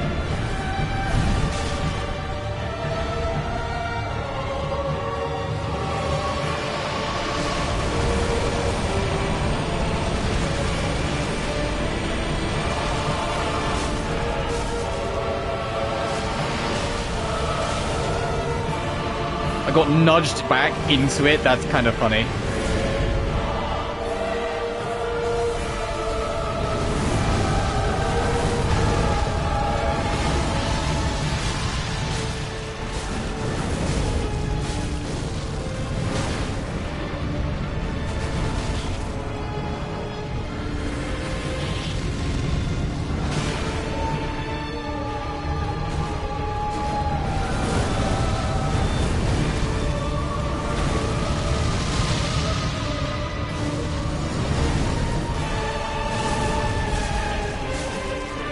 Come on, I'm trying to get the stun.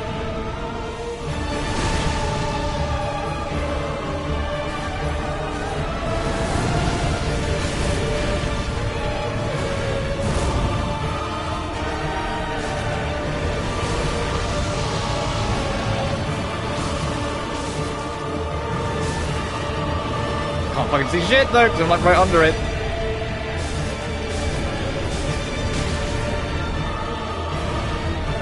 Oh, is he gonna try the laser again? Yes.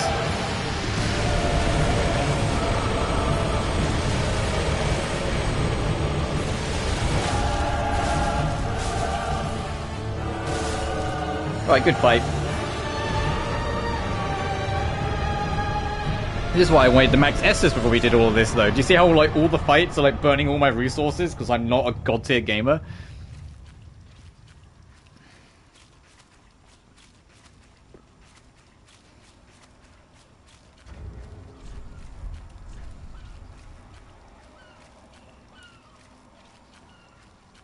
Demons birthed from a common chaos share almost everything between them, even the pride of their prince and his near-faded flame. So the last demon standing may rekindle it. That's the envoy banner to proceed to the Ring City. And see, this is where, just to bring it back to this being like the Firelink Shrine from Dark Souls 1 at the very bottom of all this. Oh, I didn't even run straight past it. We go in where the World Serpent was. You know, the bird would be there, you'd get taken back to the asylum over there. It's the cycle kicking in. Before we proceed, though, I got 111,000 souls, I might as well go spend them.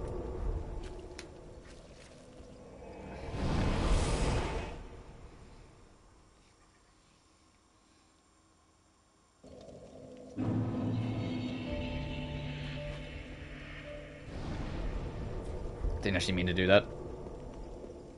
Asher, thou, then I am doused. Very well, then.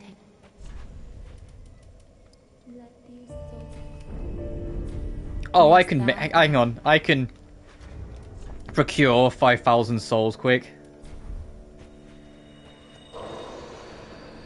I'll keep the rest of my souls, though. Very well, then. Mayst thou thy peace. Actually, now we've fought a few bosses. Let's see what we can get out of it.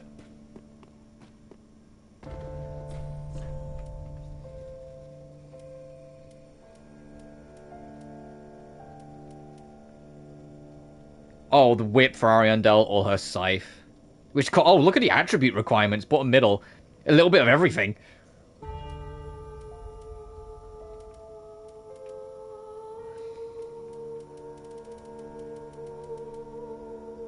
And that's a demon prince, the demon scar.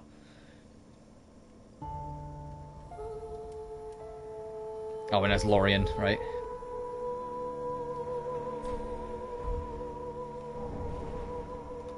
What's the skull ring? Easier to be detected by enemies? Fuck off.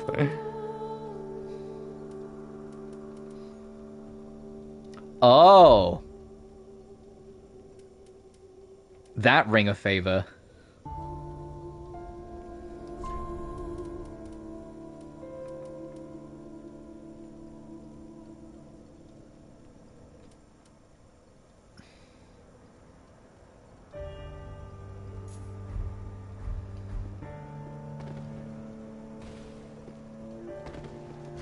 Sure, why not? I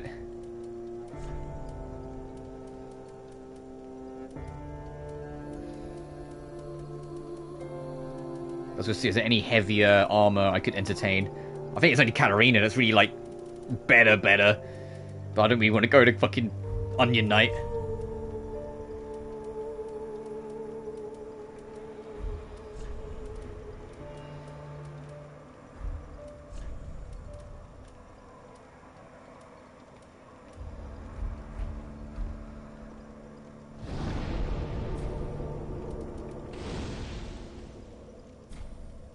Yeah, now you can do the online, but also I'm not doing that.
Welcome to the Ring City, at the very edge of the world.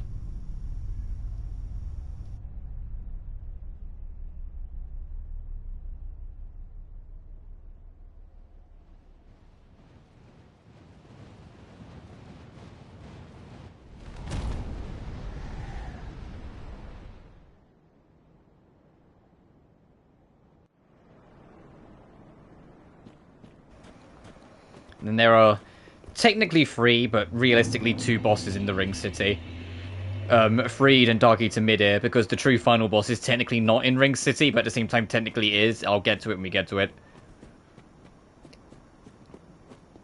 Hark! They brought thee here, did they not? Dost thou the gods serve, or merely that role affect? A lie. A wretched lie. Thy scheme is known to the dark. Why else wouldst one deign to visit this dung heap? Give rest to thy falsity. I would be an ally to thee. If it is the dark soul thou desirest, then seek Filianor's church at the base of the cliff. There wilt thou the sleeping princess waken. Her slumber is a deceit. A lid covering an overgrown privy. A prop to keep thee from the dark soul of thine desire. Worry not. If thou art yet human, the urge will suit to curse the gods and bring ruin upon this accursed heap of dung. Now, yearly to Yeah, we gotta go to the church to get the Filianor. Because the Dark Soul is what we can use to paint the painted world for that girl, for Gale. Yes, at the very end of it all, we're after the Dark Soul in Dark Souls. The Mausoleum Lookout. And are you ready for our very loving, warm welcome?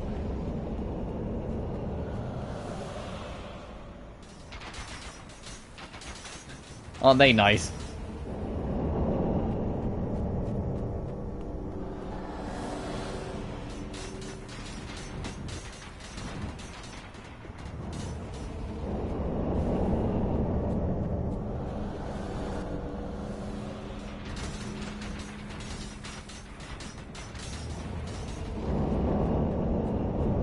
And it's that big guy way back over there that's causing it to happen. Oh, you managed to get slip. Oh, fuck. Oh, okay, I'm not safe here.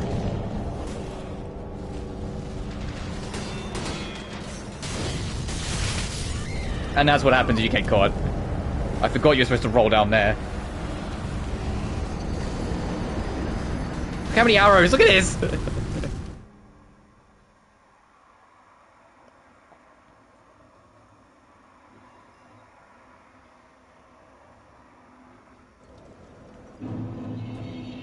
Before we carry on, I'm going to take one last quick little break. I say one last, who knows, but one more quick little break. Just to refill my water. BRB.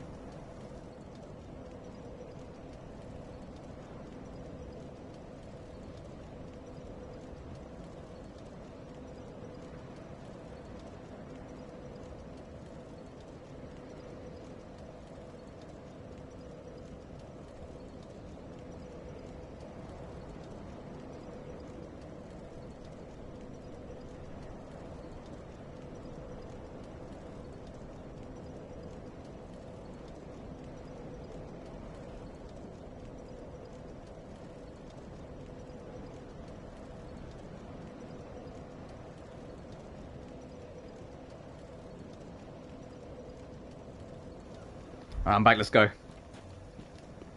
I'm not going to use my Ember, because I'm probably going to get shot to death a couple more times yet. Yeah, because that big guy, you can deal with him, more of these guys won't get summoned.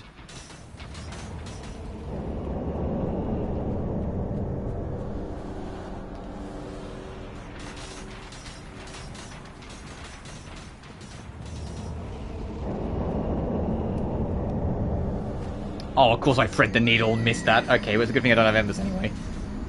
I thought it would just be a ledge to land on. No, of course there's a gap.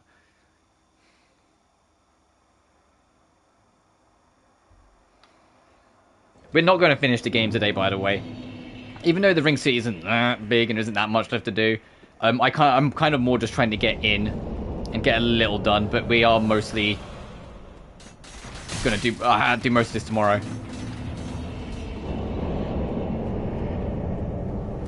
Or not tomorrow, whenever it is we next stream it. I think it might be tomorrow, actually. I'm not sure. I can't remember what I put on the schedule for Sunday. If it was this or more Atelier.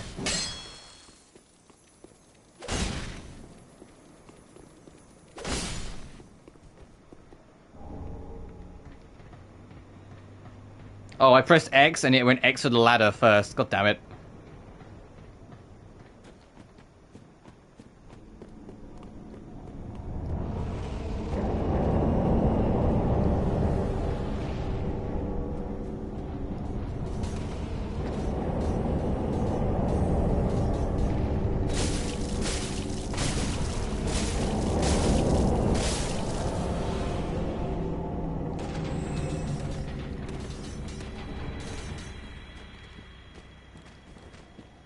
With him gone, there shouldn't be any more over here, so we can now go freely explore.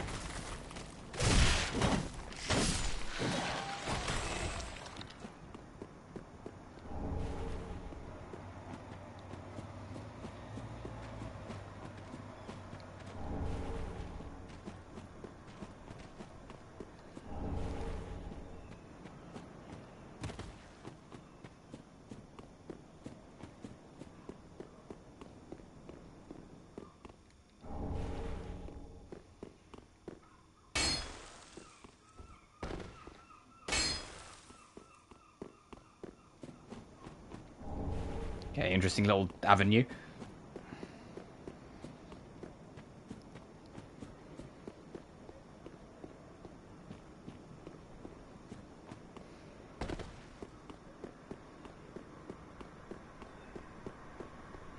Many of us are by the fire, forsaken. I like how he starts talking before you approach him, because it knows you'll probably swing at him otherwise. Behold this city. But there's a number of these guys that will talk, and there's actually one in particular, like down in the swamp over there, that like alludes to every single side quest in the game, implying that he knew about it. Begin. But a common thing they say in here is let the feast begin. Only the fear not, and let.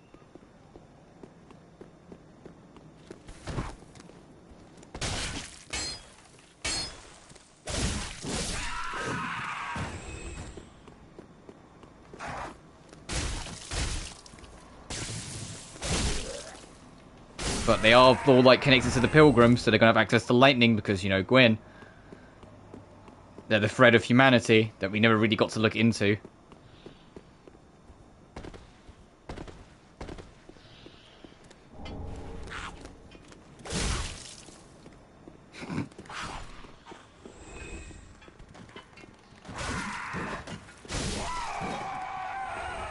That's our main bonfire.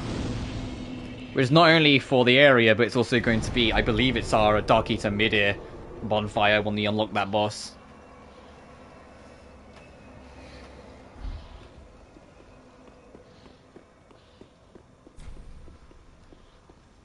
Which I said before, I don't 100% remember.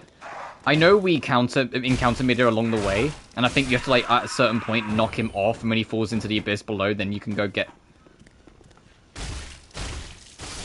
I saw my curse cop for a second. I was like, huh?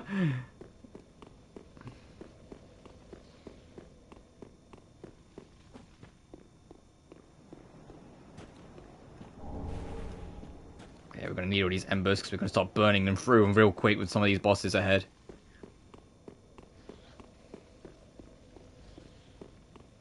I say that, of the 3 bosses left, one of them isn't that hard, one of them is extremely hard, and the other's like the final boss of the DLC. And then afterwards we've got Lord of Cinder, which isn't too hard. Lord of Cinder is more about the end of the experience than it is about being a big final challenge. It's still hard, don't get me wrong, that's not to make out it's easy, but the Lord of Cinder is very much there to kind of send off the story more than anything.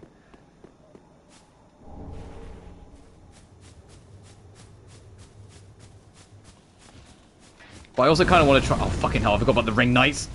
Hey, there's one particular Ring Knight later on that is absolutely terrifying. And they have a great sword in each hand.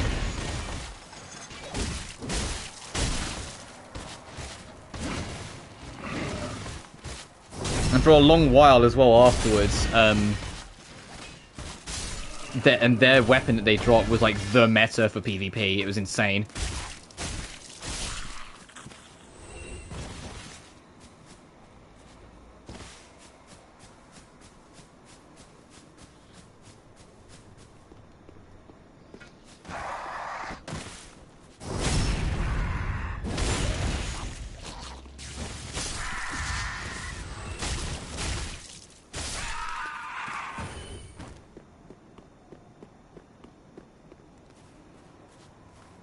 That looks suspicious. Nope. Oh, hey. What the fuck?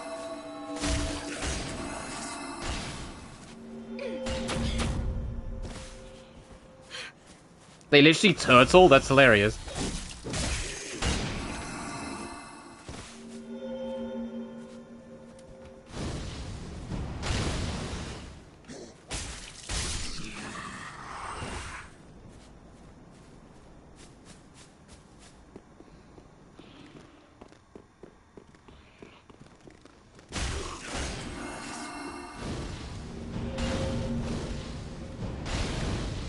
Oh, bye.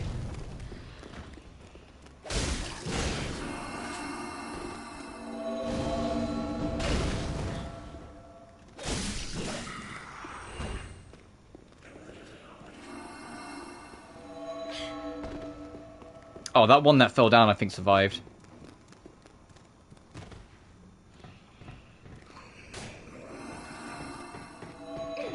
He absolutely did.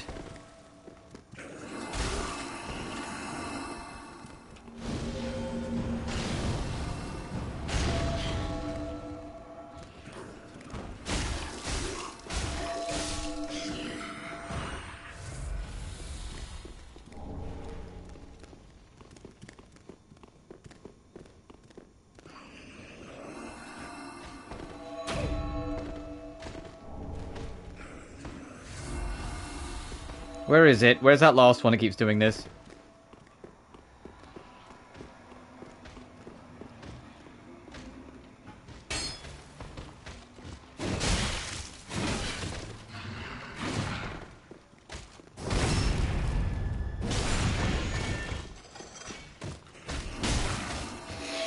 That was such a, that was BM.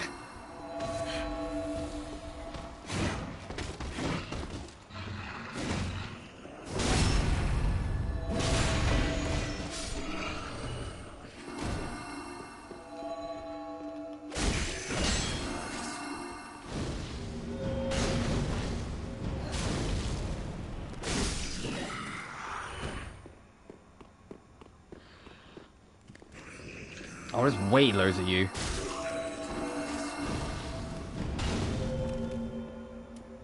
Great.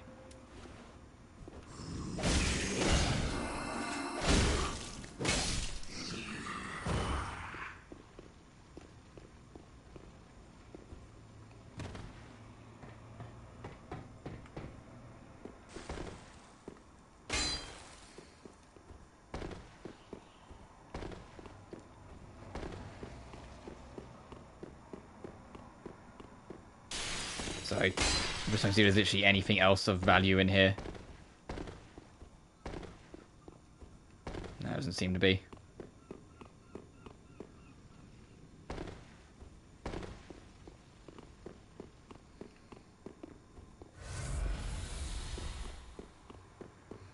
I think next bonfire I'll probably wrap. And then next time we play, try and finish. Oh, you fucking cursed rocks. That's what I'm going to call them now on, the cursed rocks.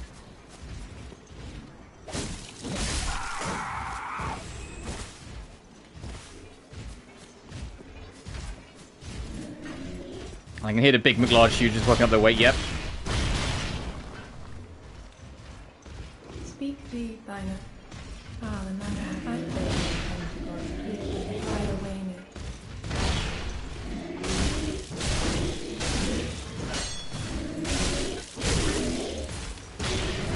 Oh, the fucking curse rock was crawling up here. Yeah, get fucked.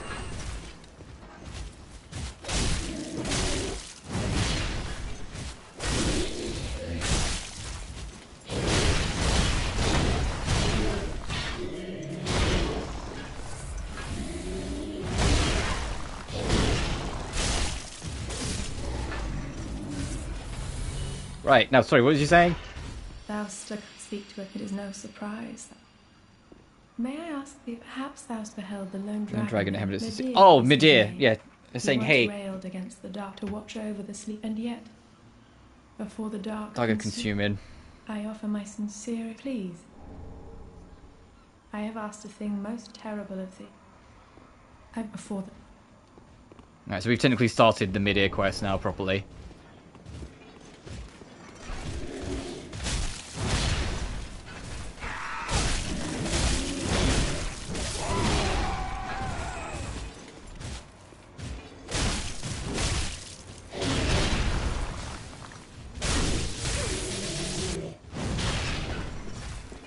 Oh god, there's so many of these fuckers.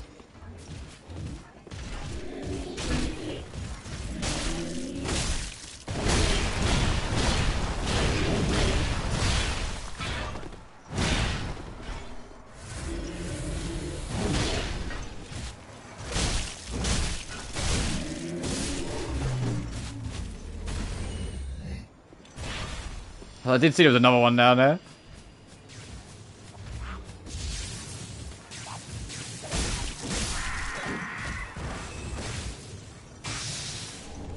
But yeah, I'm getting kind of hungry, which is why I'm thinking about wrapping up soon.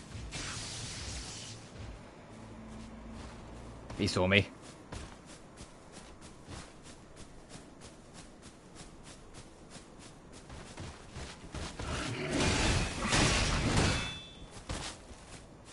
Oh, fucking cool, Invader.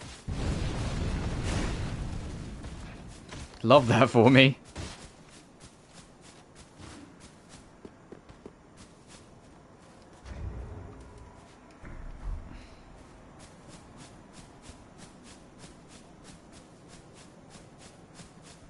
Hey, buddy.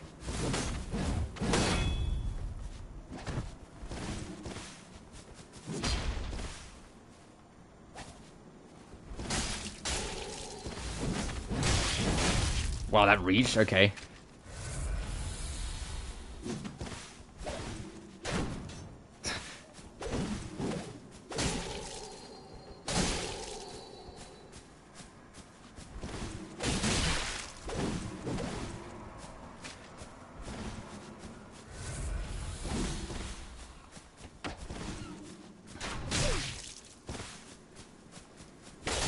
What quirky fucking fellow this guy's moveset has.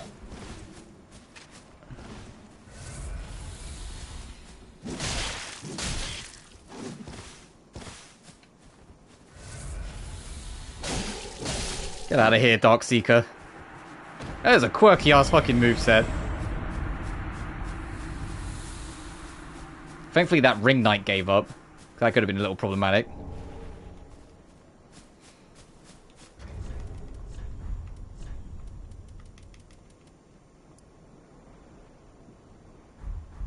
Interesting. Zuli's stuff.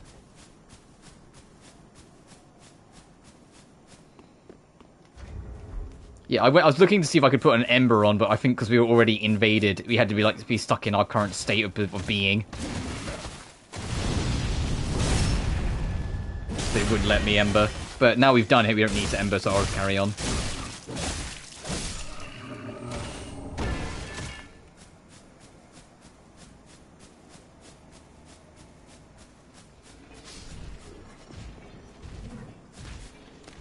Oh, you got back up here?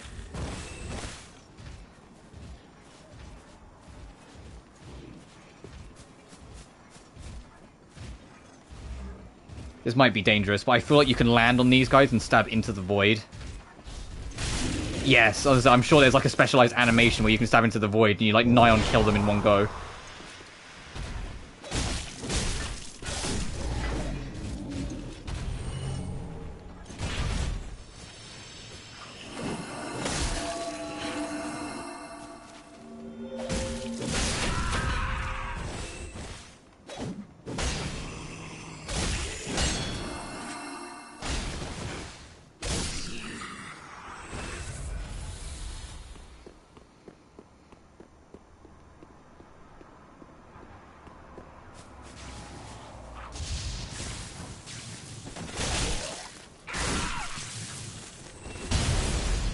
Fucking nice try, buddy, but get out of here. I'm stealing your moss. I just realized, look at us. Look at our equipment. We're filthy. Holy shit. Oh my god, there's so many.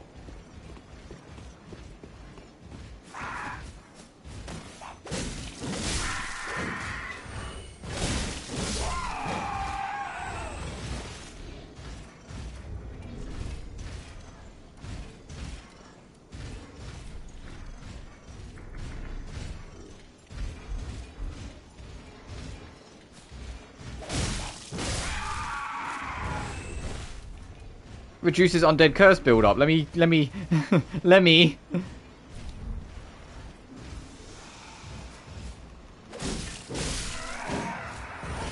I gotta wait for that to tick down. I just have to.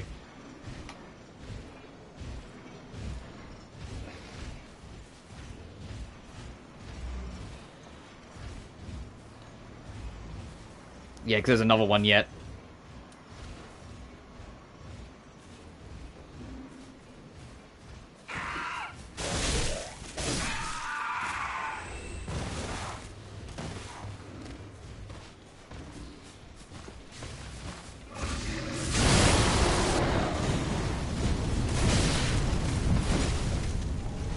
Thank you, bye.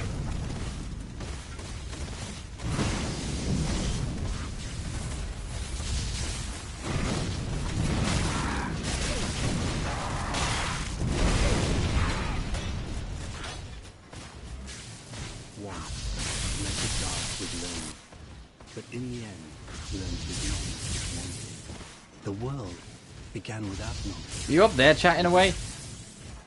Cool.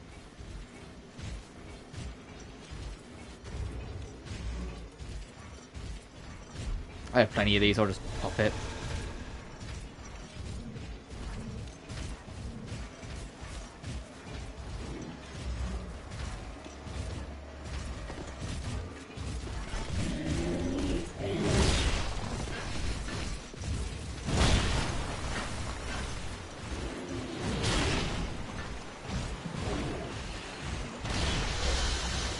Alright, now the only thing I remember about this swamp is that for some reason, just to further add to the fucking mystery of how the fuck does...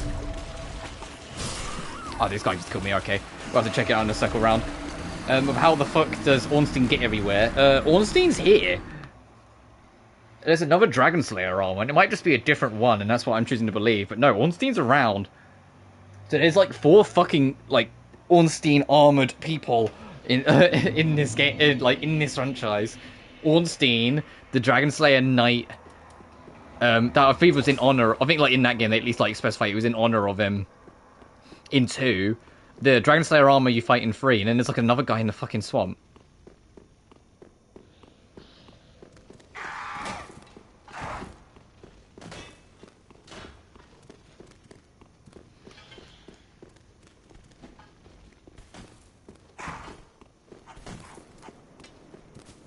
Unfortunately, we didn't open up any shortcuts, so this is just a very long fucking run we got to do.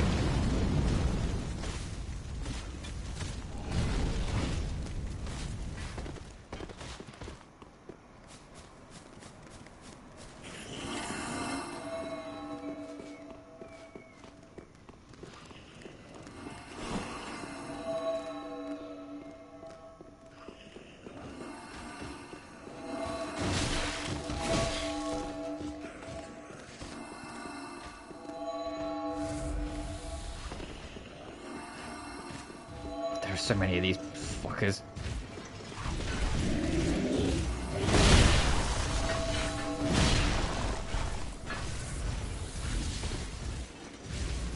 I'm quick, I might be able to squeeze around before all these like fully spawn in, because there's another one that's got to spawn in yet. Yeah, I see him just spawning out.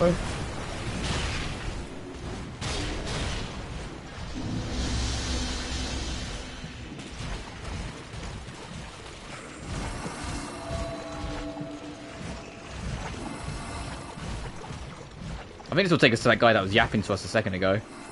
Yeah, this one. I'm not going to talk to him yet because I don't want to get Didn't want that anyway.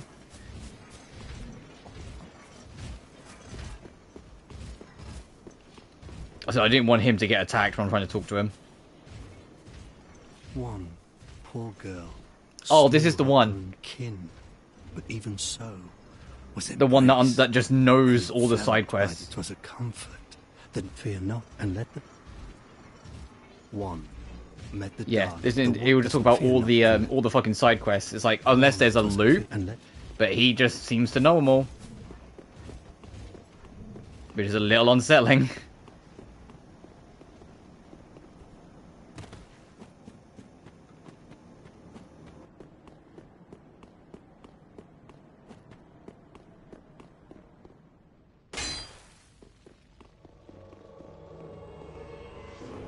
All right.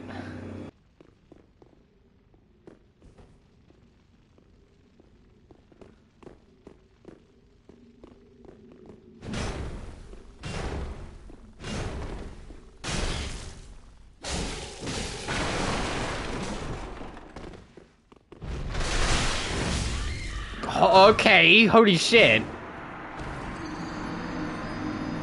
I'm sorry.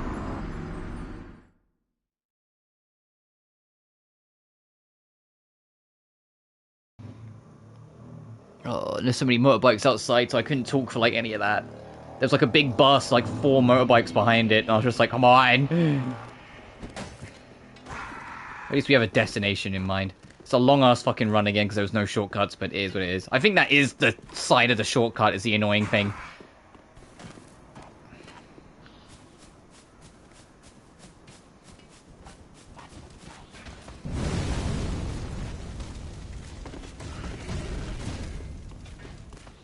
Let's try and get through. Excuse me, knucklehead.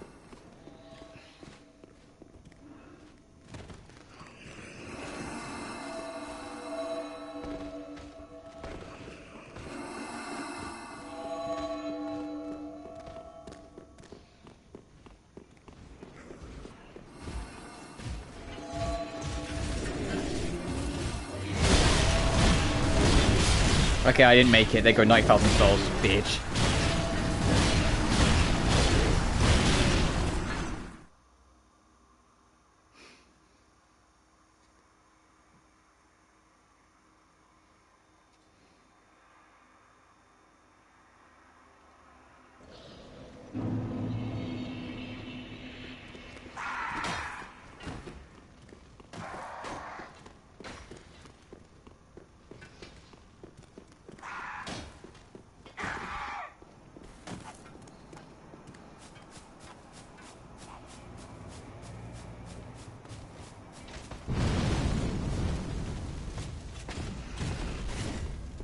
It's the only thing, because I know they're like right near, if not at the shortcut. It's not meant to be.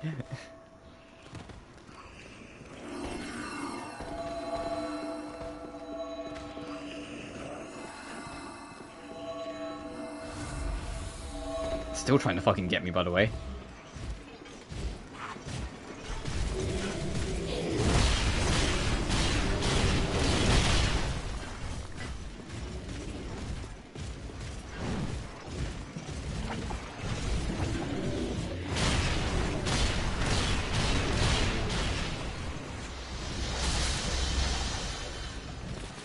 Why'd that do so much fucking damage? That guy.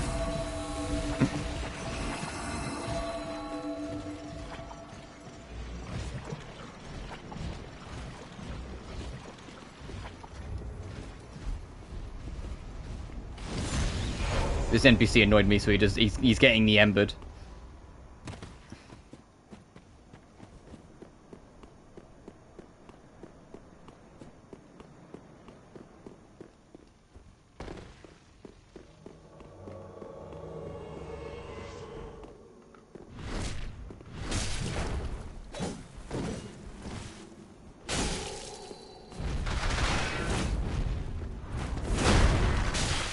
What?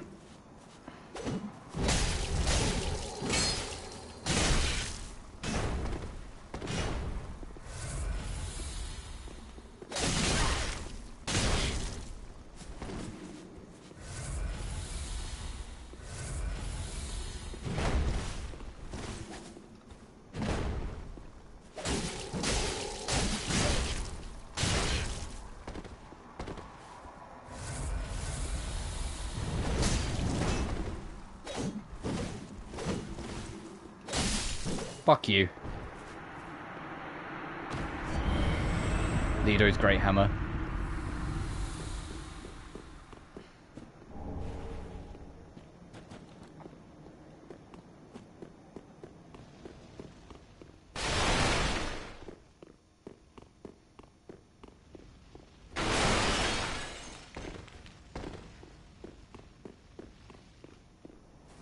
I don't think this is the room where if you show humanity, they let you through. There's a room. Do I have the twig?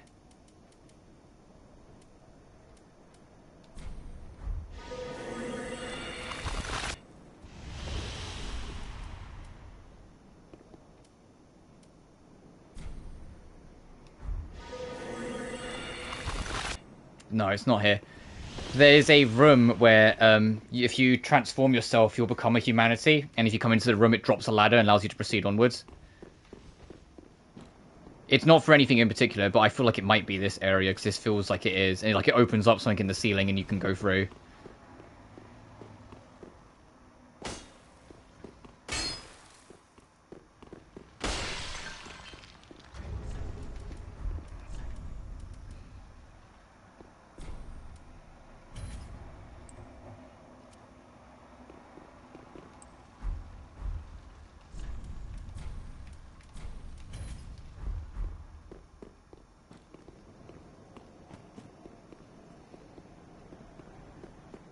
Oh, how do we get down? Hang on.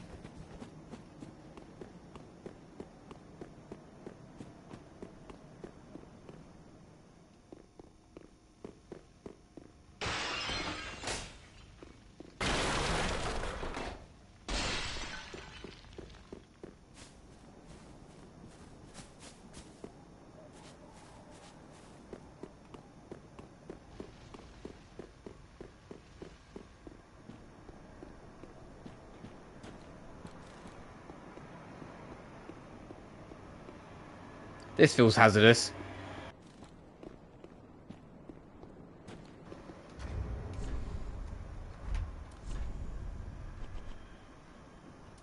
Do we have the illusion spell?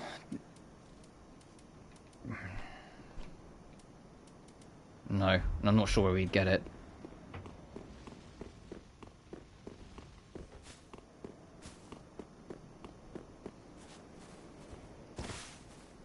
Alright, I might have to walk back and do the run through yet again, because this is not the shortcut I thought it was.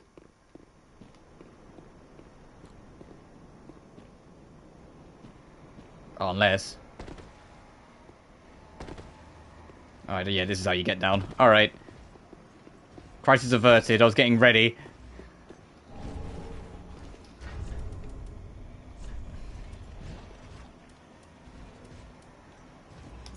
Fuck, it's a direct upgrade, why wouldn't I?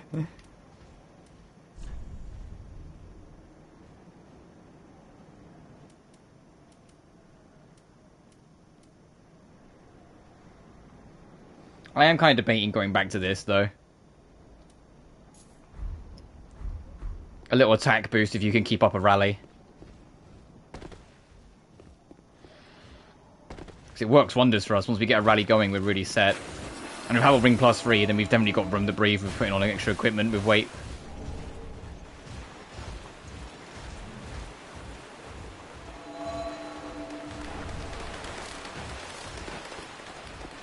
But yeah, somewhere out here, not that I remember exactly where, but somewhere out here. So yeah, these ones are aggroed. Is a dark. Somewhere out here is a Darkslayer armor. Darkslayer, Dragon Slayer armor. Sorry. And there's our bonfire.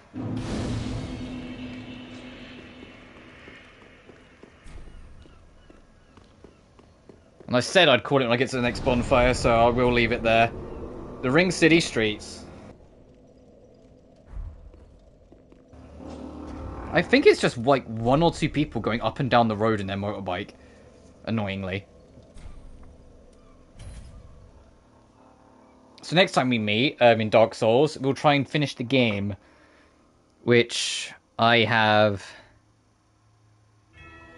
Oh, I do have it scheduled for this, so we'll see you tomorrow for it then. I wasn't sure if I had this scheduled or something else scheduled for tomorrow. But yes, then tomorrow we will try and finish off Dark Souls 3. As always, thank you all so much for watching. Remember to like and subscribe if you haven't already. It genuinely helps the channel grow. Additionally, you can find my BlueSky and Patreon in the description of every single video. But until then, you guys take care now. Peace.